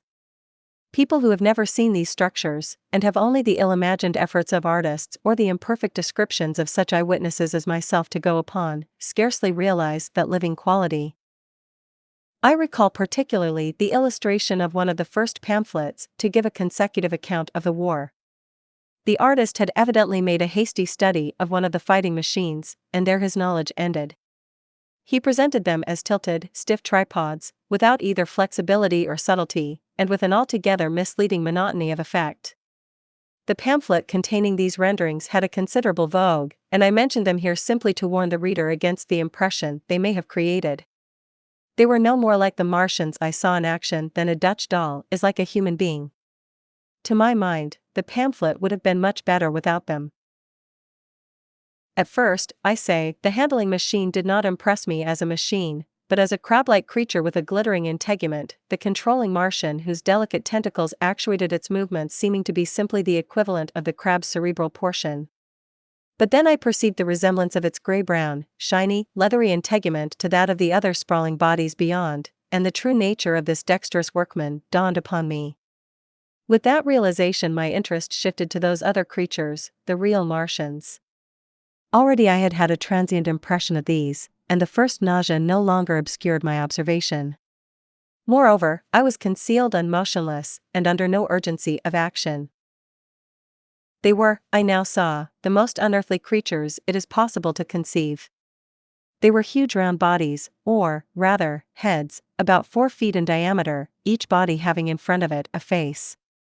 This face had no nostrils. Indeed, the Martians do not seem to have had any sense of smell, but it had a pair of very large dark-colored eyes, and just beneath this a kind of fleshy beak. In the back of this head or body, I scarcely know how to speak of it, was the single tight tympanic surface, since known to be anatomically an ear, though it must have been almost useless in our dense air. In a group round the mouth were 16 slender, almost whip-like tentacles, arranged in 2 bunches of 8 each. These bunches have since been named rather aptly, by that distinguished anatomist, Professor House, the hands. Even as I saw these Martians for the first time they seemed to be endeavoring to raise themselves on these hands, but of course, with the increased weight of terrestrial conditions, this was impossible. There is reason to suppose that on Mars they may have progressed upon them with some facility. The internal anatomy, I may remark here, as dissection has since shown, was almost equally simple. The greater part of the structure was the brain, sending enormous nerves to the eyes, ear, and tactile tentacles. Besides this were the bulky lungs, into which the mouth opened, and the heart and its vessels. The pulmonary distress, caused by the denser atmosphere and greater gravitational attraction, was only too evident in the convulsive movements of the outer skin. And this was the sum of the Martian organs. Strange as it may seem to a human being, all the complex apparatus of digestion, which makes up the bulk of our bodies, did not exist in the Martians. They were heads, merely heads. Entrails they had none. They did not eat, much less digest. Instead, they took the fresh, living blood of other creatures, and injected it into their own veins. I have myself seen this being done, as I shall mention in its place. But, squeamish as I may seem, I cannot bring myself to describe what I could not endure even to continue watching. Let it suffice to say, blood obtained from a still living animal, in most cases from a human being, was run directly by means of a little pipette into the recipient canal. The bare idea of this is no doubt horribly repulsive to us, but at the same time I think that we should remember how repulsive our carnivorous habits would seem to an intelligent rabbit. The physiological advantages of the practice of injection are undeniable, if one thinks of the tremendous waste of human time and energy occasioned by eating and the digestive process. Our bodies are half made up of glands and tubes and organs, occupied in turning heterogeneous food into blood. The digestive processes and their reaction upon the nervous system sap our strength and color our minds. Men go happy or miserable as they have healthy or unhealthy livers, or sound gastric glands. But the Martians were lifted above all these organic fluctuations of mood and emotion. Their undeniable preference for men as their source of nourishment is partly explained by the nature of the remains of the victims they had brought with them as provisions from Mars. These creatures, to judge from the shriveled remains that have fallen into human hands, were bipeds with flimsy, siliceous skeletons, almost like those of the siliceous sponges, and feeble musculature, standing about 6 feet high and having round, erect heads, and large eyes in flinty sockets. 2 or 3 of these seem to have been brought in each cylinder, and all were killed before Earth was reached. It was just as well for them, for the mere attempt to stand upright upon our planet would have broken every bone in their bodies. And while I am engaged in this description, I may add in this place certain further details, which, although they were not all evident to us at the time, will enable the reader who is unacquainted with them to form a clearer picture of these offensive creatures. In 3 other points, their physiology differed strangely from ours. Their organisms did not sleep, any more than the heart of man sleeps. Since they had no extensive muscular mechanism to recuperate, that periodical extinction was unknown to them. They had little or no sense of fatigue, it would seem. On Earth they could never have moved without effort, yet even to the last they kept in action. In 24 hours they did 24 hours of work, as even on Earth is perhaps the case with the ants. In the next place, wonderful as it seems in a sexual world, the Martians were absolutely without sex, and therefore without any of the tumultuous emotions that arise from that difference among men. A young Martian, there can now be no dispute, was really born upon Earth during the war, and it was found attached to its parent, partially budded off, just as young lily bulbs bud off, or like the young animals in the freshwater polyp. In man, in all the higher terrestrial animals, such a method of increase has disappeared, but even on this Earth it was certainly the primitive method. Among the lower animals, up even to those first cousins of the vertebrate animals, the tunicates, the two processes occur side by side, but finally the sexual method superseded its competitor altogether. On Mars, however, just the reverse has apparently been the case. It is worthy of remark that a certain speculative writer of quasi-scientific repute, writing long before the Martian invasion, did forecast for man a final structure not unlike the actual Martian condition. His prophecy, I remember, appeared in November or December, 1893, in a long-defunct publication, the Pall Mall Budget, and I recall a caricature of it in a pre-Martian periodical called Punch. He pointed out, writing in a foolish, facetious tone, that the perfection of mechanical appliances must ultimately supersede limbs, the perfection of chemical devices, digestion, that such organs as hair, external nose, teeth, ears, and chin were no longer essential parts of the human being, and that the tendency of natural selection would lie in the direction of their steady diminution through the coming ages. The brain alone remained a cardinal necessity. Only one other part of the body had a strong case for survival, and that was the hand, teacher and agent of the brain. While the rest of the body dwindled, the hands would grow larger.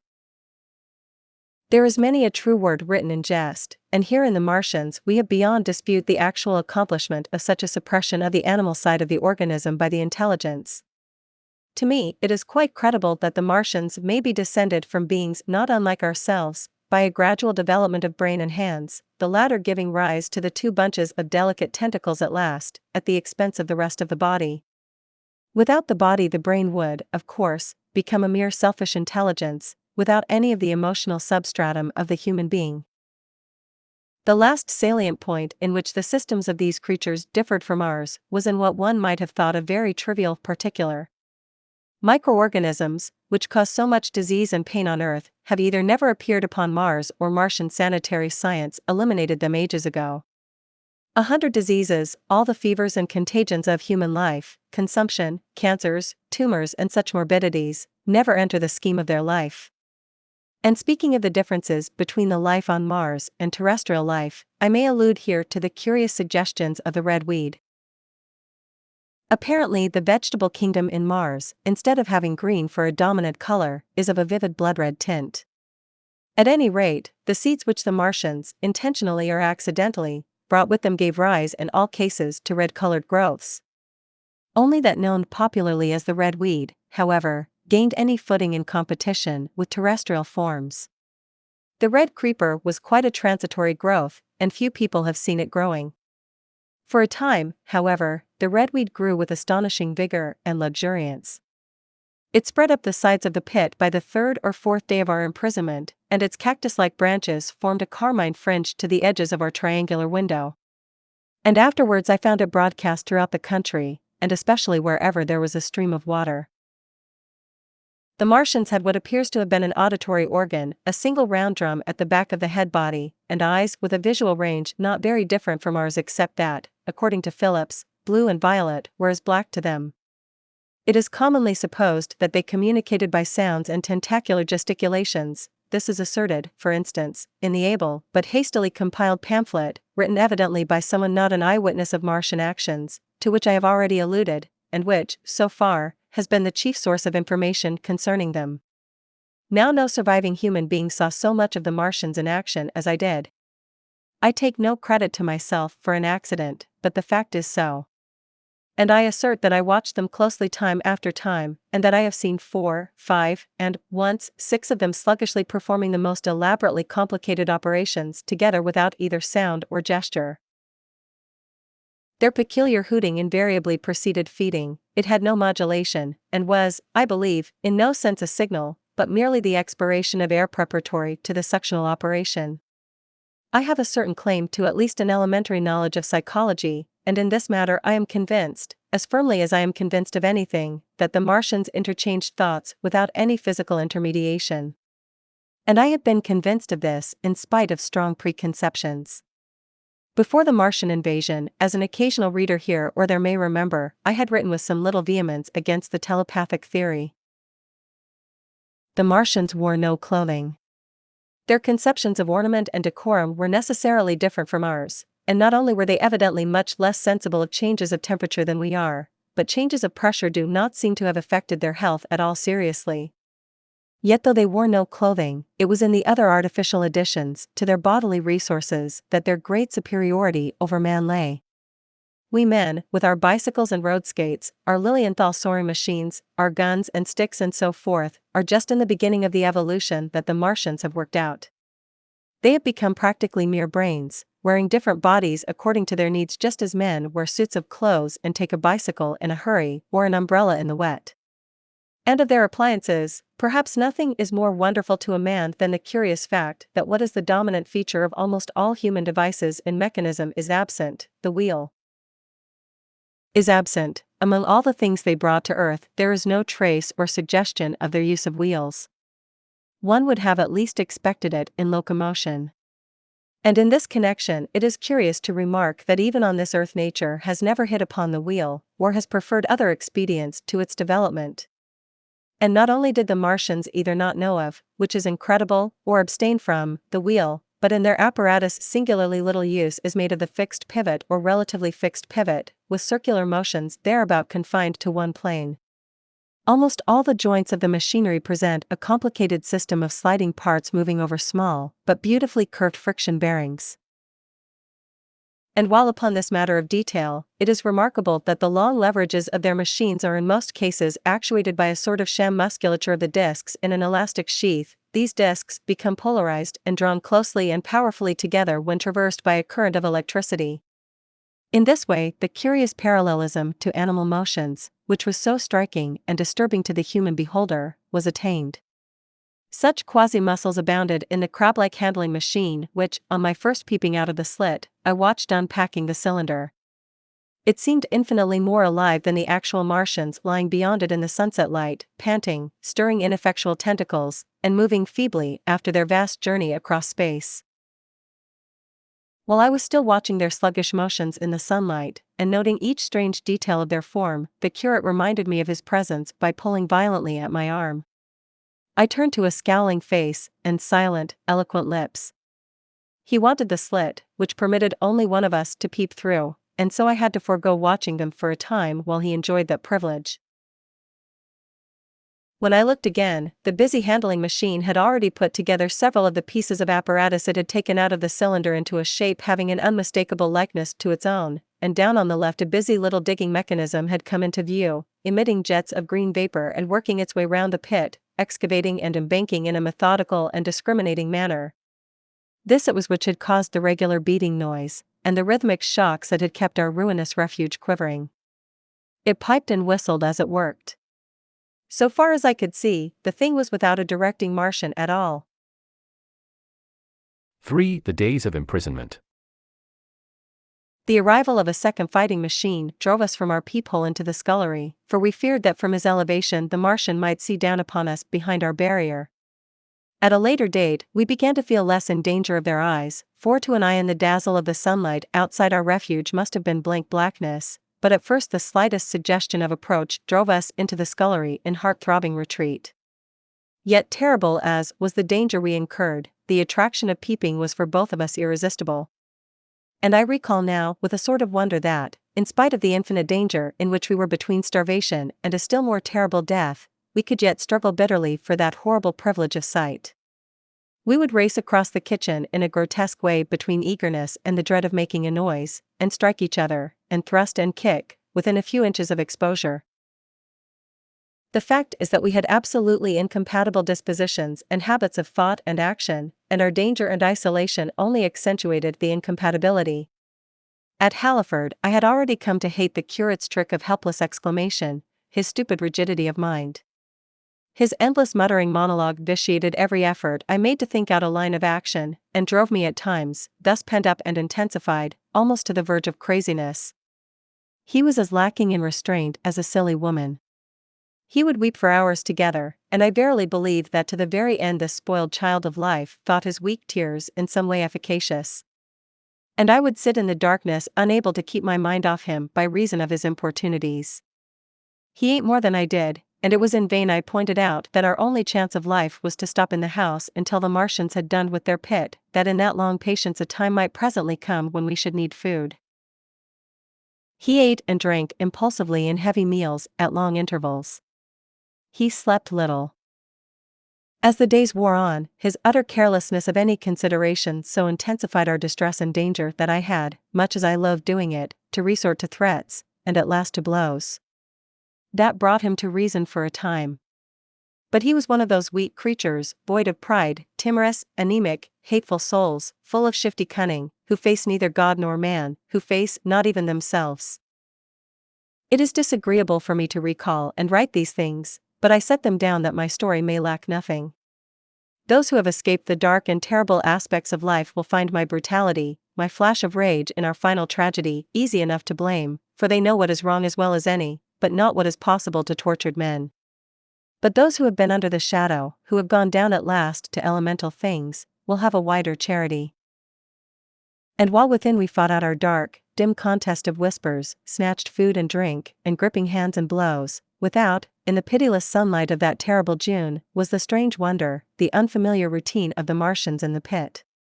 Let me return to those first new experiences of mine. After a long time I ventured back to the peephole, to find that the newcomers had been reinforced by the occupants of no fewer than 3 of the fighting machines. These last had brought with them certain fresh appliances that stood in an orderly manner about the cylinder. The second handling machine was now completed, and was busied in serving one of the novel contrivances the big machine had brought. This was a body resembling a milk can in its general form, above which oscillated a pear-shaped receptacle, and from which a stream of white powder flowed into a circular basin below.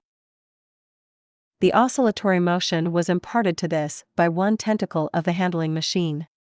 With 2 spatulate hands the handling machine was digging out and flinging masses of clay into the pear-shaped receptacle above, while with another arm it periodically opened a door and removed rusty and blackened clinkers from the middle part of the machine. Another steely tentacle directed the powder from the basin along a ribbed channel towards some receiver that was hidden from me by the mound of bluish dust. From this unseen receiver a little thread of green smoke rose vertically into the quiet air.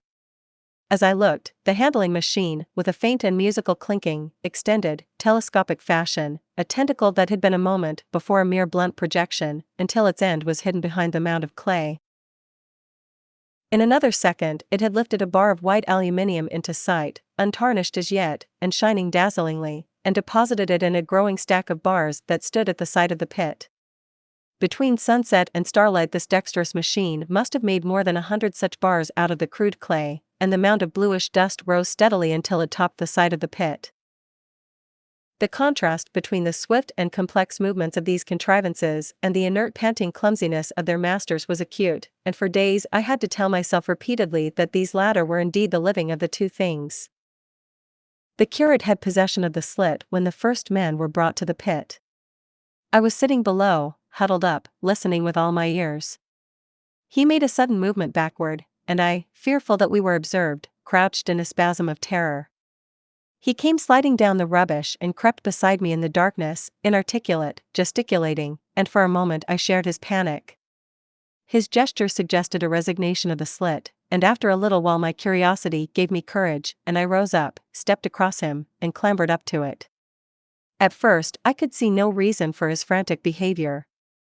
The twilight had now come, the stars were little and faint, but the pit was illuminated by the flickering green fire that came from the aluminium making. The whole picture was a flickering scheme of green gleams and shifting rusty black shadows, strangely trying to the eyes. Over and through it all went the bats, heeding it not at all. The sprawling Martians were no longer to be seen, the mound of blue-green powder had risen to cover them from sight, and a fighting machine, with its legs contracted, crumpled, and abbreviated, stood across the corner of the pit. And then, amid the clangor of the machinery, came a drifting suspicion of human voices, that I entertained at first only to dismiss. I crouched, watching this fighting machine closely, satisfying myself now, for the first time, that the hood did indeed contain a Martian.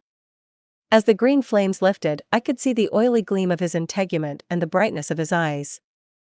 And suddenly I heard a yell, and saw a long tentacle reaching over the shoulder of the machine to the little cage that hunched upon its back. Then something struggling violently, was lifted high against the sky, a black, vague enigma against the starlight, and as this black object came down again, I saw by the green brightness that it was a man. For an instant he was clearly visible. He was a stout, ruddy, middle-aged man, well-dressed. 3 days before, he must have been walking the world, a man of considerable consequence. I could see his staring eyes and gleams of light on his studs and watch chain. He vanished behind the mound, and for a moment there was silence. And then began a shrieking and a sustained and cheerful hooting from the Martians. I slid down the rubbish, struggled to my feet, clapped my hands over my ears, and bolted into the scullery. The curate, who had been crouching silently with his arms over his head, looked up as I passed, cried out quite loudly at my desertion of him, and came running after me. That night, as we lurked in the scullery, balanced between our horror and the terrible fascination this peeping had, although I felt an urgent need of action, I tried in vain to conceive some plan of escape, but afterwards, during the second day, I was able to consider our position with great clearness. The curate, I found, was quite incapable of discussion. This new and culminating atrocity had robbed him of all vestiges of reason or forethought. Practically he had already sunk to the level of an animal. But as the saying goes, I gripped myself with both hands. It grew upon my mind, once I could face the facts, that terrible as our position was, there was as yet no justification for absolute despair. Our chief chance lay in the possibility of the Martians making the pit nothing more than a temporary encampment. Or even if they kept it permanently, they might not consider it necessary to guard it, and a chance of escape might be afforded us. I also weighed very carefully the possibility of our digging a way out in a direction away from the pit, but the chances of our emerging within sight of some sentinel fighting machine seemed at first too great. And I should have had to do all the digging myself. The curate would certainly have failed me. It was on the third day, if my memory serves me right, that I saw the lad killed.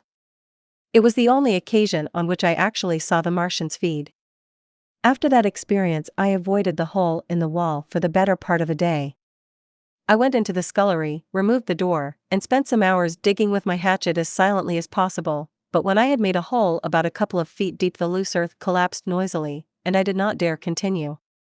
I lost heart, and lay down on the scullery floor for a long time, having no spirit even to move.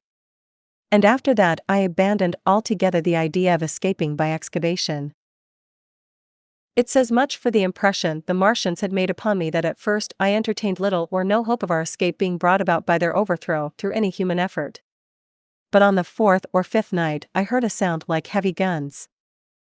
It was very late in the night, and the moon was shining brightly. The Martians had taken away the excavating machine, and, save for a fighting machine that stood in the remoter bank of the pit and a handling machine that was buried out of my sight in a corner of the pit immediately beneath my peephole, the place was deserted by them. Except for the pale glow from the handling machine and the bars and patches of white moonlight, the pit was in darkness, and, except for the clinking of the handling machine, quite still. That night was a beautiful serenity, save for one planet. The moon seemed to have the sky to herself.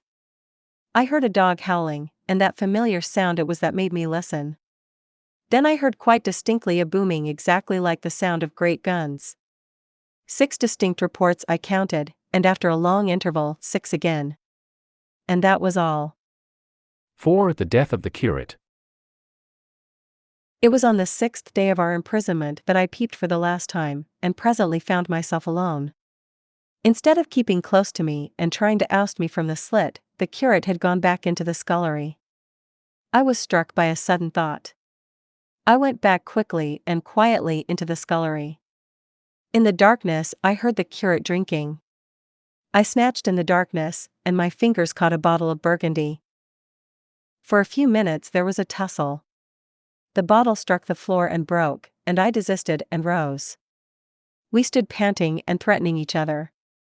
In the end, I planted myself between him and the food, and told him of my determination to begin a discipline. I divided the food in the pantry into rations to last us 10 days. I would not let him eat any more that day. In the afternoon, he made a feeble effort to get at the food. I had been dozing, but in an instant I was awake. All day and all night we sat face to face, I weary but resolute, and he weeping and complaining of his immediate hunger. It was, I know, a night and a day, but to me it seems now, an interminable length of time. And so our widened incompatibility ended at last in open conflict. For 2 vast days we struggled in undertones and wrestling contests. There were times when I beat and kicked him madly, times when I cajoled and persuaded him, and once I tried to bribe him with the last bottle of Burgundy, for there was a rainwater pump from which I could get water. But neither force nor kindness availed. He was indeed beyond reason. He would neither desist from his attacks on the food nor from his noisy babbling to himself. The rudimentary precautions to keep our imprisonment endurable he would not observe. Slowly, I began to realize the complete overthrow of his intelligence, to perceive that my sole companion in this close and sickly darkness was a man insane. From certain vague memories I am inclined to think my own mind wandered at times. I had strange and hideous dreams whenever I slept. It sounds paradoxical, but I am inclined to think that the weakness and insanity of the curate warned me, braced me, and kept me a sane man. On the 8th day he began to talk aloud instead of whispering, and nothing I could do would moderate his speech. "It is just, O God," he would say, over and over again. "It is just. On me and mine be the punishment laid. We have sinned, we have fallen short. There was poverty, sorrow, the poor were trodden in the dust, and I held my peace. I preached acceptable folly, my God, what folly, when I should have stood up, though I died for it, and called upon them to repent, repent. Oppressors of the poor and needy. The wine-press of God." Then he would suddenly revert to the matter of the food I withheld from him, praying, begging, weeping, at last threatening. He began to raise his voice. I prayed him not to. He perceived a hold on me. He threatened he would shout and bring the Martians upon us. For a time that scared me, but any concession would have shortened our chance of escape beyond estimating. I defied him, although I felt no assurance that he might not do this thing. But that day, at any rate, he did not. He talked with his voice rising slowly, through the greater part of the 8th and 9th days, threats, entreaties, mingled with a torrent of half-sane and always frothy repentance for his vacant sham of God's service, such as made me pity him. Then he slept a while, and began again with renewed strength, so loudly that I must needs make him desist. "Be still," I implored. He rose to his knees, for he had been sitting in the darkness near the copper. "I have been still too long," he said, in a tone that must have reached the pit, "and now I must bear my witness. Woe unto this unfaithful city! Woe! Woe! Woe! Woe! Woe! To the inhabitants of the earth, by reason of the other voices of the trumpet." "Shut up," I said, rising to my feet, and in a terror lest the Martians should hear us. "For God's sake." "Nay," shouted the curate, at the top of his voice, standing likewise and extending his arms. "Speak. The word of the Lord is upon me." In 3 strides he was at the door leading into the kitchen. "I must bear my witness. I go. It has already been too long delayed." I put out my hand and felt the meat chopper hanging to the wall. In a flash I was after him. I was fierce with fear. Before he was halfway across the kitchen I had overtaken him. With one last touch of humanity I turned the blade back and struck him with the butt. He went headlong forward and lay stretched on the ground. I stumbled over him and stood panting. He lay still. Suddenly I heard a noise without, the run and smash of slipping plaster, and the triangular aperture in the wall was darkened. I looked up and saw the lower surface of a handling machine coming slowly across the hole. One of its gripping limbs curled amid the debris, another limb appeared, feeling its way over the fallen beams. I stood petrified, staring. Then I saw through a sort of glass plate near the edge of the body the face, as we may call it, and the large dark eyes of a Martian, peering, and then a long metallic snake of tentacle came feeling slowly through the hole. I turned by an effort, stumbled over the curate, and stopped at the scullery door. The tentacle was now some way, 2 yards or more, in the room, and twisting and turning, with queer sudden movements, this way and that. For a while I stood fascinated by that slow, fitful advance. Then, with a faint, hoarse cry, I forced myself across the scullery.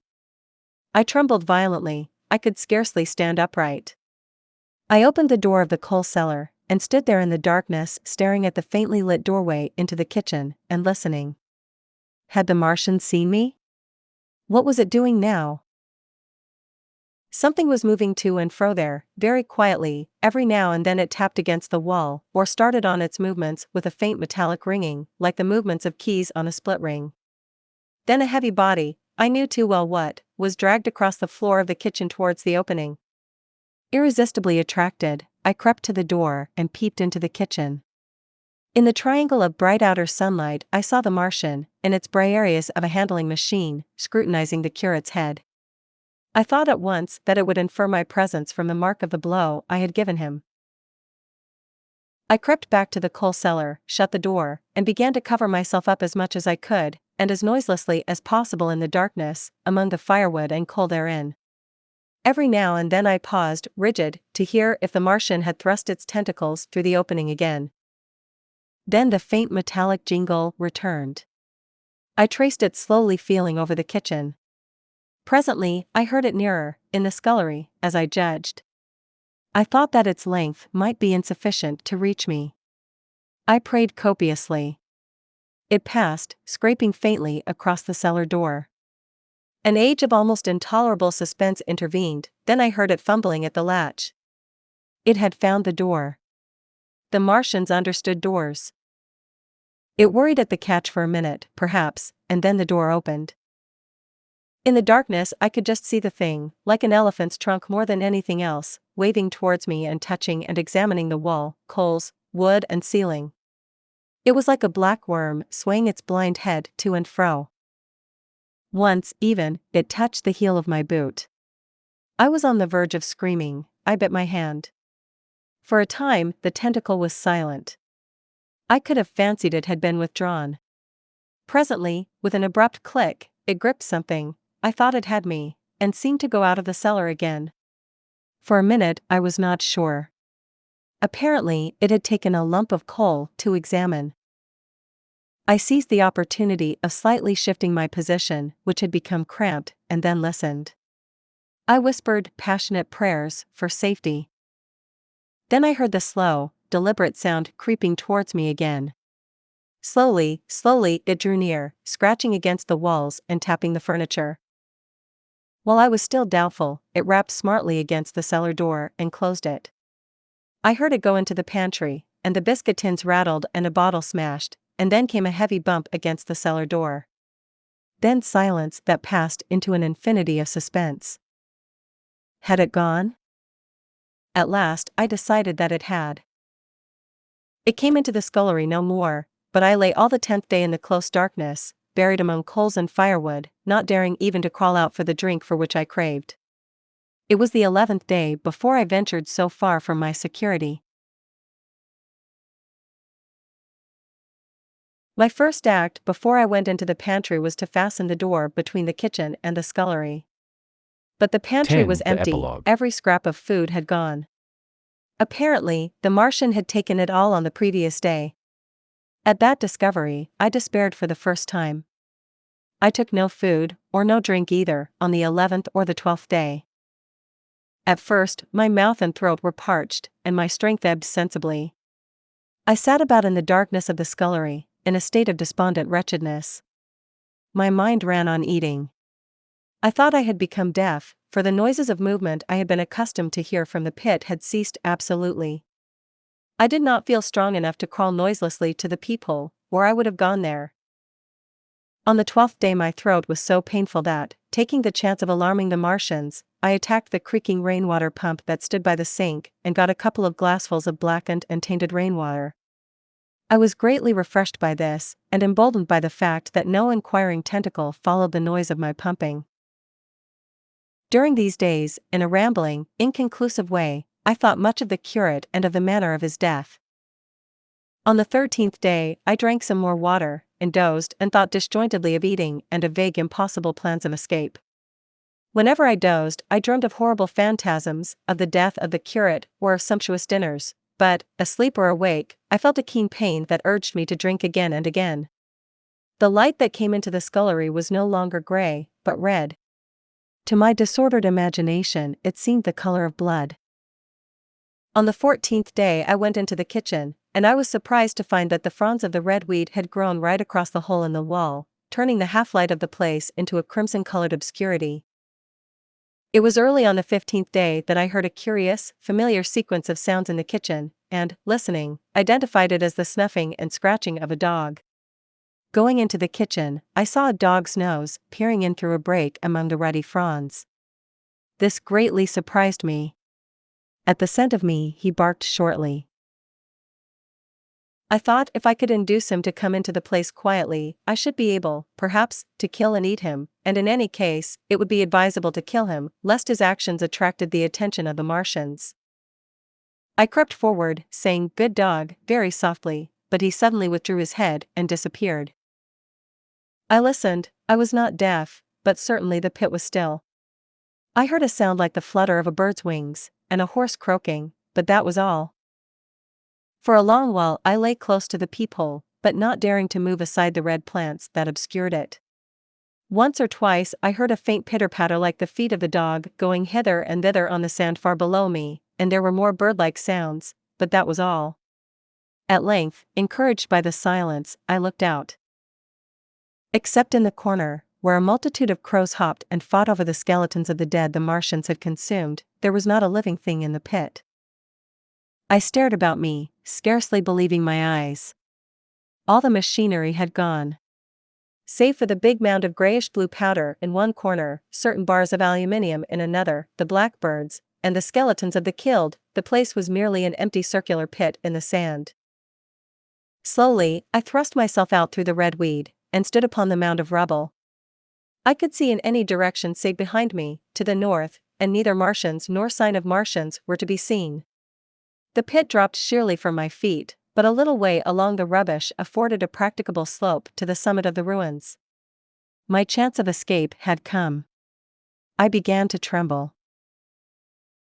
I hesitated for some time, and then, in a gust of desperate resolution, and with a heart that throbbed violently, I scrambled to the top of the mound in which I had been buried so long. I looked about again. To the northward, too, no Martian was visible.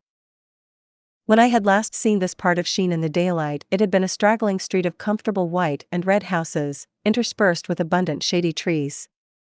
Now I stood on a mound of smashed brickwork, clay, and gravel, over which spread a multitude of red cactus-shaped plants, knee-high, without a solitary terrestrial growth to dispute their footing. The trees near me were dead and brown, but further a network of red thread scaled the still living stems. The neighboring houses had all been wrecked, but none had been burned. Their walls stood, sometimes to the second story, with smashed windows and shattered doors. The red weed grew tumultuously in their roofless rooms. Below me was the great pit, with the crows struggling for its refuse. A number of other birds hopped about among the ruins. Far away I saw a gaunt cat slink crouchingly along a wall, but traces of men there were none. The day seemed, by contrast with my recent confinement, dazzlingly bright, the sky a glowing blue. A gentle breeze kept the red weed that covered every scrap of unoccupied ground gently swaying. And oh, the sweetness of the air! 6. The work of 15 days. For some time I stood tottering on the mound regardless of my safety. Within that noisome den from which I had emerged I had thought with a narrow intensity only of our immediate security. I had not realized what had been happening to the world, had not anticipated this startling vision of unfamiliar things. I had expected to see sheen and ruins. I found about me the landscape, weird and lurid, of another planet. For that moment I touched an emotion beyond the common range of men, yet one that the poor brutes we dominate know only too well. I felt as a rabbit might feel returning to his burrow and suddenly confronted by the work of a dozen busy navvies digging the foundations of a house. I felt the first inkling of a thing that presently grew quite clear in my mind, that oppressed me for many days, a sense of dethronement, a persuasion that I was no longer a master, but an animal among the animals, under the Martian heel. With us it would be as with them, to lurk and watch, to run and hide. The fear and empire of man had passed away. But so soon as this strangeness had been realized it passed, and my dominant motive became the hunger of my long and dismal fast. In the direction away from the pit I saw, beyond a red-covered wall, a patch of garden ground unburied. This gave me a hint, and I went knee-deep, and sometimes neck-deep, in the red weed. The density of the weed gave me a reassuring sense of hiding. The wall was some 6 feet high, and when I attempted to clamber it I found I could not lift my feet to the crest. So I went along by the side of it, and came to a corner and a rockwork that enabled me to get to the top, and tumble into the garden I coveted. Here I found some young onions, a couple of gladiolus bulbs, and a quantity of immature carrots, all of which I secured, and, scrambling over a ruined wall, went on my way through scarlet and crimson trees towards Kew. It was like walking through an avenue of gigantic blood drops, possessed with two ideas: to get more food, and to limp, as soon and as far as my strength permitted, out of this accursed unearthly region of the pit. Some way farther, in a grassy place, was a group of mushrooms, which also I devoured, and then I came upon a brown sheet of flowing shallow water, where meadows used to be. These fragments of nourishment served only to whet my hunger. At first I was surprised at this flood in a hot, dry summer, but afterwards I discovered that it was caused by the tropical exuberance of the red weed. Directly this extraordinary growth encountered water it straightway became gigantic and of unparalleled fecundity. Its seeds were simply poured down into the water of the Wey and Thames, and its swiftly growing and titanic water fronds speedily choked both those rivers.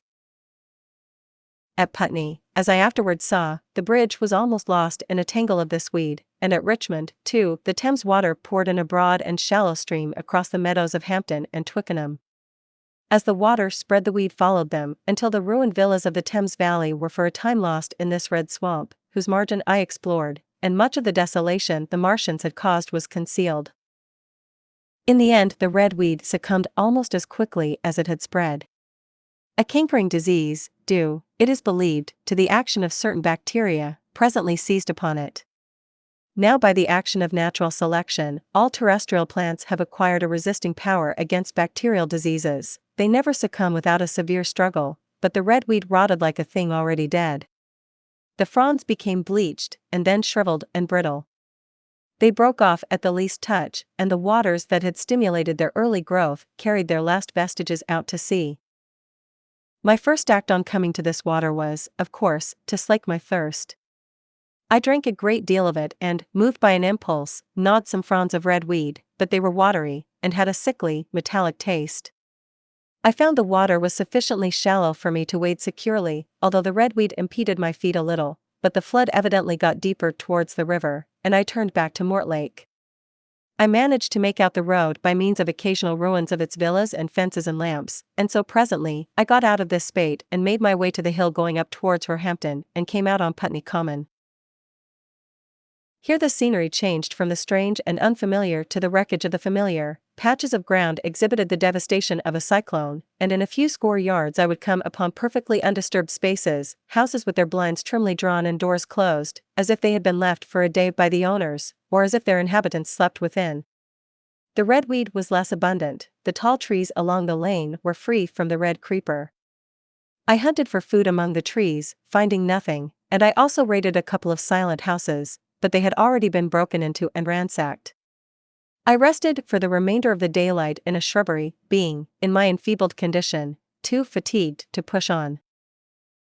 All this time I saw no human beings, and no signs of the Martians. I encountered a couple of hungry-looking dogs, but both hurried circuitously away from the advances I made them. Near Roehampton I had seen 2 human skeletons, not bodies, but skeletons, picked clean, and in the wood by me I found the crushed and scattered bones of several cats and rabbits and the skull of a sheep. But though I gnawed parts of these in my mouth, there was nothing to be got from them. After sunset, I struggled on along the road towards Putney, where I think the heat ray must have been used for some reason. And in the garden beyond Roehampton, I got a quantity of immature potatoes, sufficient to stay my hunger. From this garden one looked down upon Putney and the river. The aspect of the place in the dusk was singularly desolate, blackened trees, blackened, desolate ruins, and down the hill the sheets of the flooded river, red-tinged with the weed. And over all, silence. It filled me with indescribable terror to think how swiftly that desolating change had come. For a time I believed that mankind had been swept out of existence, and that I stood there alone, the last man left alive. Hard by the top of Putney Hill, I came upon another skeleton, with the arms dislocated and removed several yards from the rest of the body. As I proceeded, I became more and more convinced that the extermination of mankind was, save for such stragglers as myself, already accomplished in this part of the world. The Martians, I thought, had gone on and left the country desolated, seeking food elsewhere. Perhaps even now they were destroying Berlin or Paris, or it might be they had gone northward. 7. The Man on Putney Hill. I spent that night in the inn that stands at the top of Putney Hill, sleeping in a made bed for the first time since my flight to Leatherhead. I will not tell the needless trouble I had breaking into that house. Afterwards I found the front door was on the latch, nor how I ransacked every room for food, until just on the verge of despair, in what seemed to me to be a servant's bedroom, I found a rat-gnawed crust and 2 tins of pineapple. The place had been already searched and emptied. In the bar I afterwards found some biscuits and sandwiches that had been overlooked. The latter I could not eat, they were too rotten, but the former not only stayed my hunger, but filled my pockets. I lit no lamps, fearing some Martian might come beating that part of London for food in the night. Before I went to bed I had an interval of restlessness, and prowled from window to window, peering out for some sign of these monsters. I slept little. As I lay in bed I found myself thinking consecutively, a thing I do not remember to have done since my last argument with the curate.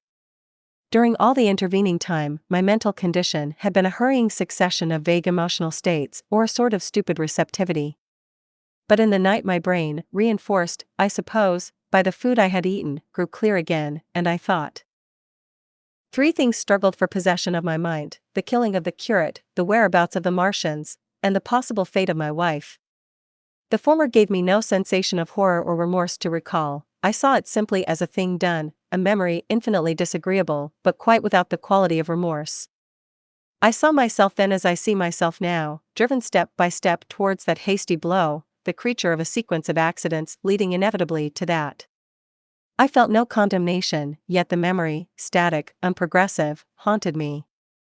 In the silence of the night, with that sense of the nearness of God that sometimes comes into the stillness and the darkness, I stood my trial, my only trial, for that moment of wrath and fear. I retraced every step of our conversation from the moment when I had found him crouching beside me, heedless of my thirst, and pointing to the fire and smoke that streamed up from the ruins of Weybridge. We had been incapable of cooperation, grim chance had taken no heed of that. Had I foreseen, I should have left him at Halliford. But I did not foresee, and crime is to foresee and do. And I set this down as I have set all this story down, as it was. There were no witnesses, all these things I might have concealed. But I set it down, and the reader must form his judgment as he will. And when, by an effort, I had set aside that picture of a prostrate body, I faced the problem of the Martians and the fate of my wife. For the former I had no data, I could imagine 100 things, and so, unhappily, I could for the latter. And suddenly that night became terrible. I found myself sitting up in bed, staring at the dark. I found myself praying that the heat ray might have suddenly and painlessly struck her out of being. Since the night of my return from Leatherhead I had not prayed. I had uttered prayers, fetish prayers, had prayed as heathens muttered charms when I was in extremity, but now I prayed indeed, pleading steadfastly and sanely, face to face with the darkness of God. Strange night. Strangest in this, that so soon as dawn had come, I, who had talked with God, crept out of the house like a rat leaving its hiding place, a creature scarcely larger, an inferior animal, a thing that for any passing whim of our masters might be hunted and killed. Perhaps they also prayed confidently to God.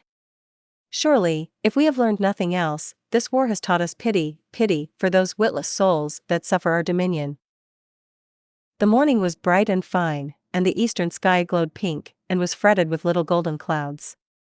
In the road that runs from the top of Putney Hill to Wimbledon was a number of poor vestiges of the panic torrent that must have poured Londonward on the Sunday night after the fighting began. There was a little two-wheeled cart inscribed with the name of Thomas Lobb, greengrocer, New Malden, with a smashed wheel and an abandoned tin trunk. There was a straw hat trampled into the now hardened mud, and at the top of West Hill a lot of blood-stained glass about the overturned water trough. My movements were languid, my plans of the vaguest. I had an idea of going to Leatherhead, though I knew that there I had the poorest chance of finding my wife. Certainly, unless death had overtaken them suddenly, my cousins, and she would have fled thence, but it seemed to me I might find or learn there whither the Surrey people had fled. I knew I wanted to find my wife, that my heart ached for her and the world of men, but I had no clear idea how the finding might be done. I was also sharply aware now of my intense loneliness. From the corner I went, under cover of a thicket of trees and bushes, to the edge of Wimbledon Common, stretching wide and far. That dark expanse was lit in patches by yellow gorse and broom. There was no redweed to be seen, and as I prowled, hesitating, on the verge of the open, the sun rose, flooding it all with light and vitality.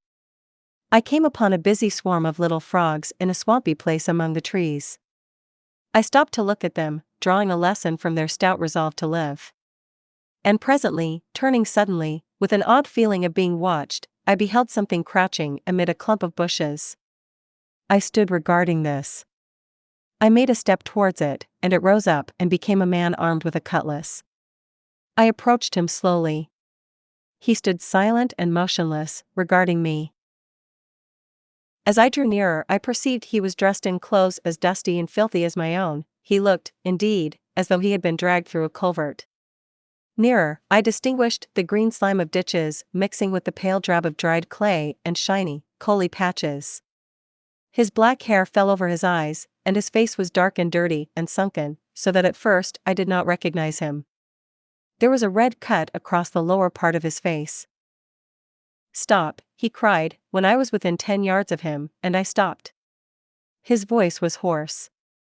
"Where do you come from?" he said. I thought, surveying him. "I come from Mortlake," I said.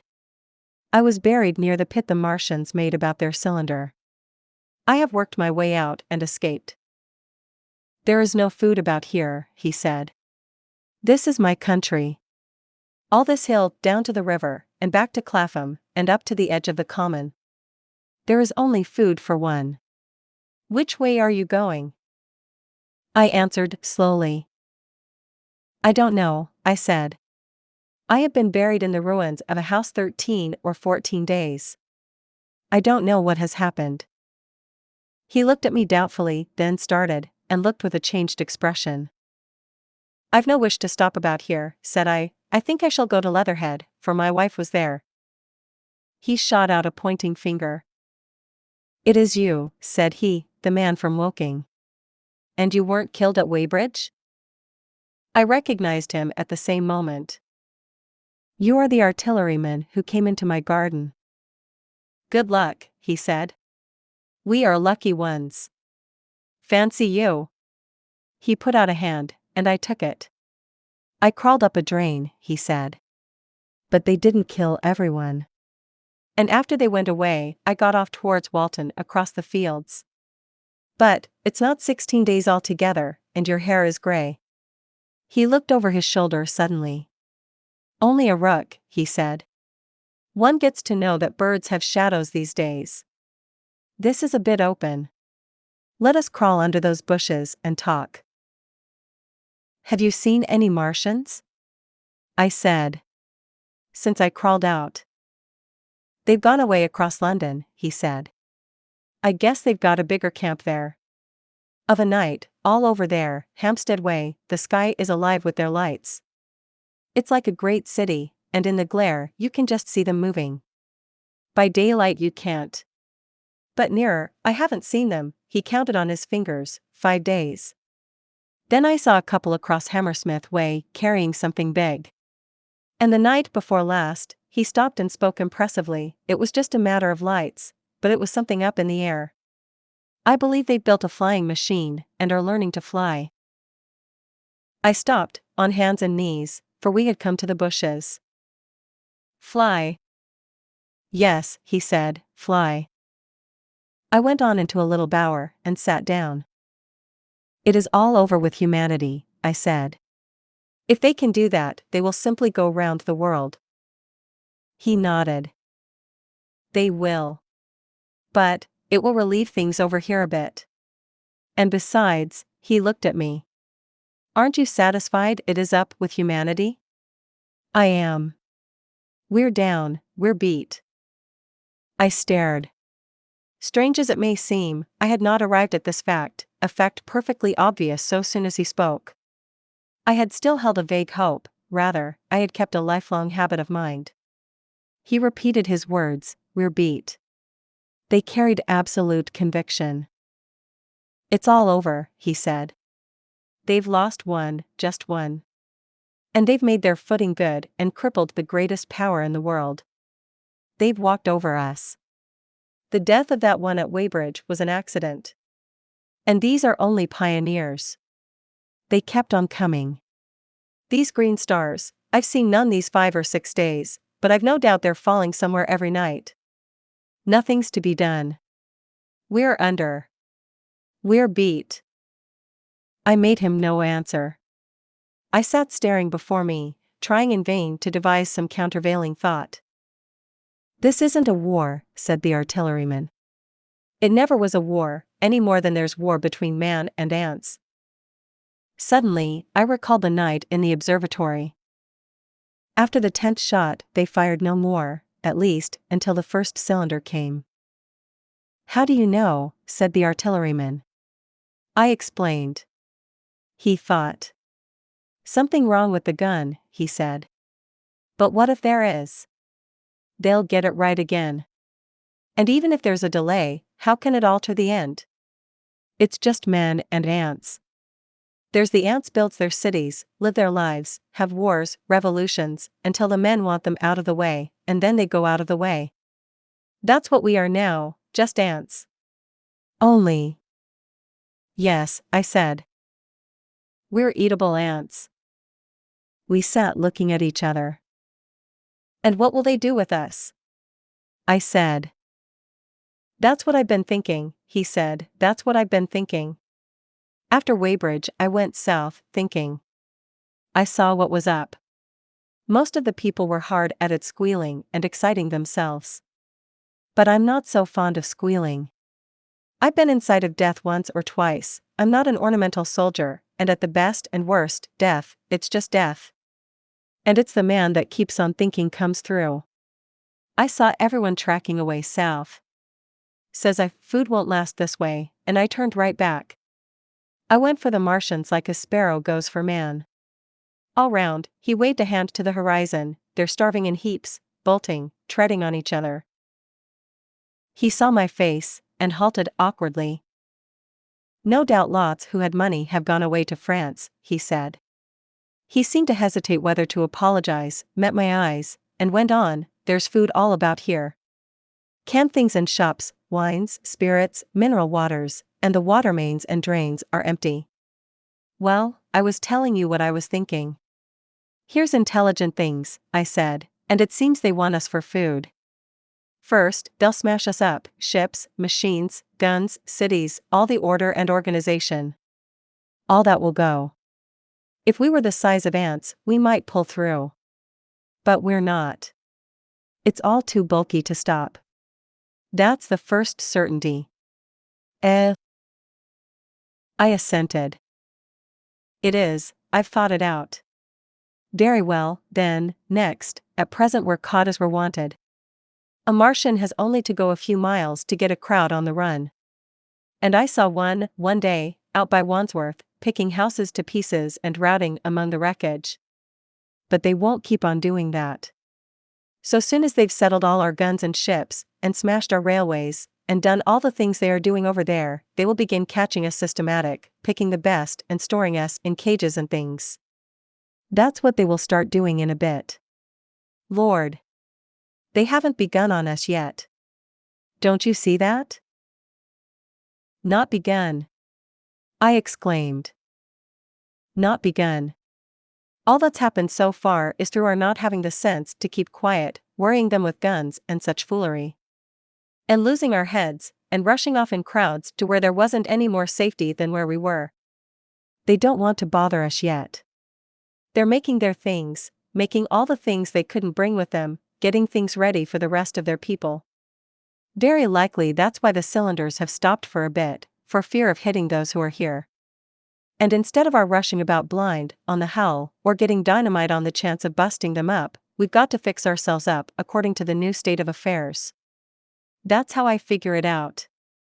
It isn't quite according to what a man wants for his species, but it's about what the facts point to. And that's the principle I acted upon. Cities, nations, civilization, progress, it's all over. That game's up. We're beat. But if that is so, what is there to live for? The artilleryman looked at me for a moment.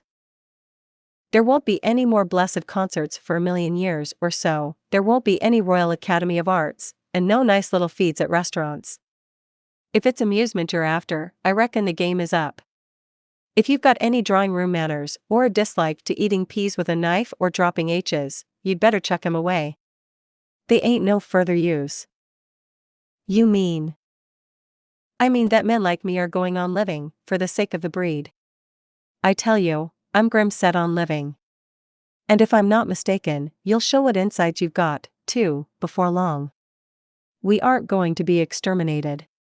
And I don't mean to be caught either, and tamed and fattened and bred like a thundering ox. Ugh. Fancy those brown creepers. You don't mean to say. I do. I'm going on, under their feet. I've got it planned, I've thought it out. We men are beat. We don't know enough. We've got to learn before we've got a chance. And we've got to live and keep independent while we learn. See? That's what has to be done. I stared, astonished, and stirred profoundly by the man's resolution. Great God, cried I, but you are a man indeed. And suddenly I gripped his hand. He said, with his eyes shining. I've thought it out, eh? Go on, I said. Well, those who mean to escape their catching must get ready. I'm getting ready. Mind you, it isn't all of us that are made for wild beasts, and that's what it's got to be. That's why I watched you. I had my doubts. You're slender. I didn't know that it was you, you see, or just how you'd been buried. All these, the sort of people that lived in these houses, and all those damn little clerks that used to live down that way, they'd be no good. They haven't any spirit in them, no proud dreams and no proud lusts, and a man who hasn't one or the other, Lord. What is he but funk and precautions? They just used to skedaddle off to work, I've seen hundreds of 'em, bit of breakfast in hand, running wild and shining to catch their little season ticket train, for fear they'd get dismissed if they didn't, working at businesses they were afraid to take the trouble to understand, skedaddling back for fear they wouldn't be in time for dinner, keeping indoors after dinner for fear of the backstreets, and sleeping with the wives they married, not because they wanted them, but because they had a bit of money that would make for safety in their one little miserable skedaddle through the world. Lives insured and a bit invested for fear of accidents. And on Sundays, fear of the hereafter. As if hell was built for rabbits. Well, the Martians will just be a godsend to these. Nice roomy cages, fattening food, careful breeding, no worry. After a week or so chasing about the fields and lands on empty stomachs, they'll come and be caught cheerful. They'll be quite glad after a bit. They'll wonder what people did before there were Martians to take care of them. And the bar loafers, and mashers, and singers, I can imagine them. I can imagine them, he said, with a sort of somber gratification. There'll be any amount of sentiment and religion loose among them. There's hundreds of things I saw with my eyes that I've only begun to see clearly these last few days. There's lots will take things as they are, fat and stupid, and lots will be worried by a sort of feeling that it's all wrong, and that they ought to be doing something.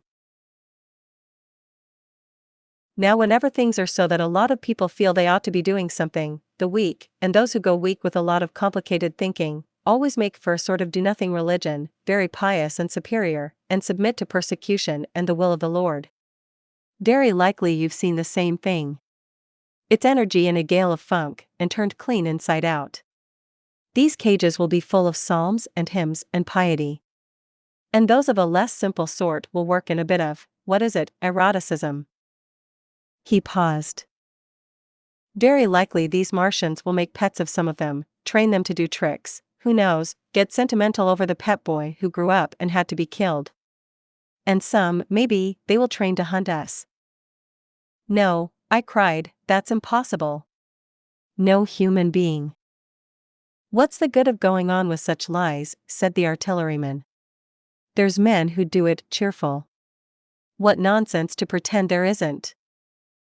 And I succumbed to his conviction. If they come after me, he said, Lord, if they come after me, and subsided into a grim meditation. I sat contemplating these things.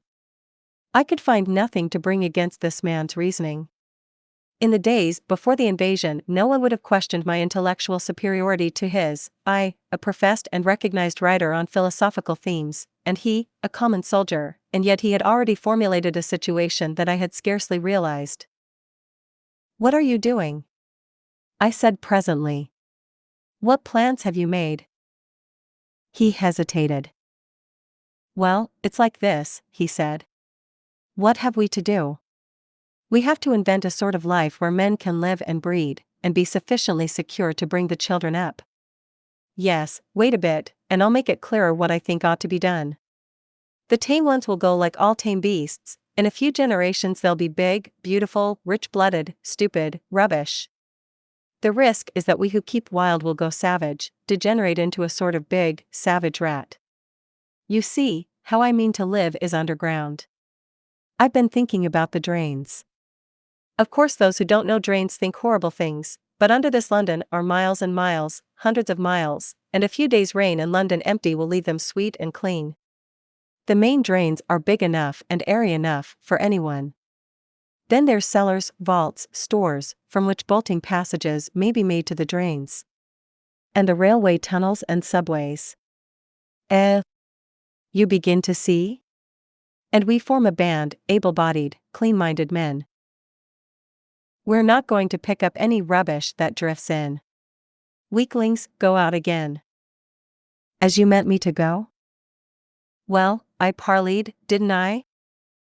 We won't quarrel about that. Go on. Those who stop obey orders.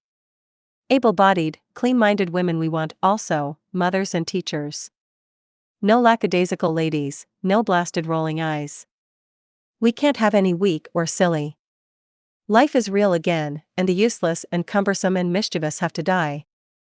They ought to die. They ought to be willing to die. It's a sort of disloyalty, after all, to live and taint the race. And they can't be happy. Moreover, dying's none so dreadful, it's the funking makes it bad. And in all those places we shall gather. Our district will be London. And we may even be able to keep a watch, and run about in the open when the Martians keep away. Play cricket, perhaps. That's how we shall save the race. It's a possible thing? But saving the race is nothing in itself. As I say, that's only being rats. It's saving our knowledge and adding to it is the thing.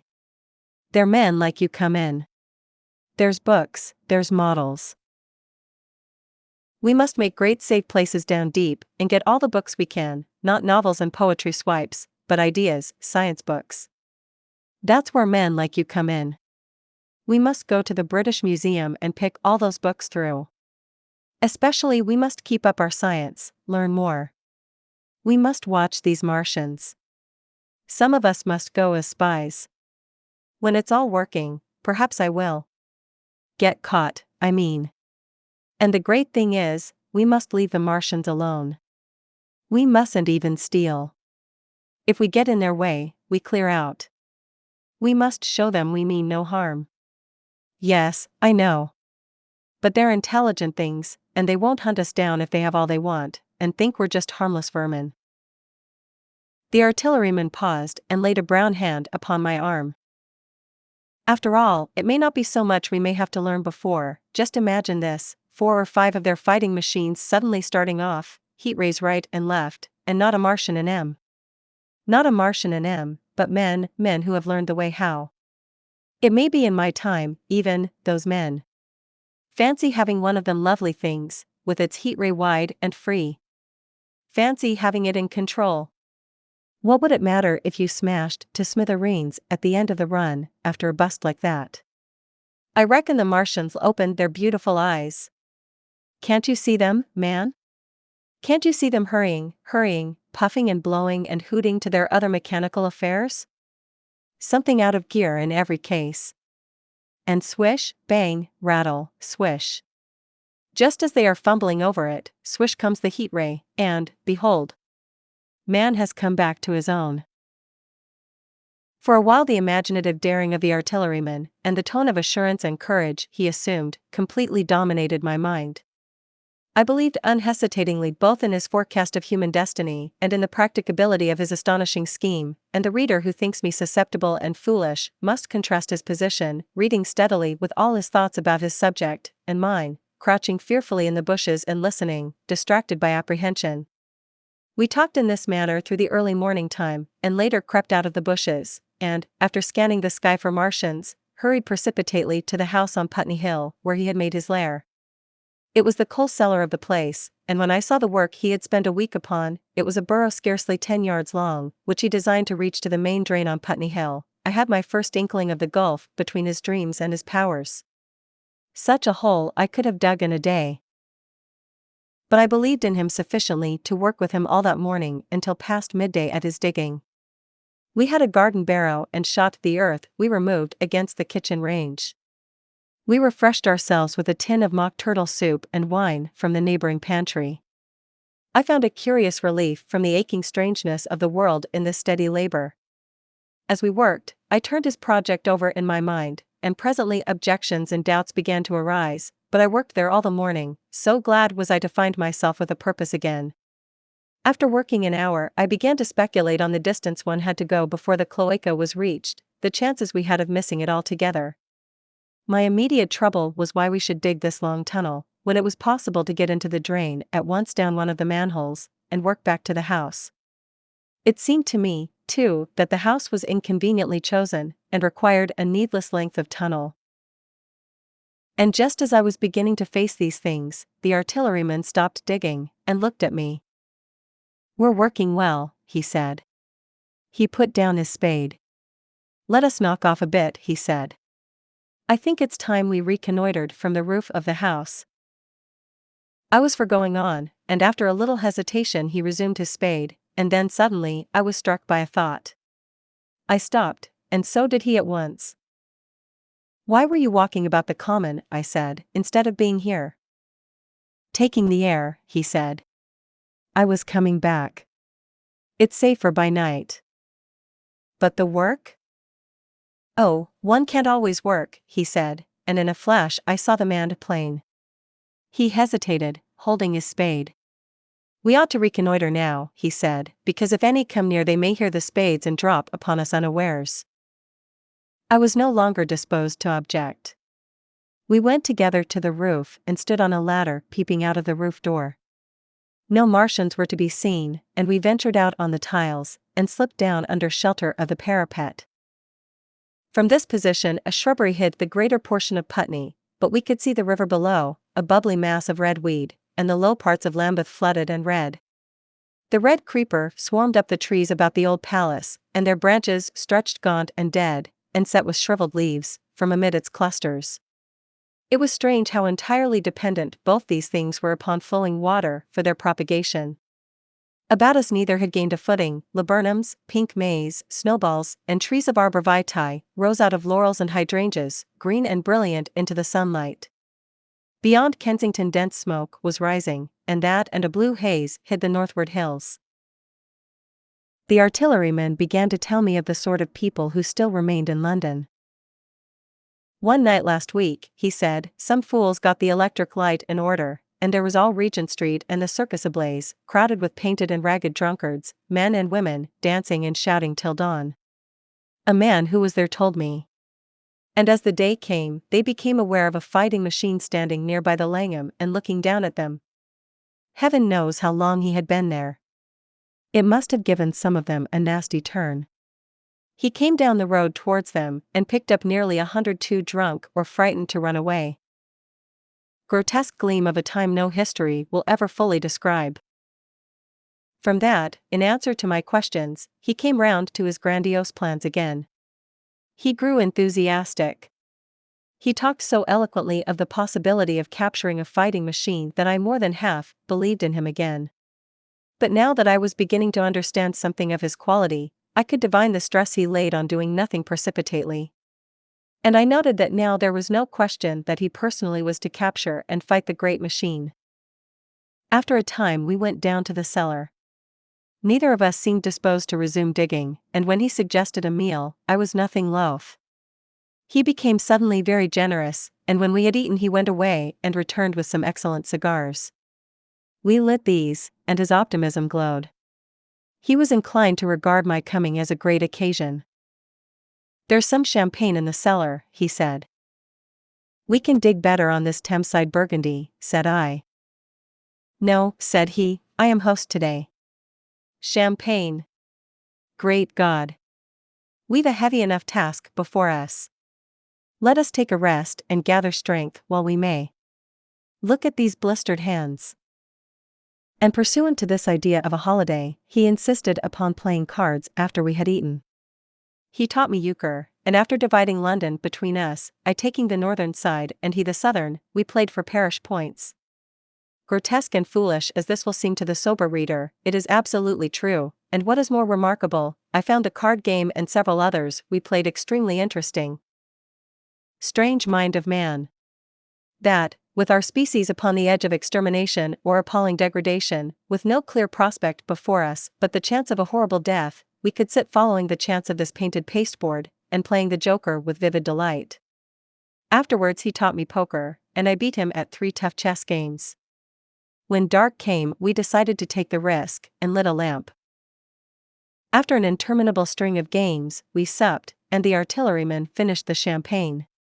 We went on smoking the cigars. He was no longer the energetic regenerator of his species I had encountered in the morning. He was still optimistic, but it was a less kinetic, a more thoughtful optimism. I remember he wound up with my health, proposed in a speech of small variety and considerable intermittence.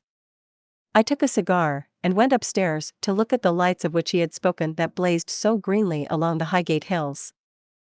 At first I stared unintelligently across the London Valley.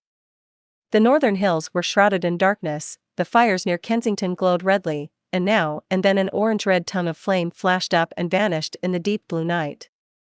All the rest of London was black.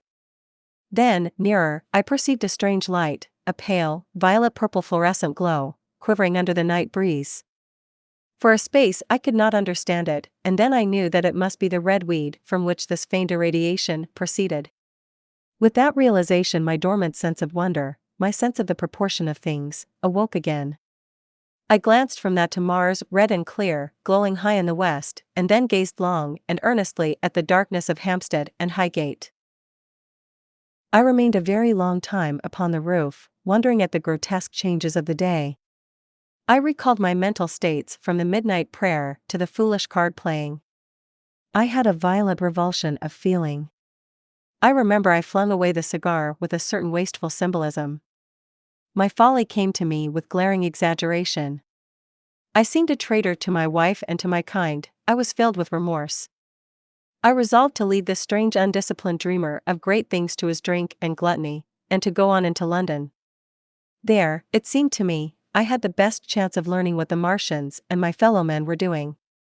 I was still upon the roof when the late moon rose.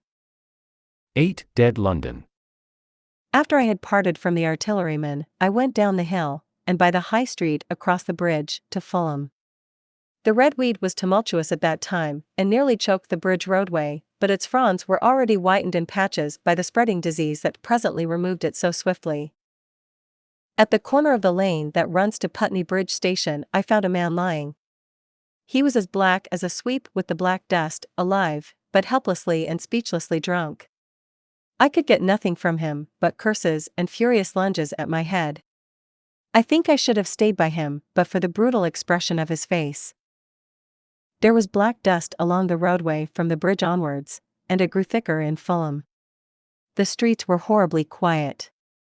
I got food, sour, hard, and moldy, but quite eatable, in a baker's shop here. Some way towards Walham Green, the streets became clear of powder, and I passed a white terrace of houses on fire. The noise of the burning was an absolute relief. Going on towards Brompton, the streets were quiet again. Here I came once more upon the black powder in the streets and upon dead bodies. I saw altogether about a dozen in the length of the Fulham Road.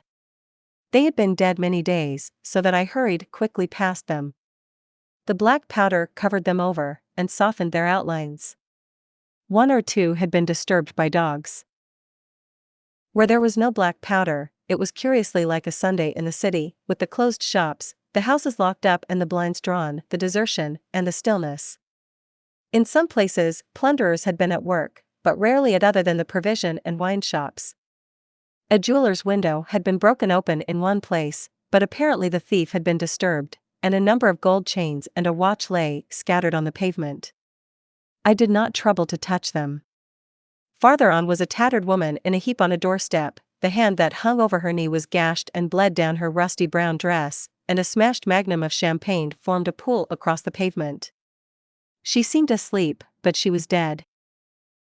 The farther I penetrated into London, the profounder grew the stillness. But it was not so much the stillness of death, it was the stillness of suspense, of expectation. At any time the destruction that had already singed the northwestern borders of the metropolis, and had annihilated Ealing and Kilburn, might strike among these houses and leave them smoking ruins. It was a city condemned and derelict. In South Kensington, the streets were clear of dead and of black powder. It was near South Kensington that I first heard the howling. It crept almost imperceptibly upon my senses. It was a sobbing alternation of two notes, ola, ola, ola, ola, keeping on perpetually. When I passed streets that ran northward, it grew in volume, and houses and buildings seemed to deaden and cut it off again. It came in a full tide down Exhibition Road. I stopped, staring towards Kensington Gardens, wondering at this strange, remote wailing. It was as if that mighty desert of houses had found a voice for its fear and solitude. Ola, ola, ola, ola, wailed that superhuman note, great waves of sound sweeping down the broad, sunlit roadway, between the tall buildings on each side. I turned northwards, marveling, towards the iron gates of Hyde Park. I had half a mind to break into the Natural History Museum and find my way up to the summits of the towers, in order to see across the park. But I decided to keep to the ground, where quick hiding was possible, and so went on up the Exhibition Road. All the large mansions on each side of the road were empty and still, and my footsteps echoed against the sides of the houses. At the top, near the park gate, I came upon a strange sight, a bus overturned, and the skeleton of a horse picked clean. I puzzled over this for a time, and then went on to the bridge over the Serpentine. The voice grew stronger and stronger, though I could see nothing above the housetops on the north side of the park, save a haze of smoke to the northwest. Ola, ola, ola, ola, cried the voice, coming, as it seemed to me, from the district about Regent's Park. The desolating cry worked upon my mind. The mood that had sustained me passed. The wailing took possession of me. I found I was intensely weary, footsore, and now again hungry and thirsty. It was already past noon. Why was I wandering alone in this city of the dead? Why was I alone when all London was lying in state, and in its black shroud? I felt intolerably lonely. My mind ran on old friends that I had forgotten for years. I thought of the poisons in the chemists' shops, of the liquors the wine merchants stored. I recalled the two sodden creatures of despair, who so far as I knew, shared the city with myself. I came into Oxford Street by the Marble Arch, and here again were black powder and several bodies, and an evil, ominous smell from the gratings of the cellars of some of the houses. I grew very thirsty after the heat of my long walk. With infinite trouble I managed to break into a public house and get food and drink. I was weary after eating, and went into the parlor behind the bar, and slept on a black horsehair sofa I found there. I awoke to find that dismal howling still in my ears, "Ola, ola, ola, ola."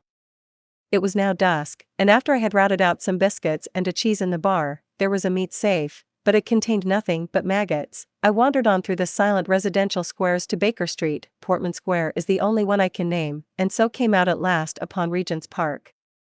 And as I emerged from the top of Baker Street, I saw far away over the trees in the clearness of the sunset the hood of the Martian giant from which this howling proceeded. I was not terrified. I came upon him as if it were a matter of course. I watched him for some time, but he did not move. He appeared to be standing and yelling, for no reason that I could discover. I tried to formulate a plan of action. That perpetual sound of "Ola, ola, ola, ola" confused my mind. Perhaps I was too tired to be very fearful. Certainly, I was more curious to know the reason of this monotonous crying than afraid. I turned back away from the park and struck into Park Road, intending to skirt the park, went along under the shelter of the terraces, and got a view of the stationary, howling Martian from the direction of St. John's Wood.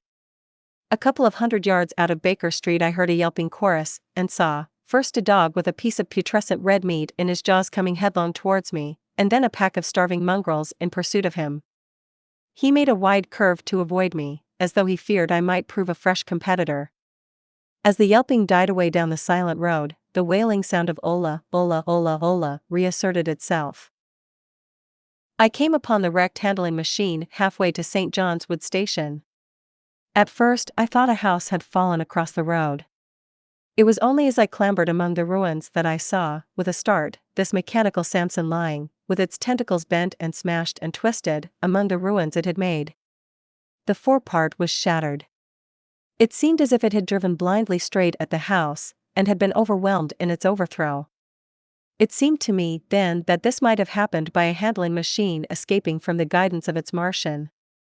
I could not clamber among the ruins to see it, and the twilight was now so far advanced that the blood with which its seat was smeared, and the gnawed gristle of the Martian that the dogs had left, were invisible to me. Wondering still more at all that I had seen, I pushed on towards Primrose Hill. Far away, through a gap in the trees, I saw a second Martian, as motionless as the first, standing in the park towards the zoological gardens, and silent. A little beyond the ruins about the smashed handling machine, I came upon the red weed again, and found the Regent's Canal, a spongy mass of dark red vegetation. As I crossed the bridge, the sound of "Ola, ola, ola, ola" ceased. It was, as it were, cut off. The silence came like a thunderclap. The dusky houses about me stood faint and tall and dim, the trees towards the park were growing black. All about me the red weed clambered among the ruins, writhing to get above me in the dimness. Night, the mother of fear and mystery, was coming upon me. But while that voice sounded, the solitude, the desolation, had been endurable. By virtue of it London had still seemed alive, and the sense of life about me had upheld me. Then suddenly a change, the passing of something, I knew not what, and then a stillness that could be felt. Nothing but this gaunt quiet. London about me gazed at me spectrally. The windows in the white houses were like the eye sockets of skulls. About me my imagination found 1,000 noiseless enemies moving. Terror seized me, a horror of my temerity. In front of me the road became pitchy black as though it was tarred, and I saw a contorted shape lying across the pathway. I could not bring myself to go on. I turned down St. John's Wood Road, and ran headlong from this unendurable stillness towards Kilburn. I hid from the night and the silence until long after midnight, in a cabman's shelter in Harrow Road. But before the dawn my courage returned, and while the stars were still in the sky I turned once more towards Regent's Park. I missed my way among the streets, and presently saw down a long avenue, in the half-light of the early dawn, the curve of Primrose Hill. On the summit, towering up to the fading stars, was a third Martian, erect and motionless like the others. An insane resolve possessed me. I would die and end it. And I would save myself even the trouble of killing myself. I marched on recklessly towards this Titan, and then, as I drew nearer and the light grew, I saw that a multitude of blackbirds was circling and clustering about the hood. At that my heart gave a bound, and I began running along the road. I hurried through the red weed that choked St. Edmund's Terrace. I waded breast-high across a torrent of water that was rushing down from the waterworks towards the Albert Road, and emerged upon the grass before the rising of the sun. Great mounds had been heaped about the crest of the hill, making a huge redoubt of it. It was the final and largest place the Martians had made, and from behind these heaps there rose a thin smoke against the sky. Against the skyline an eager dog ran and disappeared. The thought that had flashed into my mind grew real, grew credible. I felt no fear, only a wild, trembling exultation, as I ran up the hill towards the motionless monster. Out of the hood hung lank shreds of brown, at which the hungry birds pecked and tore. In another moment I had scrambled up the earthen rampart and stood upon its crest, and the interior of the redoubt was below me. A mighty space it was, with gigantic machines here and there within it, huge mounds of material and strange shelter places. And scattered about it, some in their overturned war machines, some in the now rigid handling machines, and a dozen of them stark and silent and laid in a row, were the Martians, dead, slain by the putrefactive and disease bacteria against which their systems were unprepared, slain as the red weed was being slain, after all man's devices had failed, by the humblest things that God, in his wisdom, has put upon this earth. For so it had come about, as indeed I and many men might have foreseen had not terror and disaster blinded our minds. These germs of disease have taken toll of humanity since the beginning of things, taken toll of our pre-human ancestors since life began here. But by virtue of this natural selection of our kind we have developed resisting power. To no germs do we succumb without a struggle, and to many, those that cause putrefaction in dead matter, for instance, our living frames are altogether immune. But there are no bacteria in Mars, and directly these invaders arrived, directly they drank and fed, our microscopic allies began to work their overthrow. Already when I watched them they were irrevocably doomed, dying and rotting even as they went to and fro. It was inevitable. By the toll of 1 billion deaths man has bought his birthright of the earth, and it is his against all comers. It would still be his were the Martians 10 times as mighty as they are. For neither do men live nor die in vain. Here and there they were scattered, nearly 50 altogether, in that great gulf they had made, overtaken by a death that must have seemed to them as incomprehensible as any death could be. To me also at that time this death was incomprehensible. All I knew was that these things that had been alive and so terrible to men were dead. For a moment I believed that the destruction of Sennacherib had been repeated, that God had repented, that the angel of death had slain them in the night. I stood staring into the pit, and my heart lightened gloriously, even as the rising sun struck the world to fire about me with his rays. The pit was still in darkness, the mighty engines, so great and wonderful in their power and complexity, so unearthly in their tortuous forms, rose weird and vague and strange out of the shadows towards the light. A multitude of dogs, I could hear, fought over the bodies that lay darkly in the depth of the pit, far below me. Across the pit on its farther lip, flat and vast and strange, lay the great flying machine with which they had been experimenting upon our denser atmosphere when decay and death arrested them. Death had come not a day too soon. At the sound of a cawing overhead I looked up at the huge fighting machine that would fight no more forever, at the tattered red shreds of flesh that dripped down upon the overturned seats on the summit of Primrose Hill. I turned and looked down the slope of the hill to where, enhullowed now in birds, stood those other 2 Martians that I had seen overnight, just as death had overtaken them. The one had died, even as it had been crying to its companions, perhaps it was the last to die, and its voice had gone on perpetually until the force of its machinery was exhausted. They glittered now, harmless tripod towers of shining metal, in the brightness of the rising sun. All about the pit, and saved as by a miracle from everlasting destruction, stretched the great mother of cities. Those who have only seen London veiled in her somber robes of smoke can scarcely imagine the naked clearness and beauty of the silent wilderness of houses. Eastward, over the blackened ruins of the Albert Terrace and the splintered spire of the church, the sun blazed dazzling in a clear sky, and here and there some facet in the great wilderness of roofs caught the light and glared with a white intensity. Northward were Kilburn and Hampstead, blue and crowded with houses. Westward the great city was dimmed, and southward, beyond the Martians, the green waves of Regent's Park, the Langham Hotel, the dome of the Albert Hall, the Imperial Institute, and the giant mansions of the Brompton Road came out clear and little in the sunrise, the jagged ruins of Westminster rising hazily beyond. Far away and blue were the Surrey hills, and the towers of the Crystal Palace glittered like two silver rods. The dome of St. Paul's was dark against the sunrise, and injured, I saw for the first time, by a huge gaping cavity on its western side. And as I looked at this wide expanse of houses and factories and churches, silent and abandoned, as I thought of the multitudinous hopes and efforts, the innumerable hosts of lives that had gone to build this human reef, and of the swift and ruthless destruction that had hung over it all, when I realized that the shadow had been rolled back, and that men might still live in the streets, and this dear vast dead city of mine be once more alive and powerful, I felt a wave of emotion that was near, akin to tears. The torment was over. Even that day the healing would begin. The survivors of the people scattered over the country, leaderless, lawless, foodless, like sheep without a shepherd, the thousands who had fled by sea, would begin to return, the pulse of life, growing stronger and stronger, would beat again in the empty streets and pour across the vacant squares. Whatever destruction was done, the hand of the destroyer was stayed. All the gaunt wrecks, the blackened skeletons of houses that stared so dismally at the sunlit grass of the hill, would presently be echoing with the hammers of the restorers and ringing with the tapping of their trowels. At the thought, I extended my hands towards the sky and began thanking God. In a year, thought I, in a year. With overwhelming force came the thought of myself, of my wife, and the old life of hope and tender helpfulness that had ceased forever. 9. Wreckage. And now comes the strangest thing in my story, yet, perhaps, it is not altogether strange. I remember, clearly and coldly and vividly, all that I did that day until the time that I stood weeping and praising God upon the summit of Primrose Hill. And then I forget. Of the next 3 days I know nothing. I have learned since that, so far from my being the first discoverer of the Martian overthrow, several such wanderers as myself had already discovered this on the previous night. One man, the first, had gone to St. Martin's-le-Grand, and, while I sheltered in the cabman's hut, had contrived to telegraph to Paris.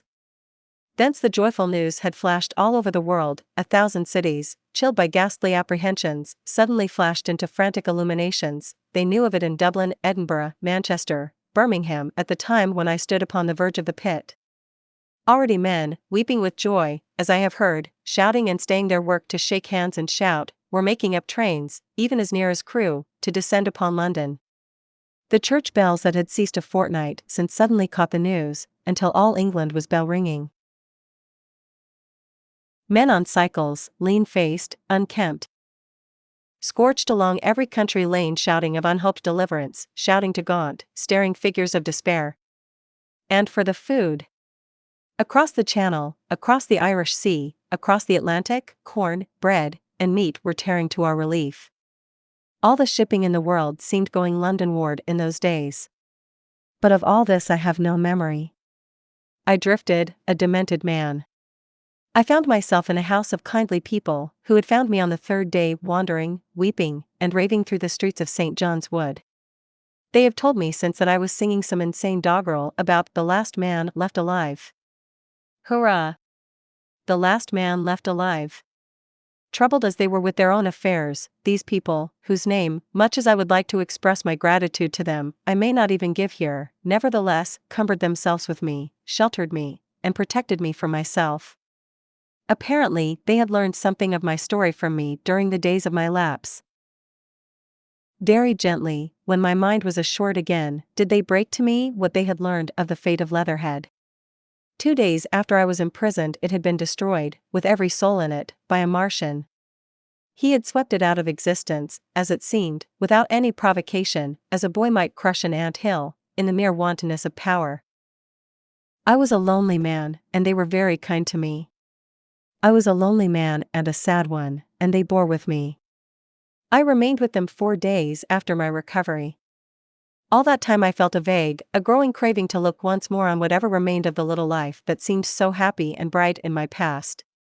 It was a mere hopeless desire to feast upon my misery. They dissuaded me.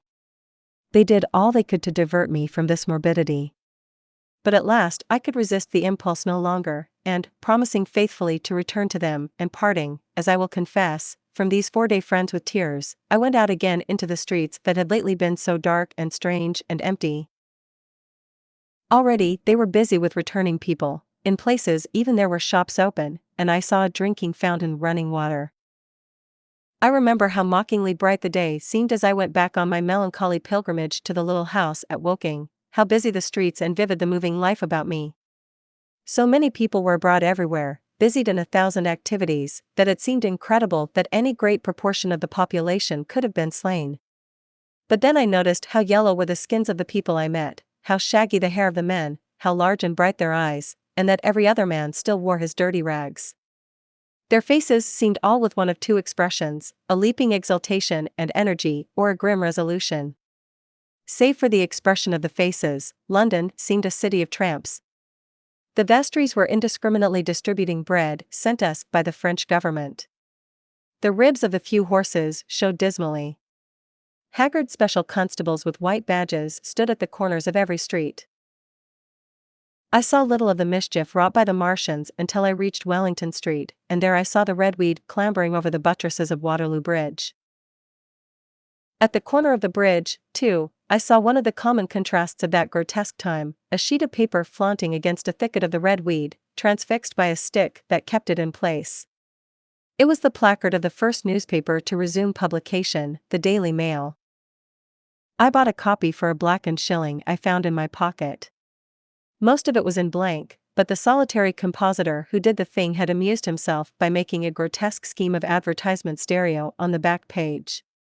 The matter he printed was emotional, the news organization had not as yet found its way back.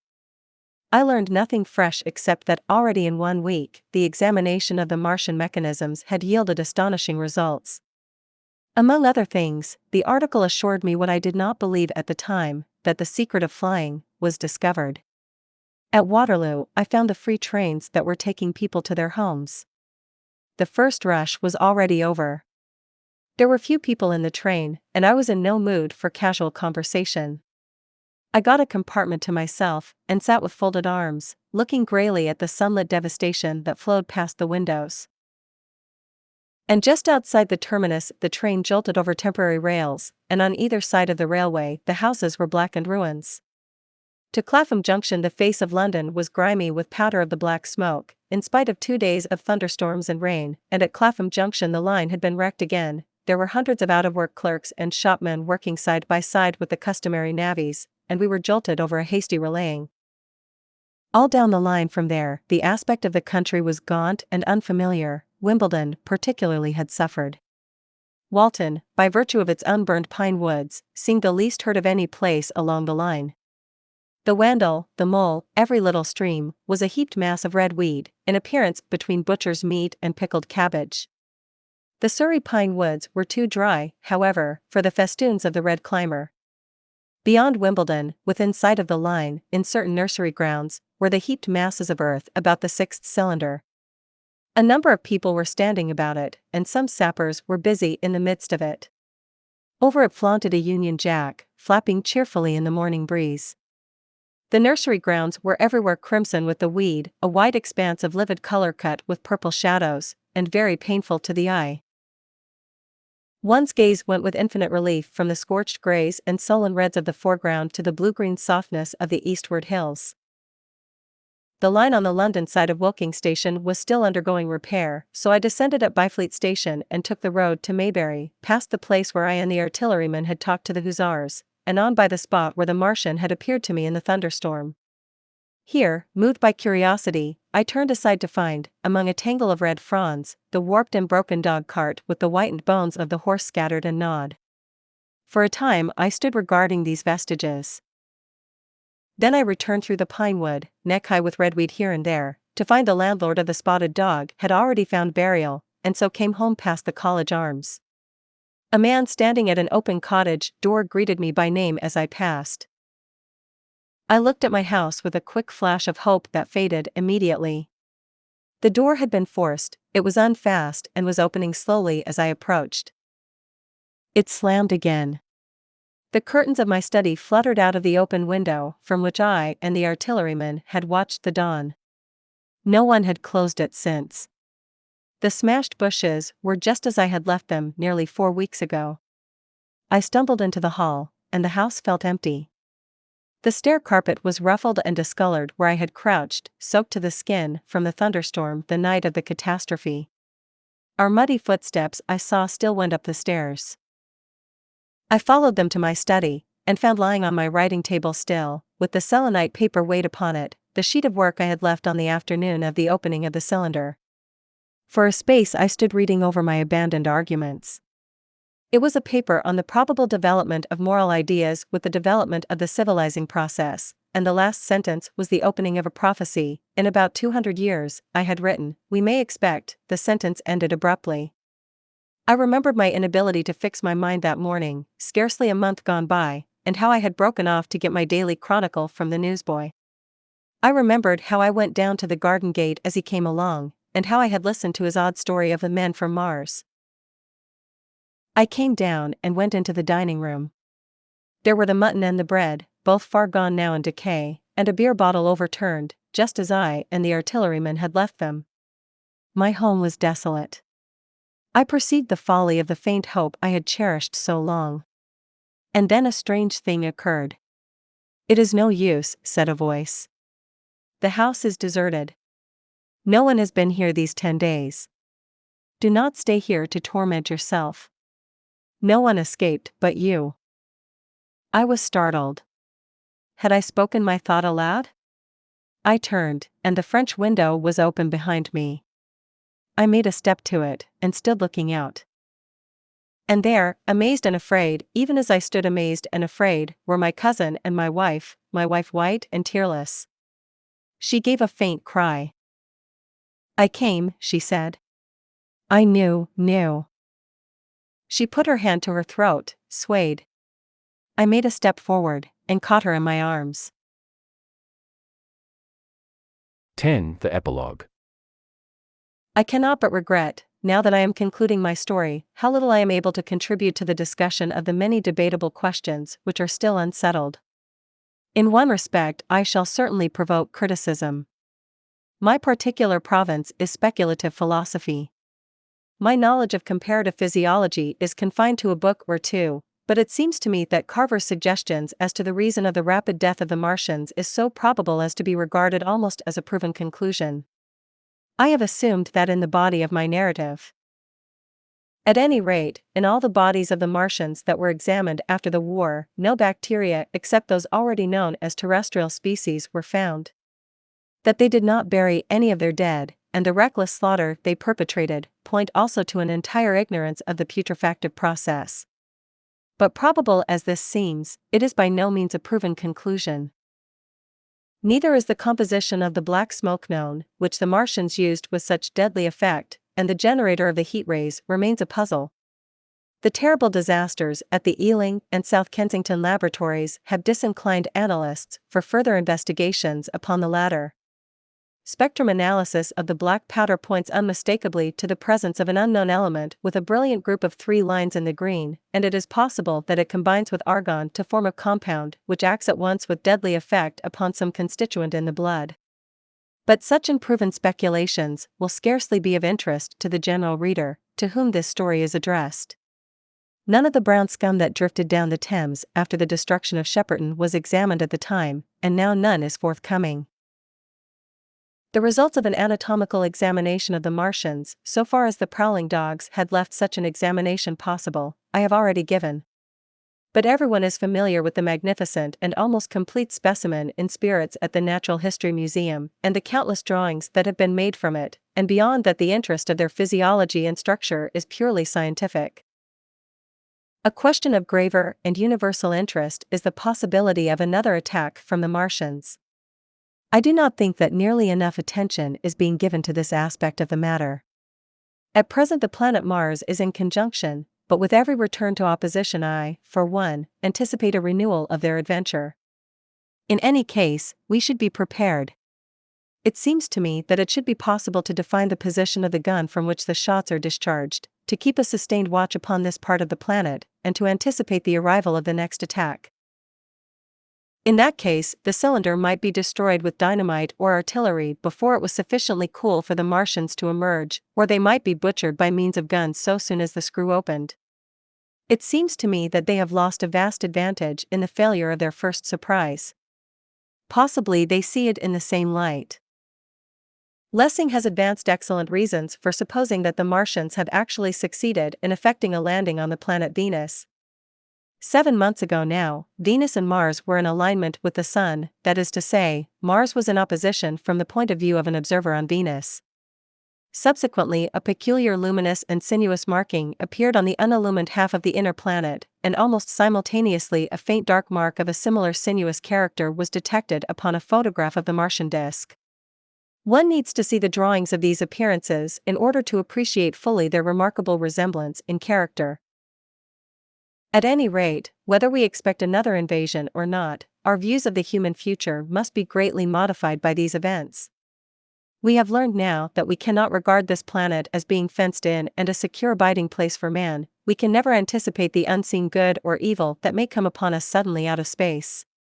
It may be that in the larger design of the universe this invasion from Mars is not without its ultimate benefit for men. It has robbed us of that serene confidence in the future which is the most fruitful source of decadence. The gifts to human science it has brought are enormous, and it has done much to promote the conception of the commonweal of mankind. It may be that across the immensity of space the Martians have watched the fate of these pioneers of theirs and learned their lesson, and that on the planet Venus they have found a secure settlement. Be that as it may, for many years yet there will certainly be no relaxation of the eager scrutiny of the Martian disk, and those fiery darts of the sky, the shooting stars, will bring with them as they fall an unavoidable apprehension to all the sons of men. The broadening of men's views that has resulted can scarcely be exaggerated. Before the cylinder fell, there was a general persuasion that through all the deep of space no life existed beyond the petty surface of our minute sphere. Now we see further. If the Martians can reach Venus, there is no reason to suppose that the thing is impossible for men, and when the slow cooling of the sun makes this earth uninhabitable, as at last it must do, it may be that the thread of life that has begun here will have streamed out and caught our sister planet within its toils. Dim and wonderful is the vision I have conjured up in my mind of life spreading slowly from this little seed bed of the solar system throughout the inanimate vastness of sidereal space. But that is a remote dream. It may be, on the other hand, that the destruction of the Martians is only a reprieve. To them, and not to us, perhaps, is the future ordained. I must confess the stress and danger of the time have left an abiding sense of doubt and insecurity in my mind. I sit in my study writing by lamplight, and suddenly I see again the healing valley below set with writhing flames, and feel the house behind and about me empty and desolate.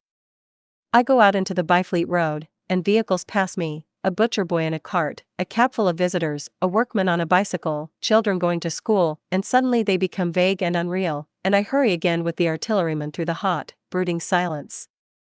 Of a night I see the black powder darkening the silent streets, and the contorted bodies shrouded in that layer. They rise upon me tattered and dog-bitten. They gibber and grow fiercer, paler, uglier, mad distortions of humanity at last, and I wake, cold and wretched, in the darkness of the night. I go to London and see the busy multitudes in Fleet Street and the Strand, and it comes across my mind that they are but the ghosts of the past, haunting the streets that I have seen silent and wretched, going to and fro, phantasms in a dead city, the mockery of life in a galvanized body. And strange, too, it is to stand on Primrose Hill, as I did but a day before writing this last chapter, to see the great province of houses, dim and blue through the haze of the smoke and mist, vanishing at last into the vague lower sky, to see the people walking to and fro among the flower beds on the hill, to see the sightseers about the Martian machine that stands there still, to hear the tumult of playing children, and to recall the time when I saw it all bright and clear-cut, hard and silent, under the dawn of that last great day. And strangest of all is it to hold my wife's hand again, and to think that I have counted her, and that she has counted me, among the dead.